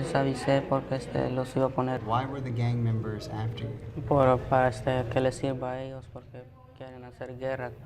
20 months of I mean, we repeating get what you intakes mean and just in people that little thinking I'm clip, a lot you know, smarter that he than just I wants the actually story. am. He's talking to this young boy who has left home. And so why were those stories important to Brent? I think, you know, you have to understand where he came from. He's a kid that grew up in Arkansas and you know, went to Columbia, you know, University, Ivy League school, and then became a Nieman Fellow at Harvard. But deep down, he was still a kid from the country and, you know, from a small Southern town. And I think he related to them really well. And when he sat down with people, his interview questions were always very basic like that. He never was trying to be the story. He was always trying to get the story. And he did it in a way that was so very elemental and basic to journalism, which oftentimes today kind of gets lost in the kind of news programs that we see where the correspondent seems to always take front stage. He wasn't like that. He didn't want to be noticed. Yeah, I got that. Just from watching that clip, I got that right away, that was his style. It was just pared down and just to get the story. And so I know that you recently spoke to him. So just tell us about that conversation. I was at a Ukraine protest in Washington, D.C. I live a little bit outside D.C. Want to criticize Ukrainian soldiers for being overly aggressive in a war? No, I'm criticizing, well, one, I'm criticizing Russia, and two, I'm simply stating that what you are seeing unfold in front of your eyes is going to inevitably unfold in way, way worse ways than you can ever fucking imagine, considering that, again, it's still Russia's fault for invading, but, they have an unlimited supply of guns in the hands of untrained individuals who are fucking understandably terrified. So when I mention that, that's not to say, like, Ukraine bad or anything like that. Yes, overly aggressive acts by the Ukrainian Territorial Defense Force, which is comprised of civilians that aren't trained, that are also fucking terrified, is not going to be a good thing for Ukrainians. Because ultimately, I don't give a fuck when they kill, like, invading forces. I'm talking about them aggressively killing or pursuing or arresting or torturing other Ukrainians that they consider to be sussy.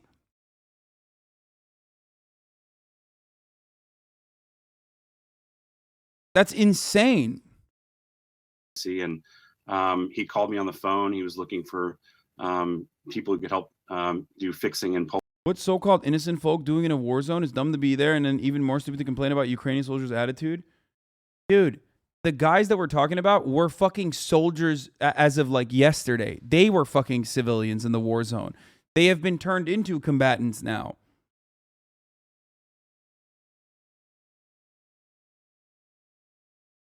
Poland and Ukraine, and we talked for a while. And we spoke for, probably 10 minutes, and I knew he was going to go the next day. And he went the next day. We always kind of, when you cover wars for a living, like he and I do, and you go to places like Somalia and Libya and, Iraq and dealing with ISIS things. And, you always think that you maybe might not see that person again. But when you talk to Brent, you're always talking to a guy who's very upbeat. And Homie said, just leave, by the way. Like, just leave, lol. Just leave the active war zone, brother. What the fuck? How stupid are you? Yeah, no shit. If it were only that easy, dude. God, Americans are so fucking fat-headed and broken brain, dude. Your brain is, like, covered in lard, I think. Jesus Christ, dude. Dog, they're not allowed to leave. Men between the ages of 18 and 57 are now not allowed to leave. You're over here sitting in your fucking crusty gamer sweatpants from the comfort of your living room in Ohio, typing in my chat about how, like, why don't fucking Ukrainians leave?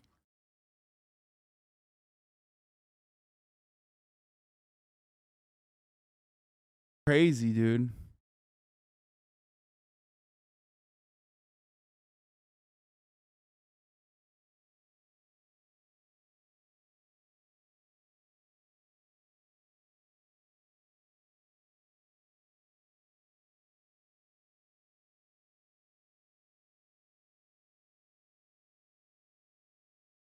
very secure of what he's doing and why he's doing it. And, I just wished him well and told him I'd see him when he got back. So you never talk about things like that. I mean, you war correspondents, you're so brave, and we see it obviously in full display right now with so many of our correspondents in Ukraine. Do you talk about that before you leave? Do you talk about the risks? Not much. I used to be a roommate with Chris Hondros. You probably know his story. I was good friends with David Gilkey. You know his story. I worked with Clarissa Ward when she was at 60 Minutes. So one of your great correspondents there, probably the best in the business. You've spent a lot of time talking about that stuff, and you spend a lot less time talking about the story if you're talking about that stuff. So I think, you put it in the back of your mind.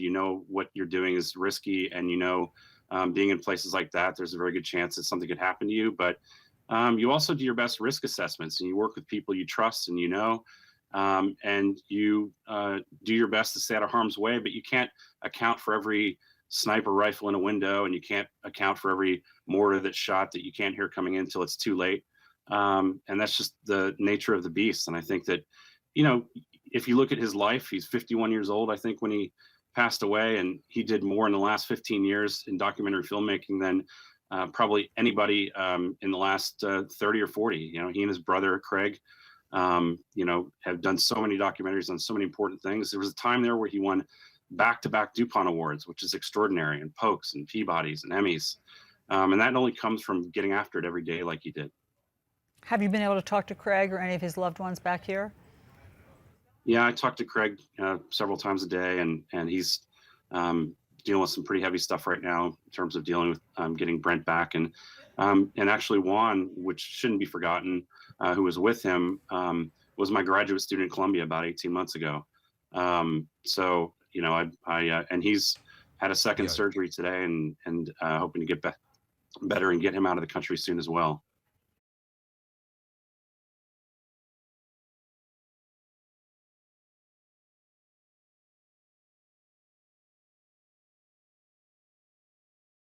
I had a chatter time on P recently. It was kind of weird. He told me 0.42, which seems pretty good compared to the 1.35 that you just had. Bro, instead of timing my fucking P breaks, how about you time the top of the hour ad breaks, okay? Or at the top of the hour, or in my case, at the middle of the hour, there's a 60-second ad break that comes and goes. But if you want an ad-free broadcasting experience that's uninterrupted, then all you need to do is subscribe. You can do that for $5, or you can do that for free with a Twitch Prime. Or you can do that by getting gifted a sub. Okay? There are ways to do it. One of them. Oh, no. No shot. This is parody. There's no way this is serious. Okay? I don't want to believe that this is serious. Here's the 1 minute ad break now, by the way. We're doing bottom breaks today. We're breaking out the bottoms, boys. Captain Ukraine, Poggies. No, there's Harambe in the background, so there's no way this is real.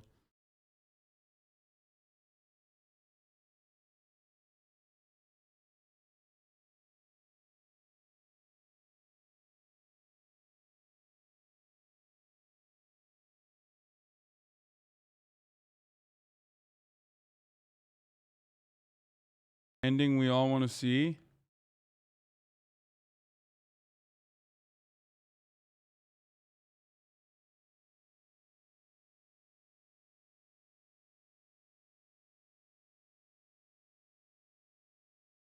This is just like a movie. Soy. This is just like a movie. It's just like a movie. Oh my God. It's just like a movie.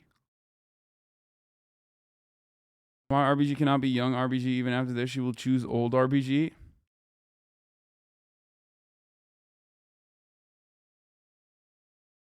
Just like Red Dawn. Wait, let me scroll through to see if there's gore here real quick.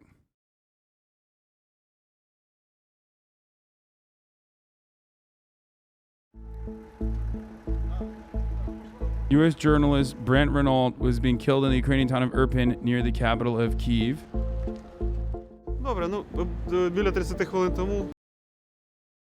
Around 30 minutes ago, Danilo Shapovalov, a volunteer surgeon with the Ukrainian Territorial Defense Forces, says around 30 minutes ago, a car was shot at Irpin, and there were 3 casualties. One journalist was wounded in the neck and died immediately. And another journalist was wounded. I provided medical aid. The other U.S. journalist, Juan Arredondo, was taken to the hospital. Crossed the first bridge in Irpin. 17 months. We're going to film other refugees leaving, and we got into a car. Somebody offered to take us to the other bridge, and we crossed a checkpoint, and they start shooting at us. So the driver turned around, and they kept shooting. It's 2 of us. My friend is Brent Renaud, and he's been shot and left behind. Your hair was looking sexy at the streamer award. And how is he? Yes, I don't know. You don't know. You don't know what happened to him. He was. I saw him being shot in the neck, and we got split, and I got pulled into the.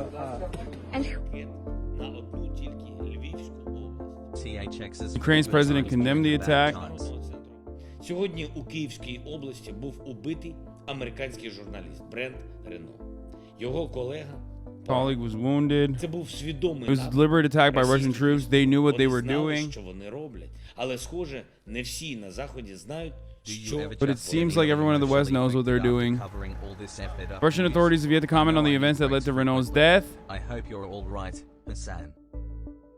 Renaud was working on the region for Time Studios, according to a statement from the company. The 50-year-old award-winning filmmaker previously covered wars in Iraq and Afghanistan. Case closed. Why would the Ukrainian president lie about it?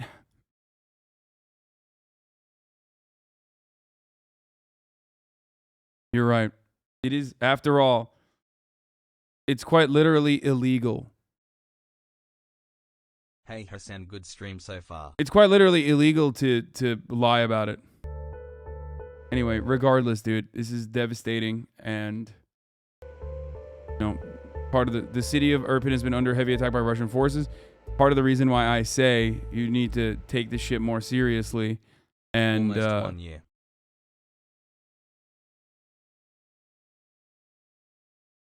Russia on Ukraine, Israel and Palestine, USA on Yemen. The Committee to Protect Journalists says the Ukrainian authorities blame the Russian forces.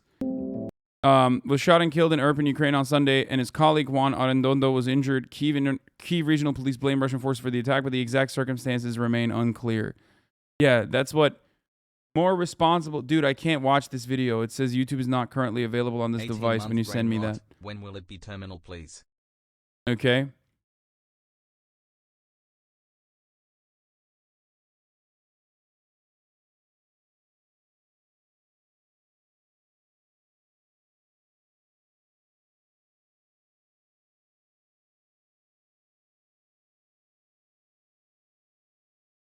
Hi chat.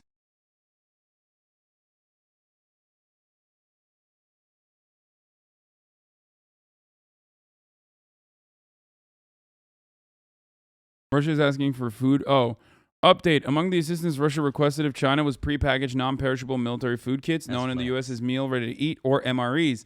According to two sources on the matter. Okay, dude. If you have any... Dude, listen. Is he trying to kill the Russian forces? Is that what Putin is trying to do? Yet again, notice how Vladimir Putin has no concern for the safety of the Russian soldiers. Giving them Chinese MREs is literally worse than giving them nothing at all. Okay?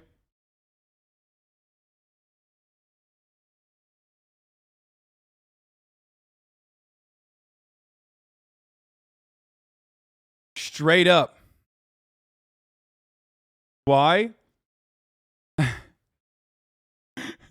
Chinese MREs are fucking dog shit. Like, actual dog shit. The absolute worst. Hassle.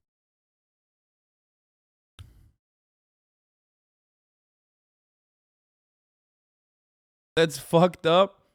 Steve MRE. Steve, 1989 MRE Info, who is the foremost authority on MREs from not just like contemporary MREs, but from MREs of all time.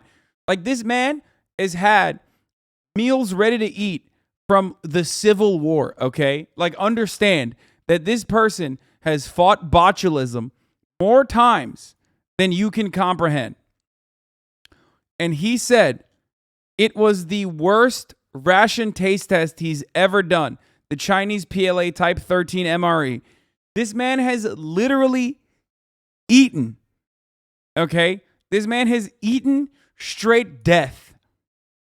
Like, he eats MREs that unironically are going to kill you. Like, he knows he's going to die if he eats it, and yet he still has.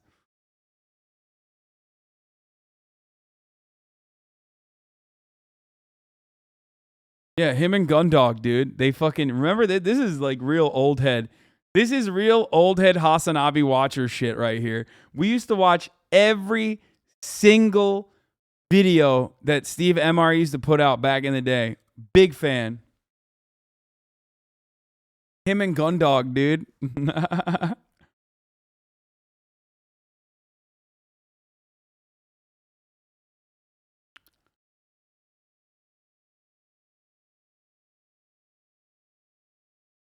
16 months Elicho MRE Arjan.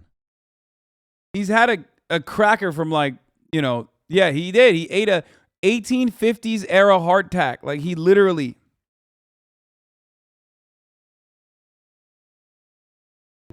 With some kind of green vegetable, shreds of carrot. Oh, you know, you can see it, but you can't taste it. The texture of the rice, it's not too bad. The flameless ration heaters work well, but the food isn't even as hot as it should be for the amount of weight that takes up. The extra and wouldn't touch heating a Chinese element, those MRE. heat, those. Bro, I've literally seen this man eat mold, okay? So if he says a type of MRE is not good, you just know it's true. Little sleeves that, you know, so I guess you can hold it and not burn your fingers. It's just extra weight. It takes up extra I just want to space. point. That could have been allocated. Yeah, MRE almost kills me and Gundog. And Warfighter approved. Packaged by the Warnick Company in Cincinnati, Ohio. I looked far and wide to figure out where the tracking number came from, and I couldn't really figure it out, but Cleric sent this to us. He's a 7-year Army combat veteran. He was an Army medic. So thank you for breaking the law and sending this to us, Cleric. Okay. Just kidding. It's not actually breaking the law. All right. So these are flameless ration heaters that have that are going to heat this up. So let's get this out on a nice tray. Also, thank you to Gundog for no reason other than just thank you for existing. Okay. Cool. Okay. Nice. It looks like well, let's start with the top. It looks like we have a tortilla package here. Yeah. And you'll notice this has more saturated fat than its predecessors. They upped those saturated fats after they realized that the original food had no caloric value whatsoever. Okay. Wait, hold on. Let me get this out on a nice tray first, okay? We got our cheese spread right here. Okay?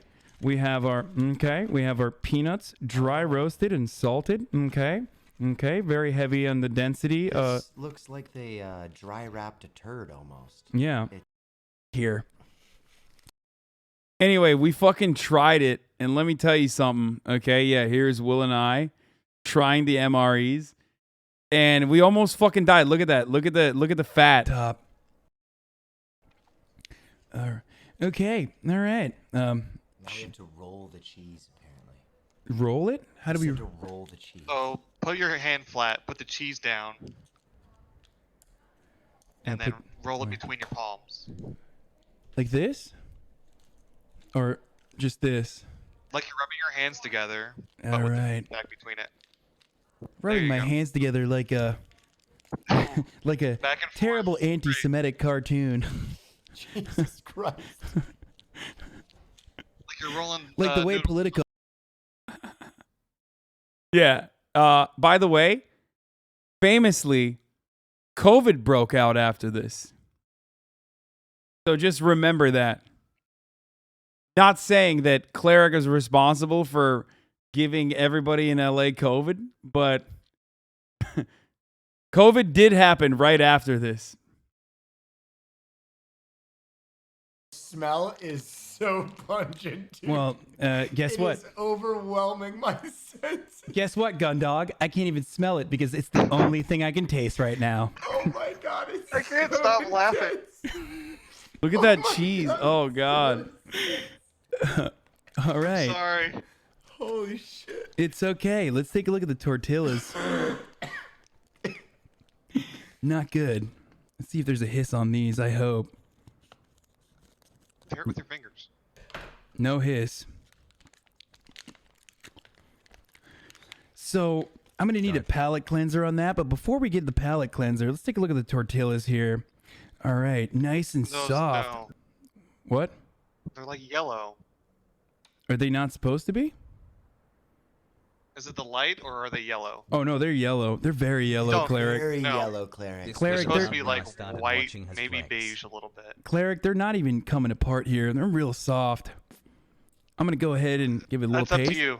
Are you gonna eat this too? Oh my god, dude. Very good. I guess we're in this together. Yeah. There you go. Try Put the some cheese too. on it. Yeah, put some Have you cheese seen on it, the pussy. season 3 trailer for Okay. The Yeah, what's up? All right. Put some of that botulism cheese. God, if this ship goes down, it goes down together. All right. Hasn't molded too much. You guys already know I've... Okay. Look at that good spread. Oh, look at how good that... Active duty for 4 years. This was my favorite MRE. Dog, no, this was like... The marinara sauce and meatballs MRE was not... It was fucked up. I think it had been opened or something. I mean, this was like straight out of Iraq, too. So this was like... This was not edible. I felt like shit after eating that. You looked happy. You looked happier 2 years ago. Oh, you want to... Here, this. Take a look at that. Wait, let me smell Fish. Smell it. Dude, I don't know. Okay, that definitely also has that dusty scent to it. It has like a... It's got like a death. It's got like a death smell in it. It's got both the garlic mashed potatoes and the meatballs have a dusty aftertaste and a dusty scent to it. Like a chemical... Like, you could probably put it in your mouth and spit it out and be fine, but I would not swallow. Do you want to do that? I'll put some in my mouth. All right, I'm gonna give it a little taste of the marinara there. Just give it a little lick there. I'll put one of the meatballs in my mouth. See if it's good. At HasanAbi, very important question. What's the appropriate wine pairing for this MRE? Are you thinking Chianti? Should I swallow? It's in my mouth already. I'm swallowing it. Whatever. I'm not gonna swallow this, but I'll put a meatball in my mouth. Yeah, that's definitely not good. I'll tell you that much. All right, put that in your mouth, brother. Let's see how you do, gun dog.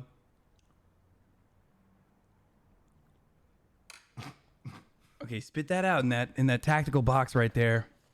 Get it out. There you go. It's so funny, dude. Holy shit. Why was I sounding like... Okay, we're done. I'm just saying that guy, Steve, would eat that in a heartbeat and be like, delicious. And he says that the Chinese MREs are the worst he's ever tasted. So I'm going to go ahead and you know, let you know that probably not good, not edible. Okay?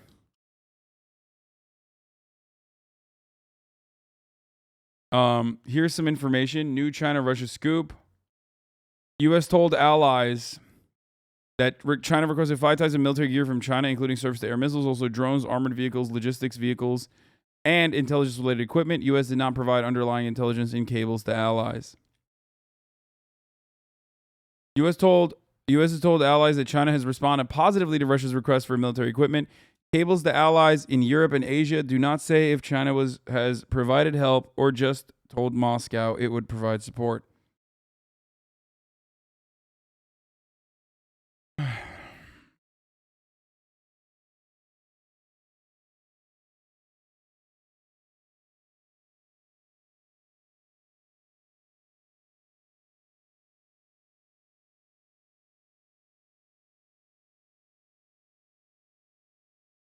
$17 already. Wow. XQCL Arjan.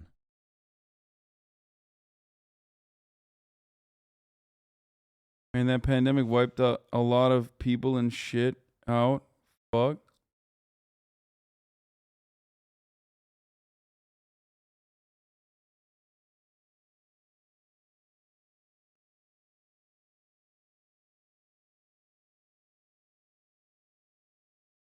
You and Will swapped hairstyles in 2020? Yeah.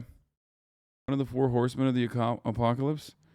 Oh, yeah, I saw this, dude. The architect of the war in Libya, Frenchman Bernard Henry Levy, cited in Odessa, Ukraine. It's a bad omen, folks. Listen, where this man goes... 18, that's one more than the last. Don't get wrecked. Where this man goes, only pain follows, okay? Here he is in asking Libyan protesters to pick up arms and overthrow the Gaddafi regime in 2011.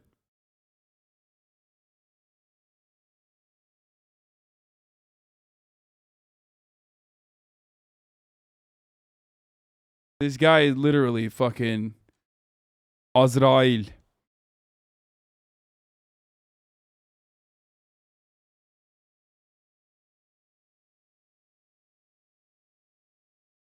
You can never trust philosophy majors, dude. You just can't.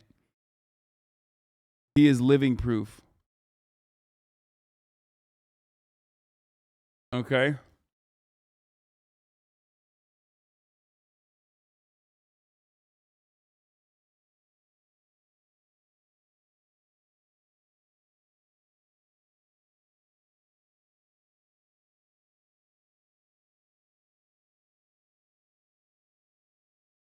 Never trust philosophy majors.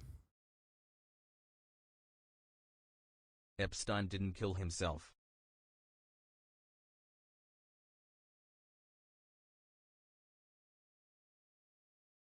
A Lacanian would never do this?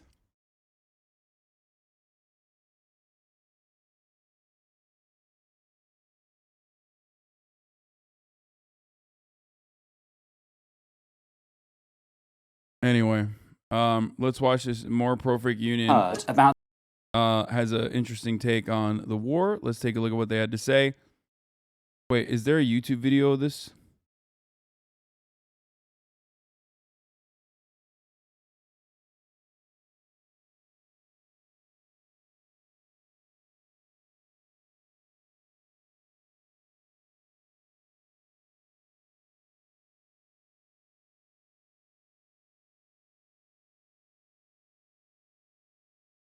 Never ask a man his salary, never ask a woman her age, and never ask a French philosopher about their opinion on the age of consent. True, dude.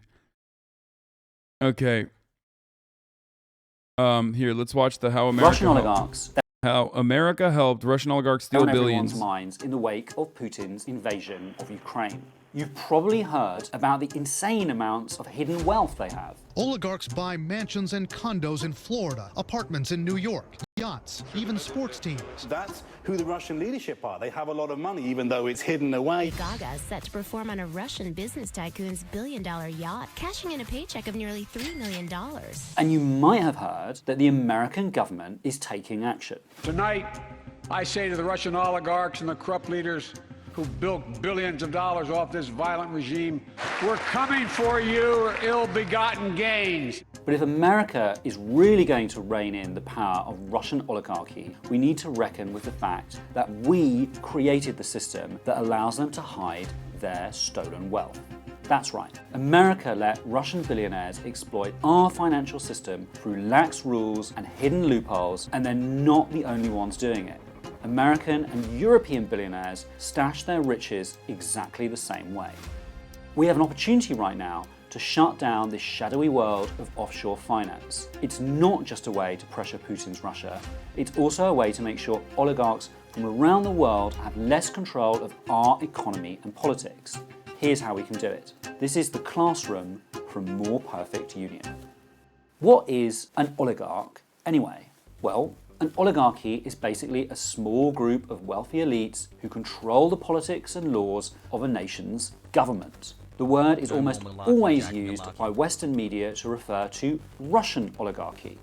These are a small set of ultra-wealthy business magnates who have had tremendous power in Russia. Of course, we don't have that in the United States. Not us. Never us. Never that. We would never do that. We would never have oligarchs. Don't be crazy now. Don't be crazy now.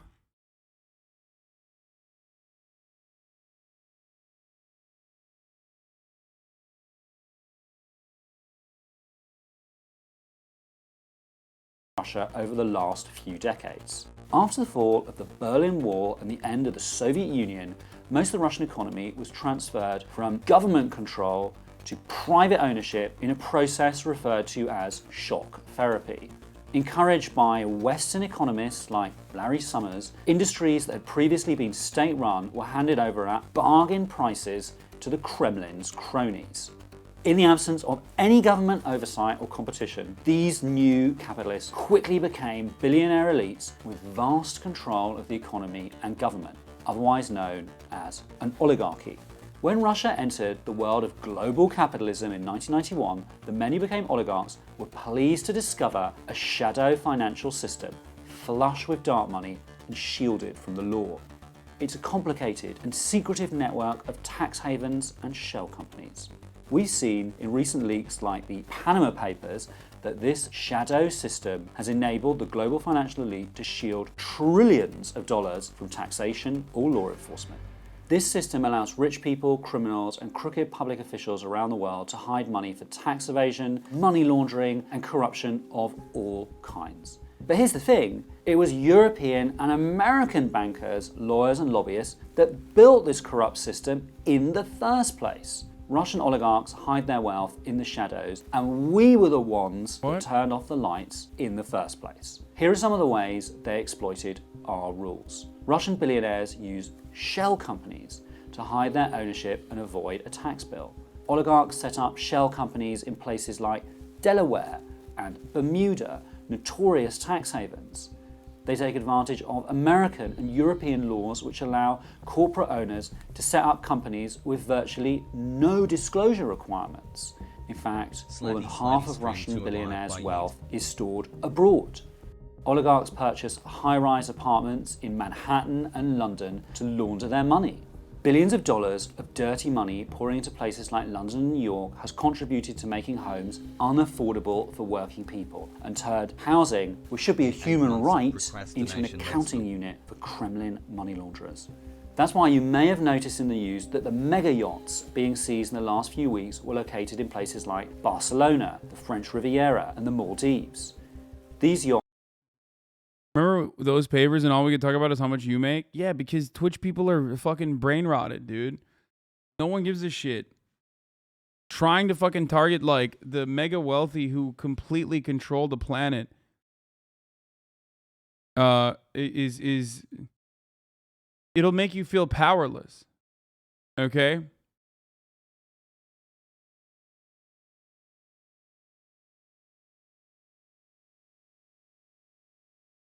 But Twitch streamer Rich, that's a good one. Yachts are grotesque displays of the oligarchs. Oh yes, buying a $42 million apartment contributes to homelessness. Wait, what? Do you think Russian oligarchs or just oligarchs in general do not contribute to homelessness? The fuck do you mean? Lamo, yeah, I'm sure Russian oligarchs are the reason housing isn't affordable. No, all oligarchs are the reason why housing isn't affordable. All capitalists are the reason why housing isn't affordable. They buy housing as a commodity, as an investment vehicle. What the fuck? Yes, dude. Yeah, exactly. Not just like Russian ones. It's like, hey, man, listen, I'll only criticize capitalism if we do it from a point of view of ethnic background or race or creed, okay? I'm not doing it for any other reason.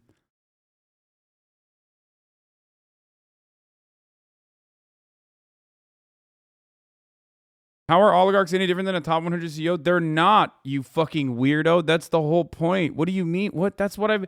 Did you hear me being sarcastic and think I was being serious? What the fuck?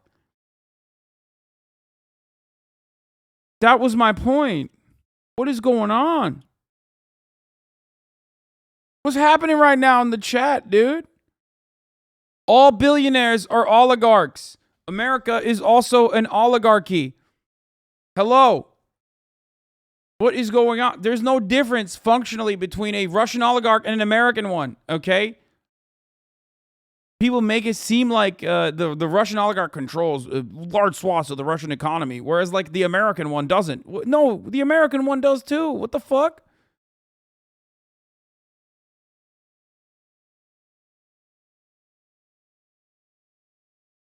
Wealth. The oligarchs also use Swiss bank accounts to hide their money, up to $150 billion worth, according to an estimate from a leading Swiss paper produced this week. At the end of the 1990s, after Russian oligarchy had taken hold, a strongman emerged, Vladimir Putin. Putin came to power with the support of Russia's oligarchs. Yeah, but lack of housing seems like the main problem to me. Is it not enough housing to go around? First and foremost, even if you're like a straight fucking yimby, and you think it's the lack of housing, who is controlling the supply of housing? You think it's the big bad government? Or do you think it's the big bad government working at the behest of other realtors and developers who want to maintain a certain price on housing to make sure that it continues going up? Okay? God damn, dude. Fucking people that have socked them Twitter descriptions, stop sounding like fucking Libertarians Challenge. Impossible difficulty.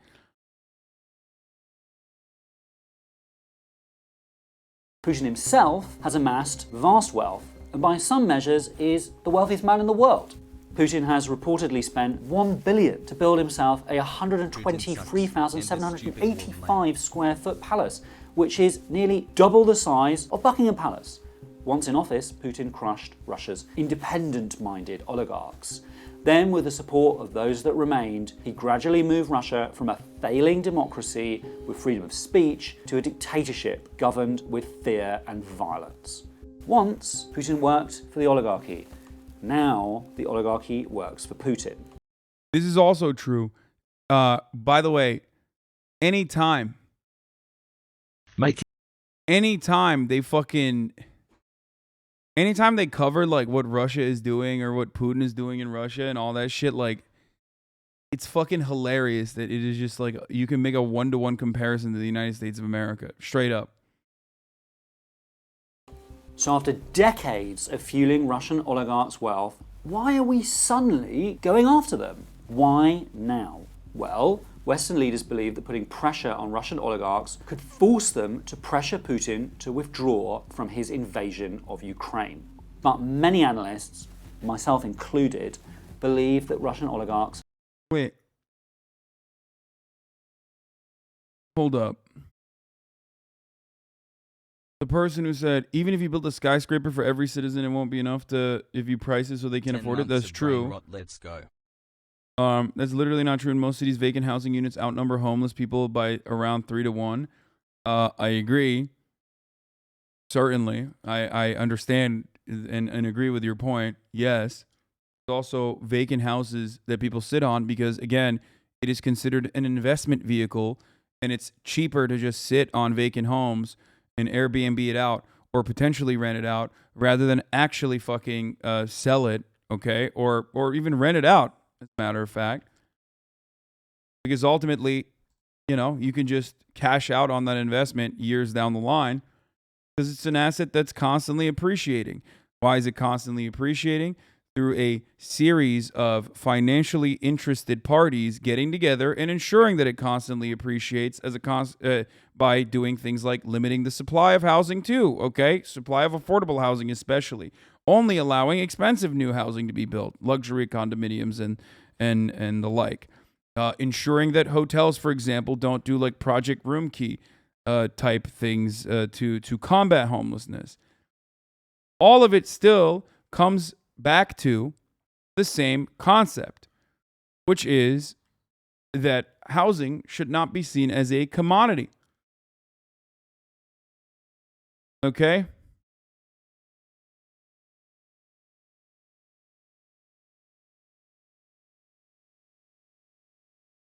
Now almost all work for Putin.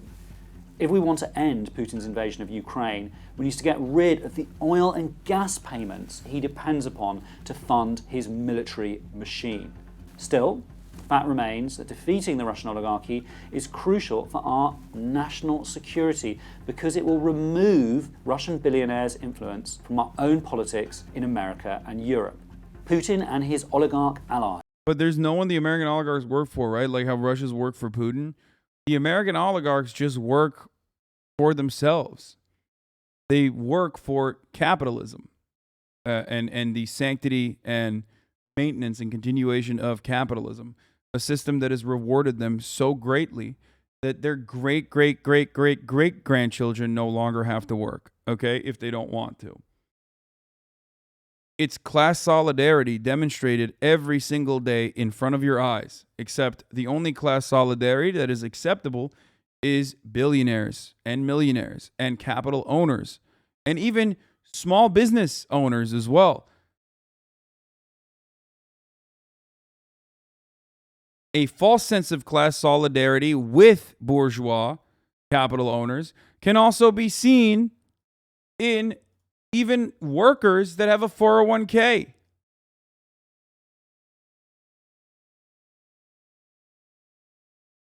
Okay?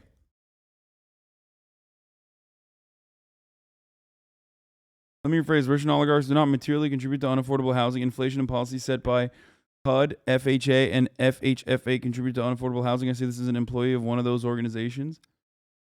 I mean, I think you're missing what I'm saying. What I'm saying is, it's the top of the fucking hour. And as an oligarch of the American variety, I'm going to serve you a 60-second ad because I have class solidarity with the main oligarch, Jeffrey Bezos, and a contractual obligation. Jeff Bezos dictates I serve you a 60-second ad break. at the top of every hour. But you can avoid those ads if you subscribe for $5 or for free. With a Twitch Prime, that is. By connecting your Amazon Prime account to your Twitch account, you get one free Prime subscription a month. Here's the 1 minute ad break now. Also,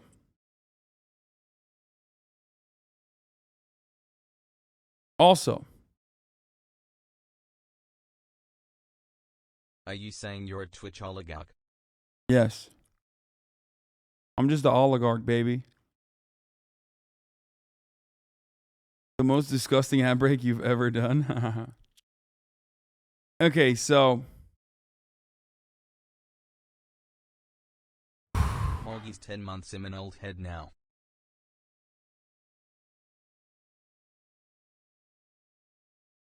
the American government does not work for the interests of the citizens.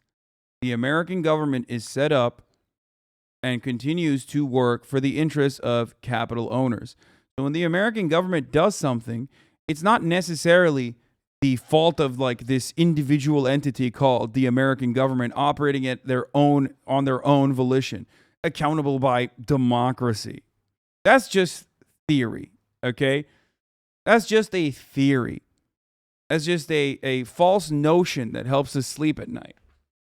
Make us feel like we actually have a say in this process. When the American government does something, it is done with the express purpose of benefiting capital owners and their material interests, okay? They are the ones who built this government specifically for this purpose. That's it.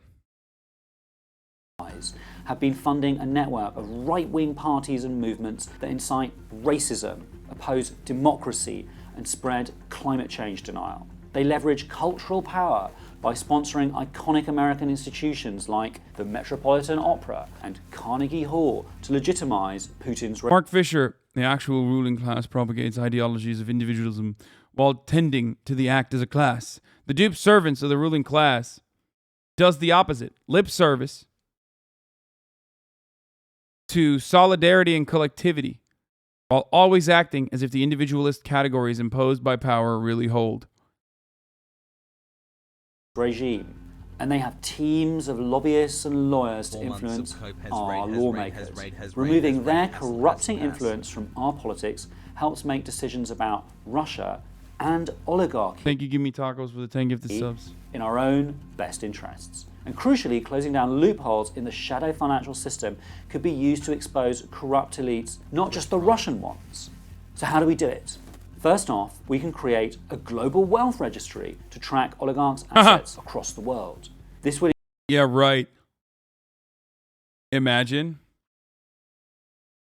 I'm willing to bet that, those who hold the levers of power would not necessarily be very comfortable with such a concept.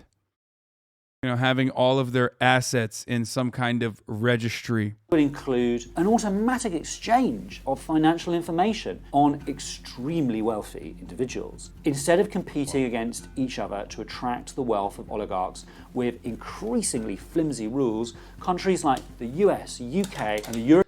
It's really funny because there's well-intentioned social democrats, okay, that propose these kind of solutions, but don't actually want to do what it takes to build an enforcement mechanism.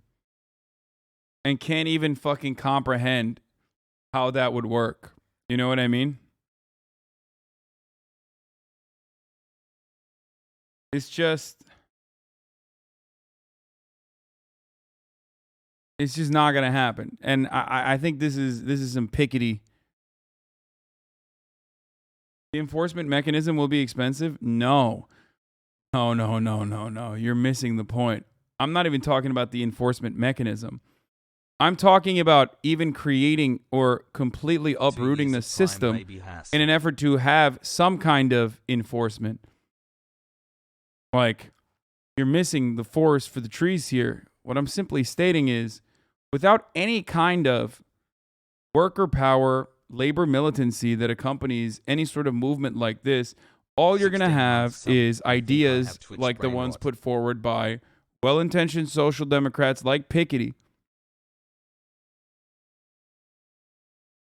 about a wealth registry and a potential wealth tax at the global level, when these individual countries operate specifically at the behest of said oligarchs.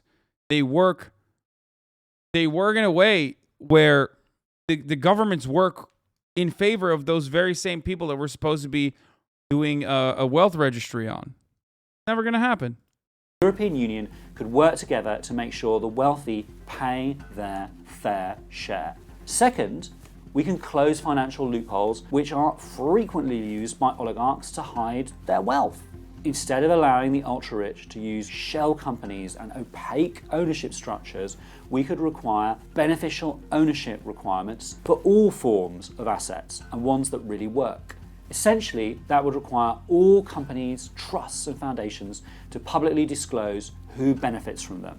Finally, we can increase funding and support for enforcing the laws we already have on the books. The US can put anti-corruption and money laundering measures at the top of the international agenda. And we can provide many more resources to the domestic and international regulatory agencies whose job it is to track oligarchs' wealth and enforce when they break the law. Today, Russia's billionaires control roughly 30% of the nation's wealth. For comparison, German and American billionaires control about 15% of the wealth in their respective countries. Research suggests Russian oligarchs have about as much wealth stashed in offshore foreign accounts as the entire Russian population has in Russia itself. Defeating the Kremlin's oligarchy would be a huge turning point for both national security and financial transparency. So if our leaders truly are serious about tackling Putin's oligarchy, then we have to start looking at our own role in creating these loopholes and close them down once and for all. China may have shit MREs, but I don't see Jack Ma talking about his insane 996 shit anymore. The China model of handling oligarchs is better. I don't think China enforced, I don't think China kidnapped Jack Ma in the lightest terms I can use to because he was talking about his 996. 11 months of hussy Scotland. Plan, program, whatever. Emacs seething right now. Elon Musk rumored to be dating OnlyFans star puppy girl Jenna. I don't believe this. This is not real. So close to brain rot. The picture, the headline, the comments. I knew I'd have your support. I wish people would stay out of my personal life. Oh my God. This is not real, right? There's no shot it's real. It's fake. Come on, bro. He has enough money to just turn her into a full dog. Okay, let's listen to fucking my favorite liberals that have like some minor aesthetic differences, but not even all that much, talk about the comings and goings of Russia and Ukraine. Not just seems to me, it's pretty obvious. There are no good options. When deterrence fails, there are no good options anymore. And the grave failure of the West was that we spent 30 years basically thinking that bad people are not bad people if we talk to them strong enough and if we negotiate with them or if we ignore. Like, what's your suggestion, Ben? Huh? What is your suggestion then to Russia? How would you have dealt with Russia? How would you have dealt with Russia differently? I love these guys, man. They're so awesome. They're like, the reason why Russia is invading Ukraine is because we didn't talk to the bad people like they were bad people. We talked to them like they were good people. Awesome. Yeah. Or them taking pieces of territory in Georgia under Bush or Crimea under Obama. If we just ignore it hard enough, then maybe it sort of goes away. And now deterrence has failed. And it seems like the world order is radically reshifting. Like the United States, we seem to treat this as almost a natural disaster, like a thing happening far away. But in Europe, they're treating this as an epic shifting event. And they're talking about rearming. They're talking about forming new security alliances with Eastern European countries. Where do you think this ends up? I think this is actually turning out to be, I mean, obviously what's going on for the people of Ukraine is horrible right now, but I think in the long run, I think it's going to be a good thing because, first of all, Putin is being shown to be way less strong than we thought he was. I mean, this is, I don't know what the opposite of blitzkrieg is. Quagmire. Yeah, I mean, he's quagmiring. Yeah. Right. It was supposed to be a cakewalk. So was Iraq. You know, I'm so surprised that he actually did it because it wasn't really necessary. I tried to explain one night on my show that I think a lot of this comes from he thinks he's the savior of the Russian people. I think when you get to that level where he's been in office, he's been in absolute power for 20 I love hearing stuff like this because it's just cool to hear like what kind of new ways they're going to come up with. Like, regardless, like they Ben's have to sister come up has with some like a reason. difficulties. Everybody wants a reason for why things are happening. Okay. And it's like it's gonna be fun. It's always gonna be a good time. Like, especially if it goes beyond just like, oh, he's just a bad guy. 20 years. What is left? What's in the soul of a man? He wants to be a hero. And he thinks this is the way to do it. I think people know this is history major stuff. But Kiev, or Kiev, I guess how we say it now, is the ancestral home of Russia. It's the beginning of the Russian state from around the year 1000. I'm not saying that that gives them a right to take it. It is a completely different nation now. It changed. It's not even part of. Wait, so you think there wasn't a particular reason he was just bored? No, the particular reason is controlling the Ukrainian production of oil and gas, and also controlling Ukraine that is in its backyard, and ridding it of Western influence, as he has stated time and time again. That's what I think his ultimate goal was.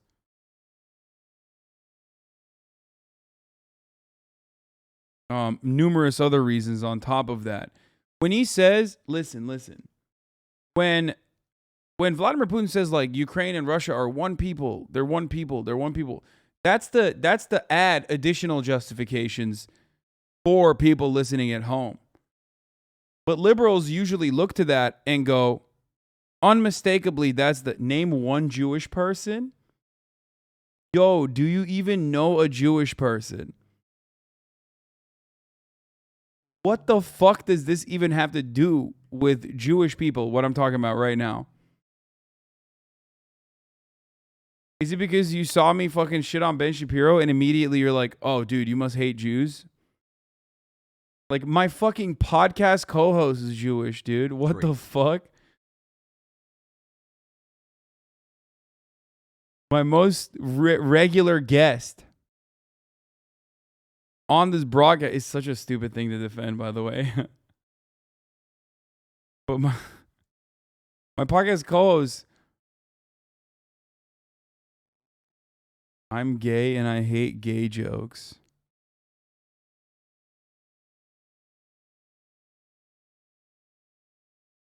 Hey, Austin, we get it. You're a top. Hey, Bob the Builder 01.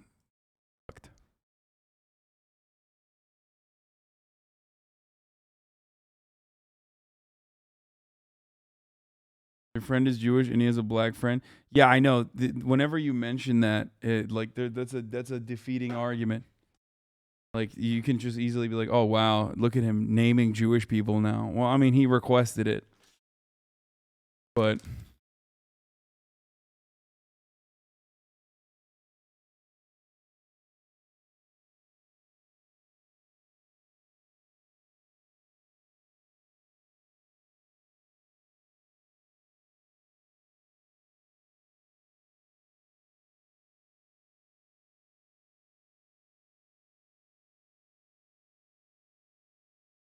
anyway.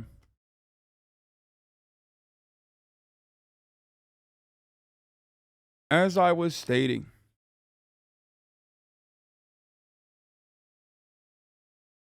there's always a financial, materialist component and a real reason as to why countries, governments, people behave the way that they do.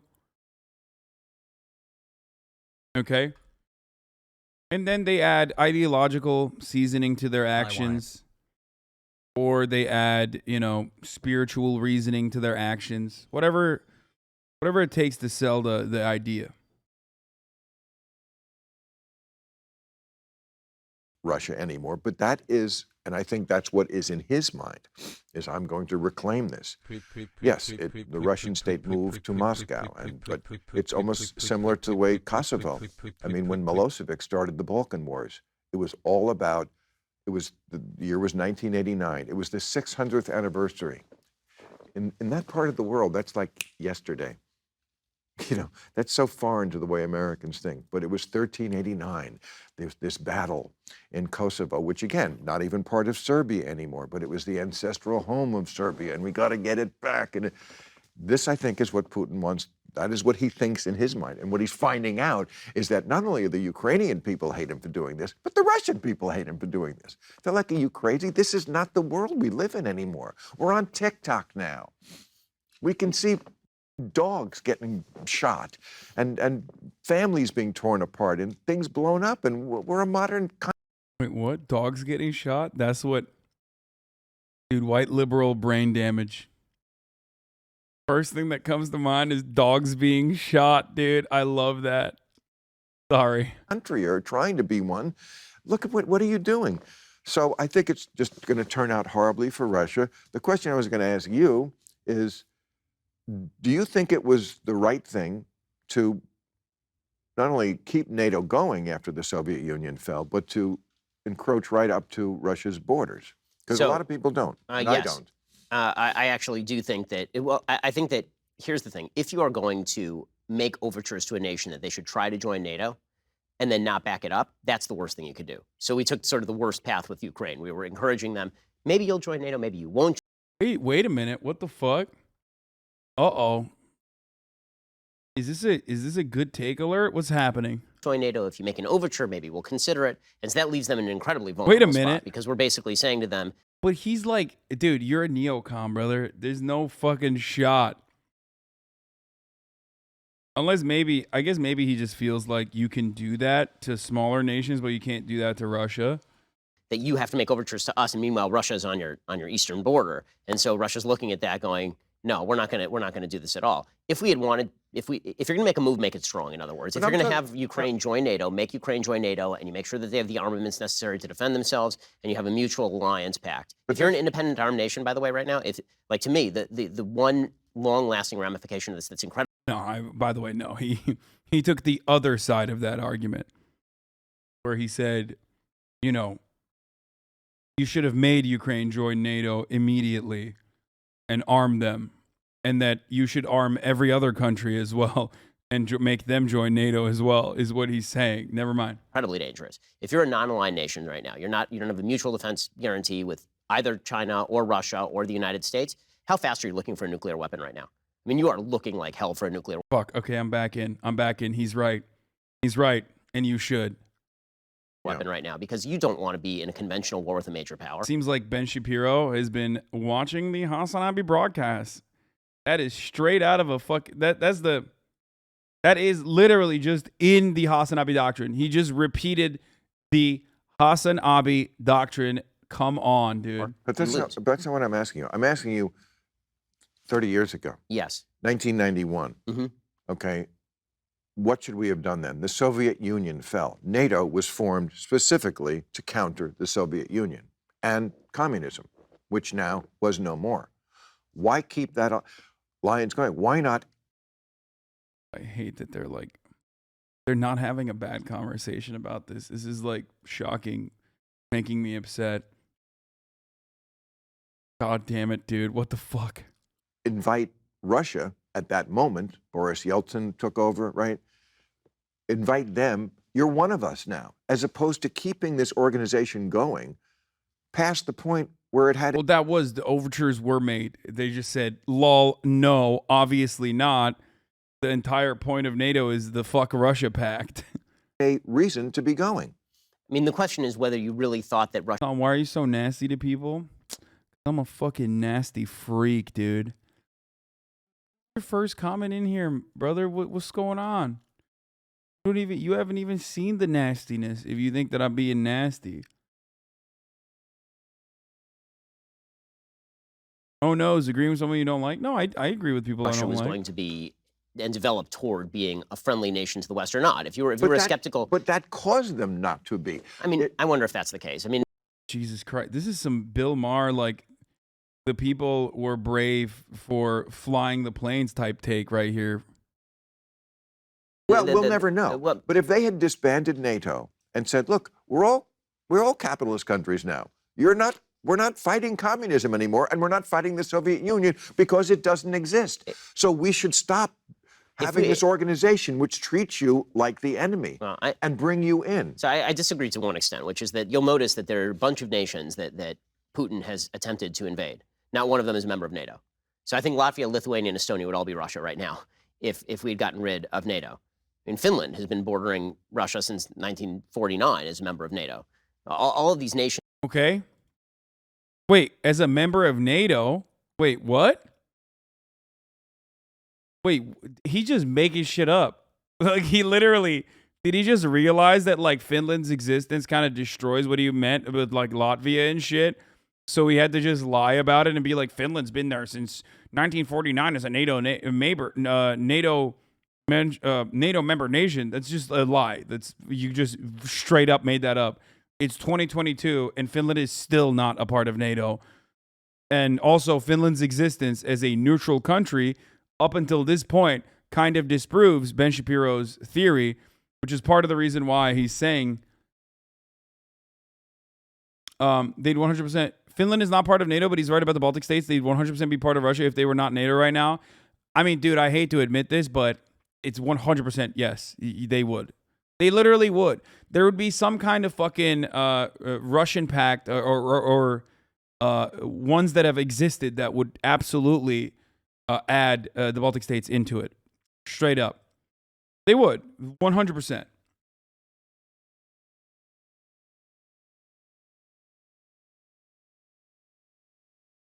But Georgia isn't? Yeah, because Georgia was invaded after George W. Bush said, we are going to... What do you mean?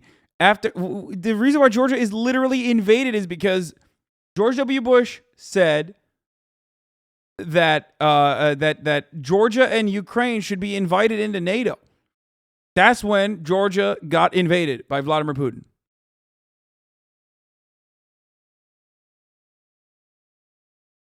Extent, which is that you'll notice that there are a bunch of nations that Putin has attempted to invade. Not one of them is a member of NATO. So I think Latvia, Lithuania, and So should NATO exist? I'm confused. No. I don't think NATO should exist. I think in the absence of NATO, I mean, this is like literally we're doing complete fucking revisionist history here. If NATO wasn't built, if the Marshall Plan was implemented exclusively not for influential gain amongst Western European states, but exclusively to rebuild Europe for no reason other than just rebuilding Europe. If the USSR was allowed to continue its dominance, if the USSR was allowed to influence and offer material support to communist parties all around Europe, and NATO was not used as a counterbalance against that to quite literally do right-wing terror in many nations, and there was a collective security agreement that the USSR was also a part of, we would be living in a very different world.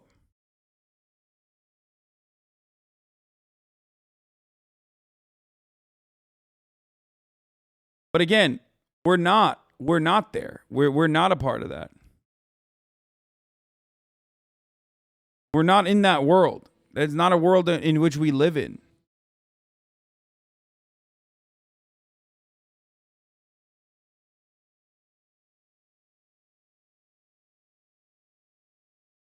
The reason why NATO was built was for the express purpose of America utilizing European nations in a collective capacity against the USSR. They were terrified of communism winning. They were terrified of socialist communists who won the fucking resistance war within Europe from gaining prominence. if there are three separate factions, when you have the fascists and you have the communists and you have the liberal capitalists, okay? The feckless liberal capitalists, specifically led by the American feckless liberal capitalists, were able to utilize successfully in post-World War II the fascist militancy against the communists, even though the communists themselves were actively a part of the resistance and were able to purge the fascist forces within Europe. This is what happened time and time again in every fucking European country. This was done also with the help of NATO.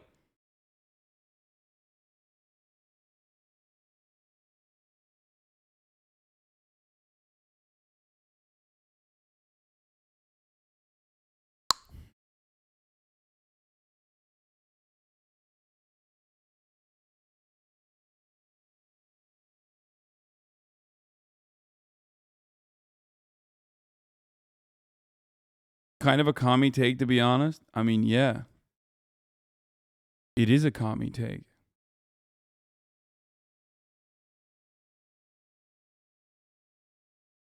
Chatters losing their minds? Yeah, I mean, what's the threat of NATO on Russia's borders now except to stop Russia's imperialist actions? Like, what is going on right now? NATO is not a defensive pact. It has never been a defensive pact, and it still does not exist as a defensive pact.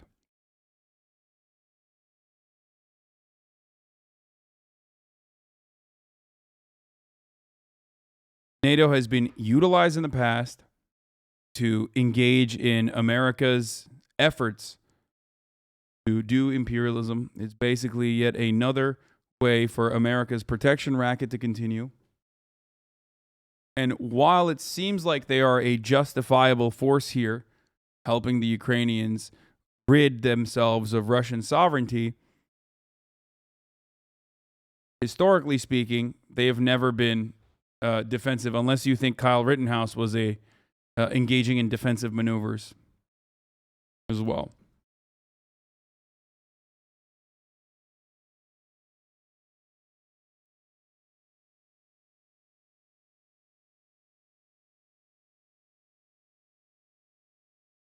Estonia would all be Russia right now if we'd gotten rid of NATO. I mean, Finland has been bordering Russia since 1949 as a member of NATO. Wrong. All of these nations joined NATO in the 90s. Latvia, Lithuania, Estonia, I think they all joined either 99 or 2. Historically, blah, blah. We're talking about what's happening now. If you don't understand the inception of certain countries, you will never understand why other countries that they are literally diametrically opposed to or created, the pact that was created to fight against said country, you're just always going to just relegate back to good versus evil. This is the good forces are fighting against the evil forces. Of course, you can't ignore history when talking about these sorts of things. 2004. Yeah. And that was in direct opposition to, at that point, Putin, right? You're talking late 90s, early 2000s. And please don't talk about Eastern Europe. You literally don't have no clue what you are talking about. Thank you. Since Putin take power. Bro, Eastern Europe, like, let me just explain something to you, okay? I hope this day never comes, but one day you might recognize that Western Europe does not give a shit about you, okay? So just remember that. A lot of you dumb motherfuckers sit in the chat in like Estonia, Latvia, okay? And you're like, stay out of Eastern European people's business, okay? Listen, motherfucker, you're just territory to be conquered, okay? Either it's going to happen by Western forces or Russia. Shut the fuck up, acting like you have any sort of sovereignty in this matter. Jesus Christ, dude. It's pissing me the fuck off. And I say this as a Turkish person who was a dog to the American NATO war machine. So shut the fuck up. Stay out of Eastern European people's business. Like, shut up. Shut up. You're not a country, okay? You're literally a vassal state. Shut up. So fucking annoying.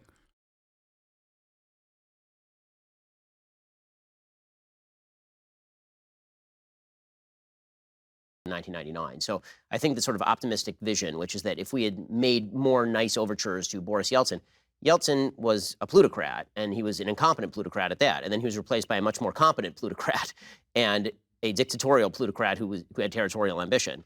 And so I tend to be much more hawkish in terms of not trusting other nations to spin on a dime and suddenly become our friends. And so the idea that very compassionate of you to just tell them to shut up. It's just so fucking annoying that they like come in here and like they're like, oh, dude, you don't know anything. Like, I get it, dude. I get why you're afraid of Russia. Okay, I understand that. I do. But shut the fuck up. Like, this is not about you. Okay, it's not.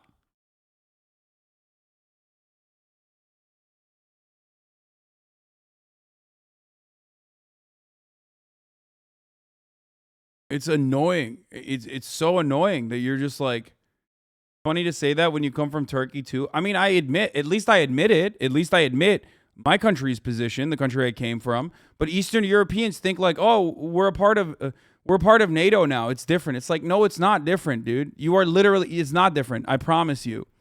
Okay? I hope that day never comes.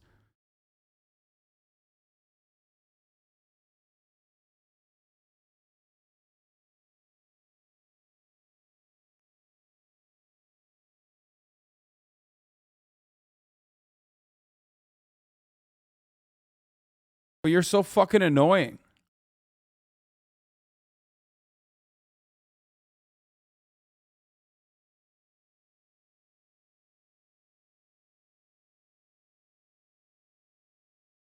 Not saying stuff like that is how you get Eastern Europeans to come after you, unfortunately. Okay. I mean, yeah, I know.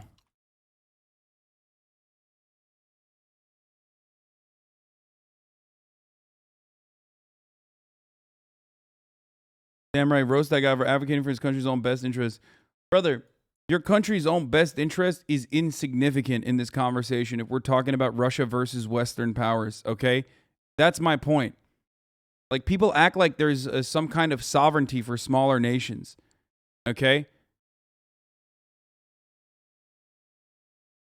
There is no sovereignty for your nation or your personal interests. You understand that, right? You can it can make you feel bad when I say it, but it's just the unfortunate reality.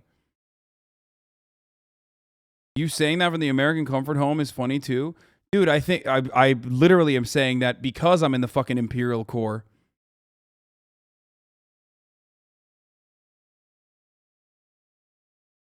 If there was any sort of sovereignty or sanctity or security consideration for Ukraine, then there would be a no-fly zone implemented over Ukraine. There would be a fucking nuclear holocaust right now, potentially. But there isn't one. Do we see anything but just Javelin missiles being shipped in? Do you see a single American boot inside of Ukrainian borders? That's what the Ukrainians want. Ukrainians are living through World War III right now. And a lot of you living in Eastern Europe also recognize that, and that's a real fucking fear that you have deep down inside, that like this NATO pact might not hold. We're seeing what's happening to Ukraine. What if Russia came after us? The only reason why they would ever defend you, okay, is because you've already signed a pact, and because that would dictate that they absolutely, personally have to defend every inch of NATO territory to reassert their dominance as a global superpower. Okay? Ukraine wants to be in NATO. Are they ever going to be in NATO? No. And I know for a fucking fact that all you Baltic motherfuckers in the chat right now are legitimately terrified for understandable reasons. What if NATO doesn't defend us either?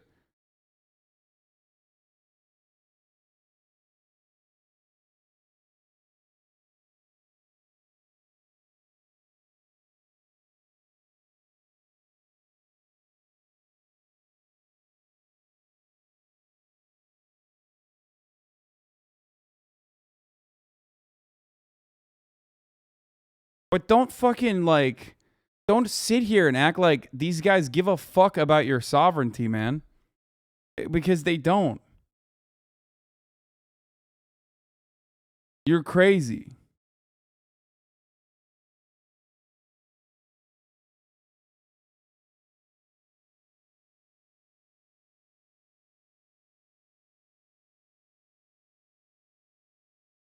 The only reason why NATO would ever defend any Baltic country is so that they can reassert their dominance. Okay? the moment that they feel like they can give an ounce of NATO territory back, and if Russia recognizes that and pounces on that weakness, it's over. You think they're going to go to nuclear war over? You think they're going to go to nuclear war over fucking Latvia, dude? No. If they ever would defend a NATO country, it would be defended exclusively so they can reinforce their global power.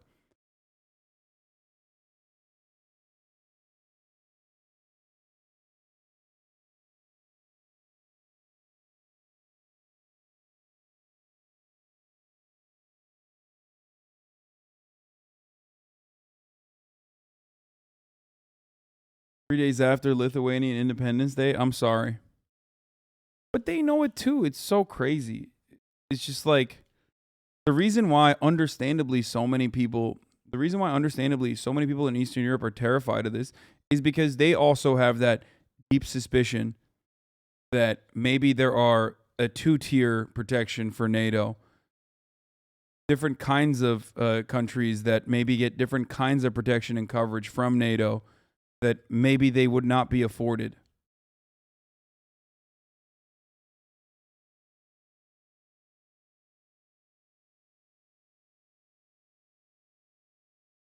That's why they get so fucking heated when you're like, dude, you have no sovereignty. You have no play in this conversation. Your sovereignty only extends as far beyond as like your national leadership is interested in getting guns from America. The moment, like, if you think, now this obviously would never happen, but if you think like tomorrow, the Lithuanian people decided like, oh, we want complete sovereignty. We don't want to be part of NATO. We want to neutralize with Russia. You think NATO would allow that to happen? I fucking doubt it. Or even if they were like, okay, you're no longer a part of Russia. You're no longer a part of NATO. You're now a part of fucking Russia. They would literally do everything in their power to fucking reduce you to rubble.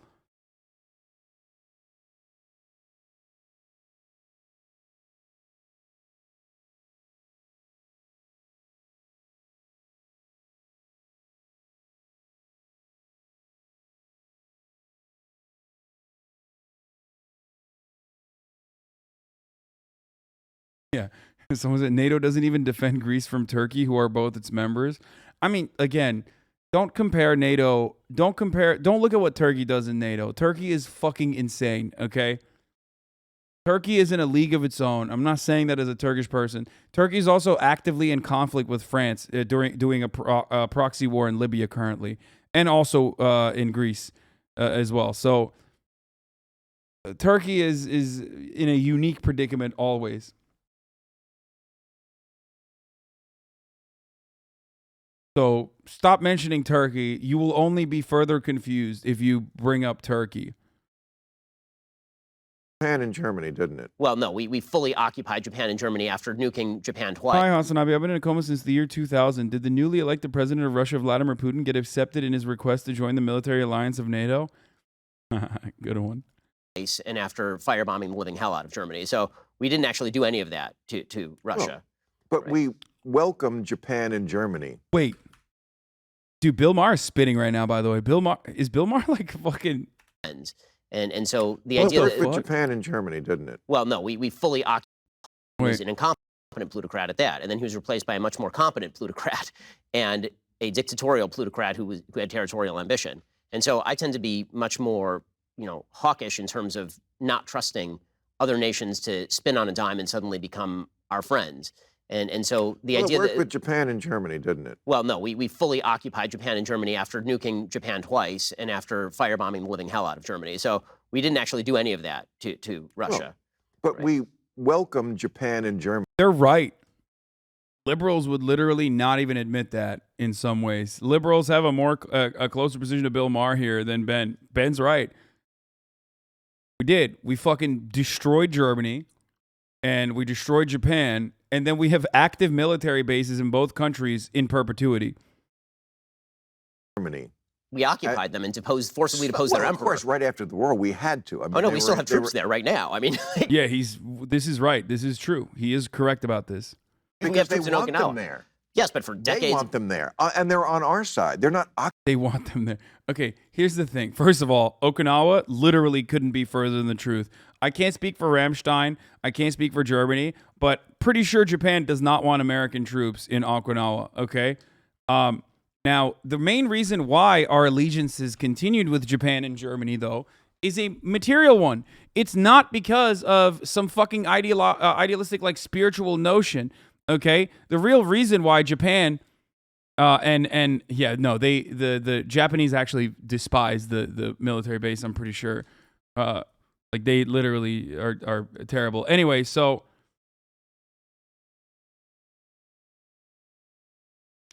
but part of it is because, one, a lot of money was given to these countries after we fucking reduced them to rubble.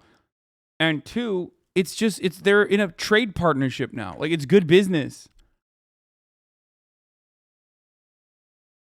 That's the real reason. Trade is the real reason why these countries can work alongside one another, and not necessarily because like they are ideologically libtards now or some shit.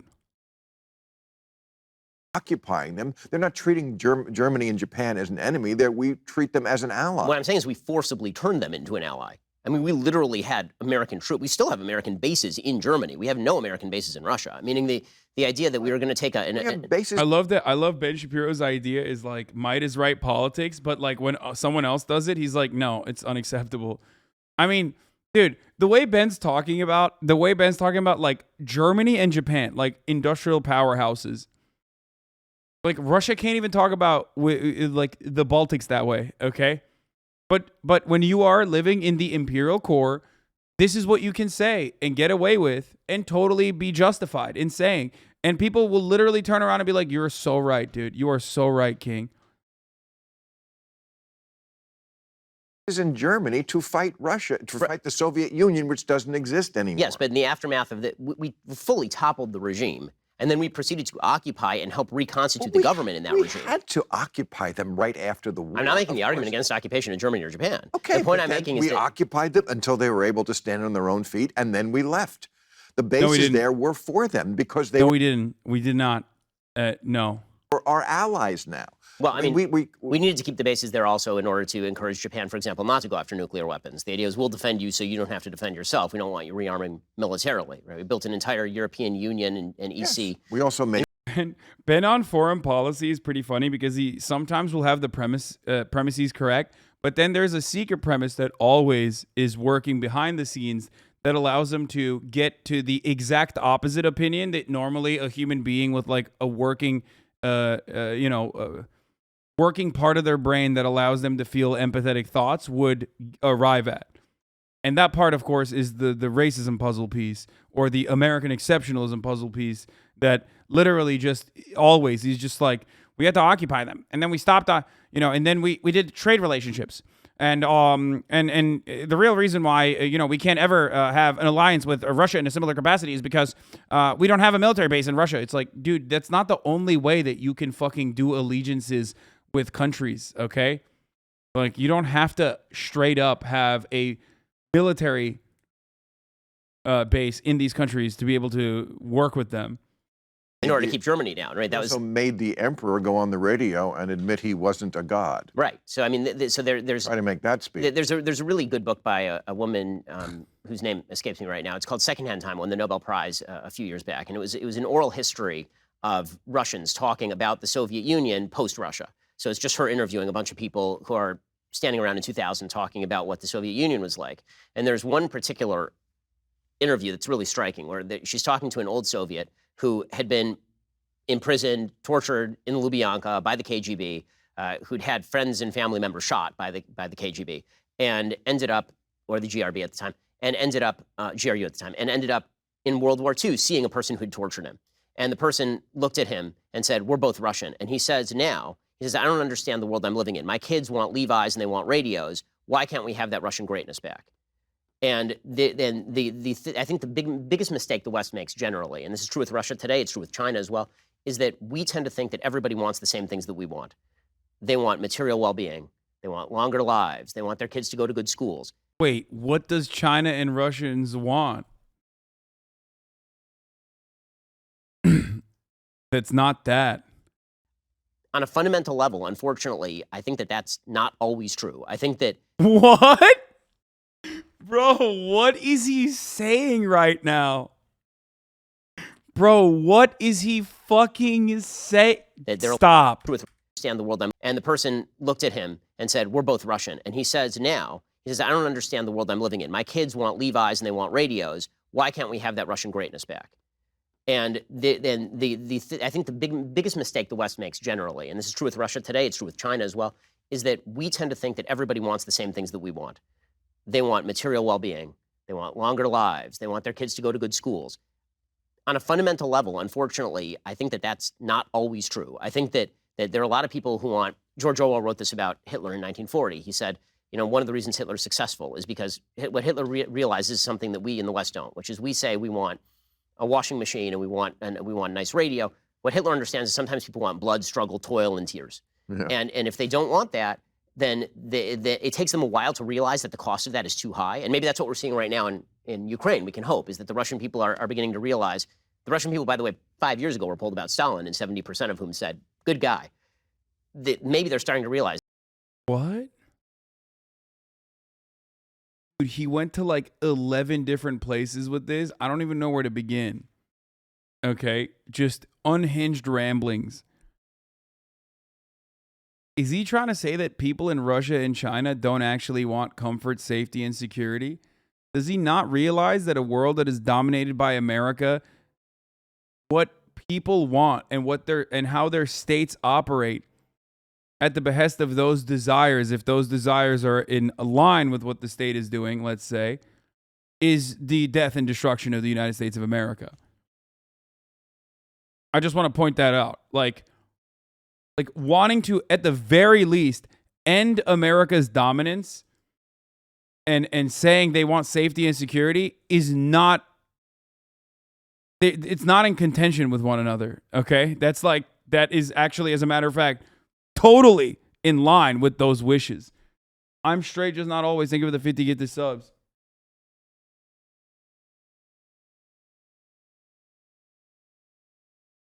I just want to point that out really quickly, okay? I want people to understand.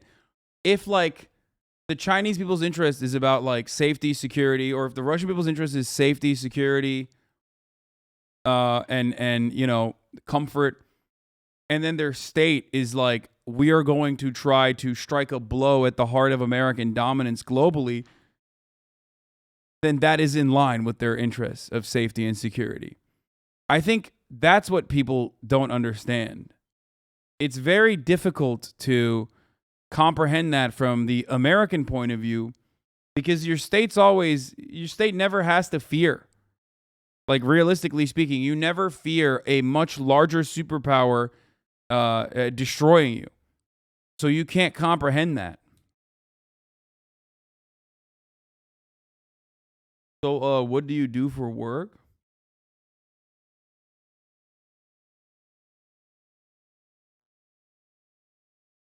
This. There are too many. And oh yeah, he's right about the part where many Russians wanted back the old USSR, but it's because many became jobless and had a better life, safer and more secure under the old Russian communist regime. Yes, I understand that, but that's because, you know, the current oligarchs fucking destroyed and plundered and robbed the Russian coffers.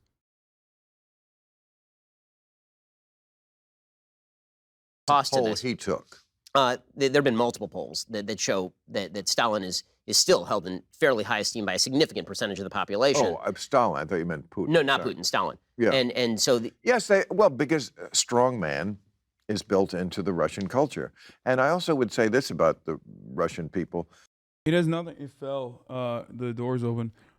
Yeah, it's just strongman, dude.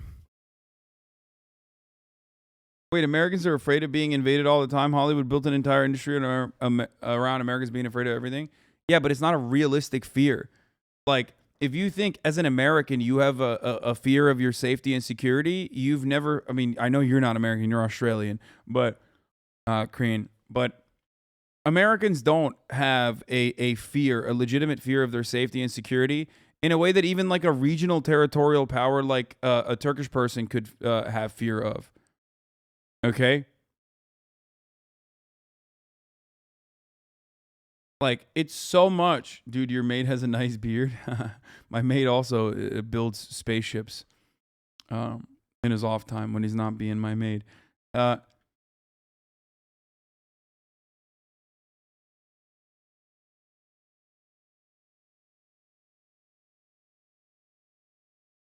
Americans are so devoid of like legitimate fear of a larger superpower dominating it that we create our own boogeymen to be afraid of.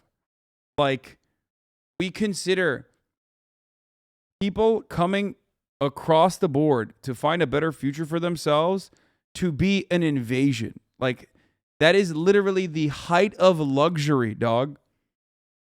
In comparison to the, people in the Baltics that I was shitting on earlier. Like, those people, they have some legitimate fears.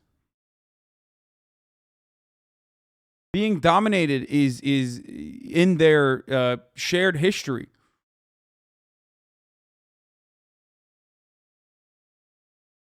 Part of the reason why people lost their fucking minds after 9/11 was because for the first time in a very long time, and for the first time in American history, a foreign nation or foreign adversary or a foreign power was able to strike a civilian target.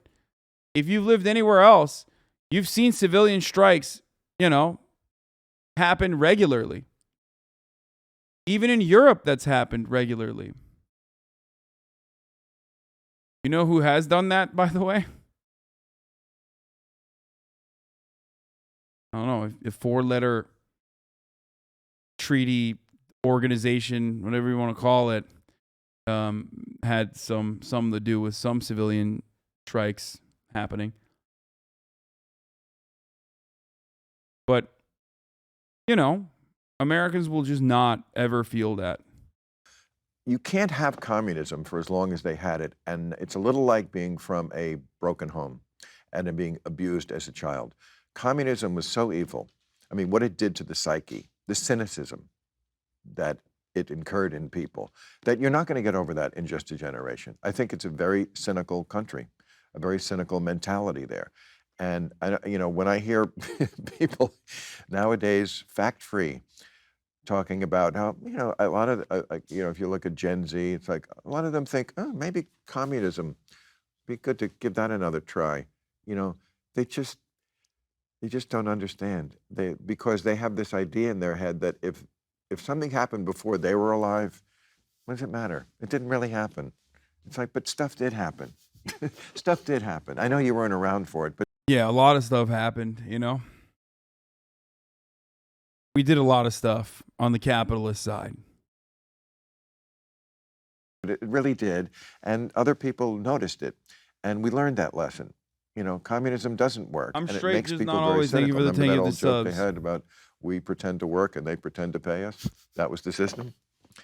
I mean, that's not going to go away overnight.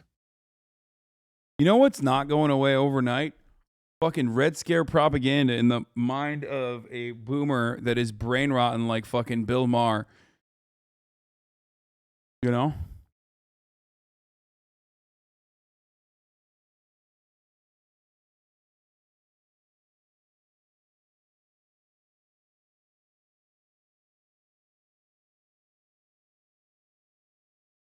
I see a lot of Gen Zers saying we should try fascism again. That too. That's real. That there is a real interest in Gen Z for that too. All of this comes from the anger and lack of security and volatility that younger generations feel under the crushing oppression of capitalism. The system of liberal capitalism is falling apart faster than it can pick itself up by way of the welfare state. Okay? There are a couple different reasons for why it's happening. Part of it is because, eventually you're going to run out of territory that you can conquer.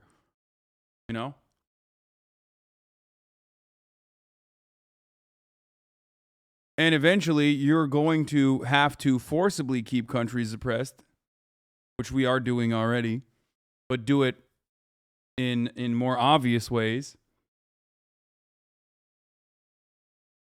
And that is creating instability.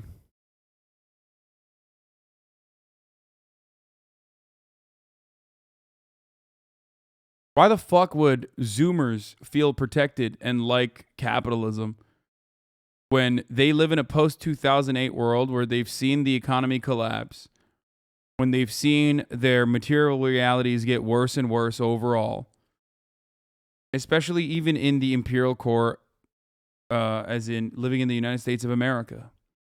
Why would they? Why would they think that this system is good? It's completely understandable.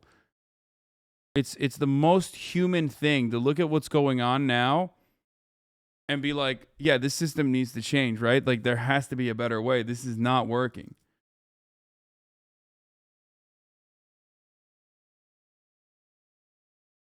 We come to the HasanAbi broadcast and, you know, we get ads at the top of every hour.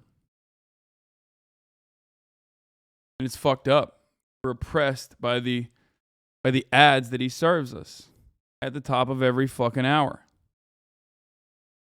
Stop calling them a Nazi. Yeah, seriously, guys, you're being fucking annoying.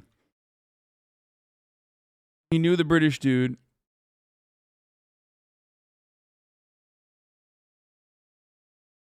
Doesn't mean he's a Nazi. He even admitted that he was wrong about the Black Sun shit, so...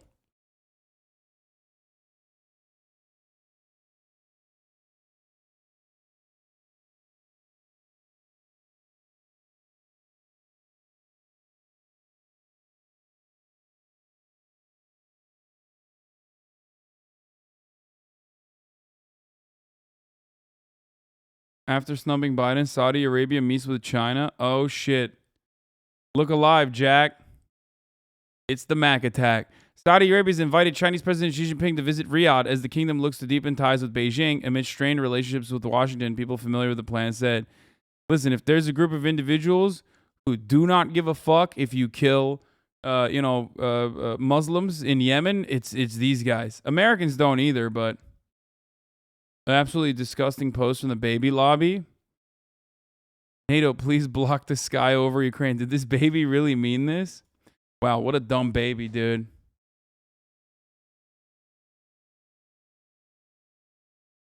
Fucking baby doesn't even know.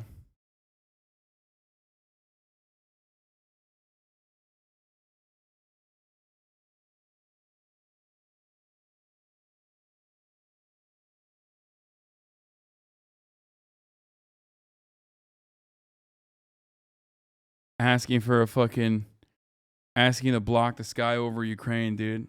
Dumbass baby. Fucking baby doesn't even know what that means, dude.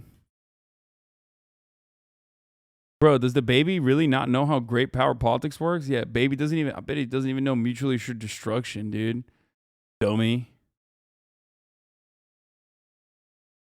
You know who's the dumb baby here? Me. I forgot to run the top of the hour ad break after telling you I was going to run it. So here it is now. Boom.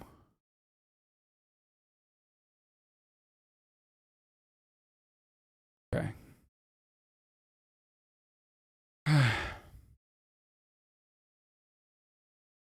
I did not take this picture. This is not me.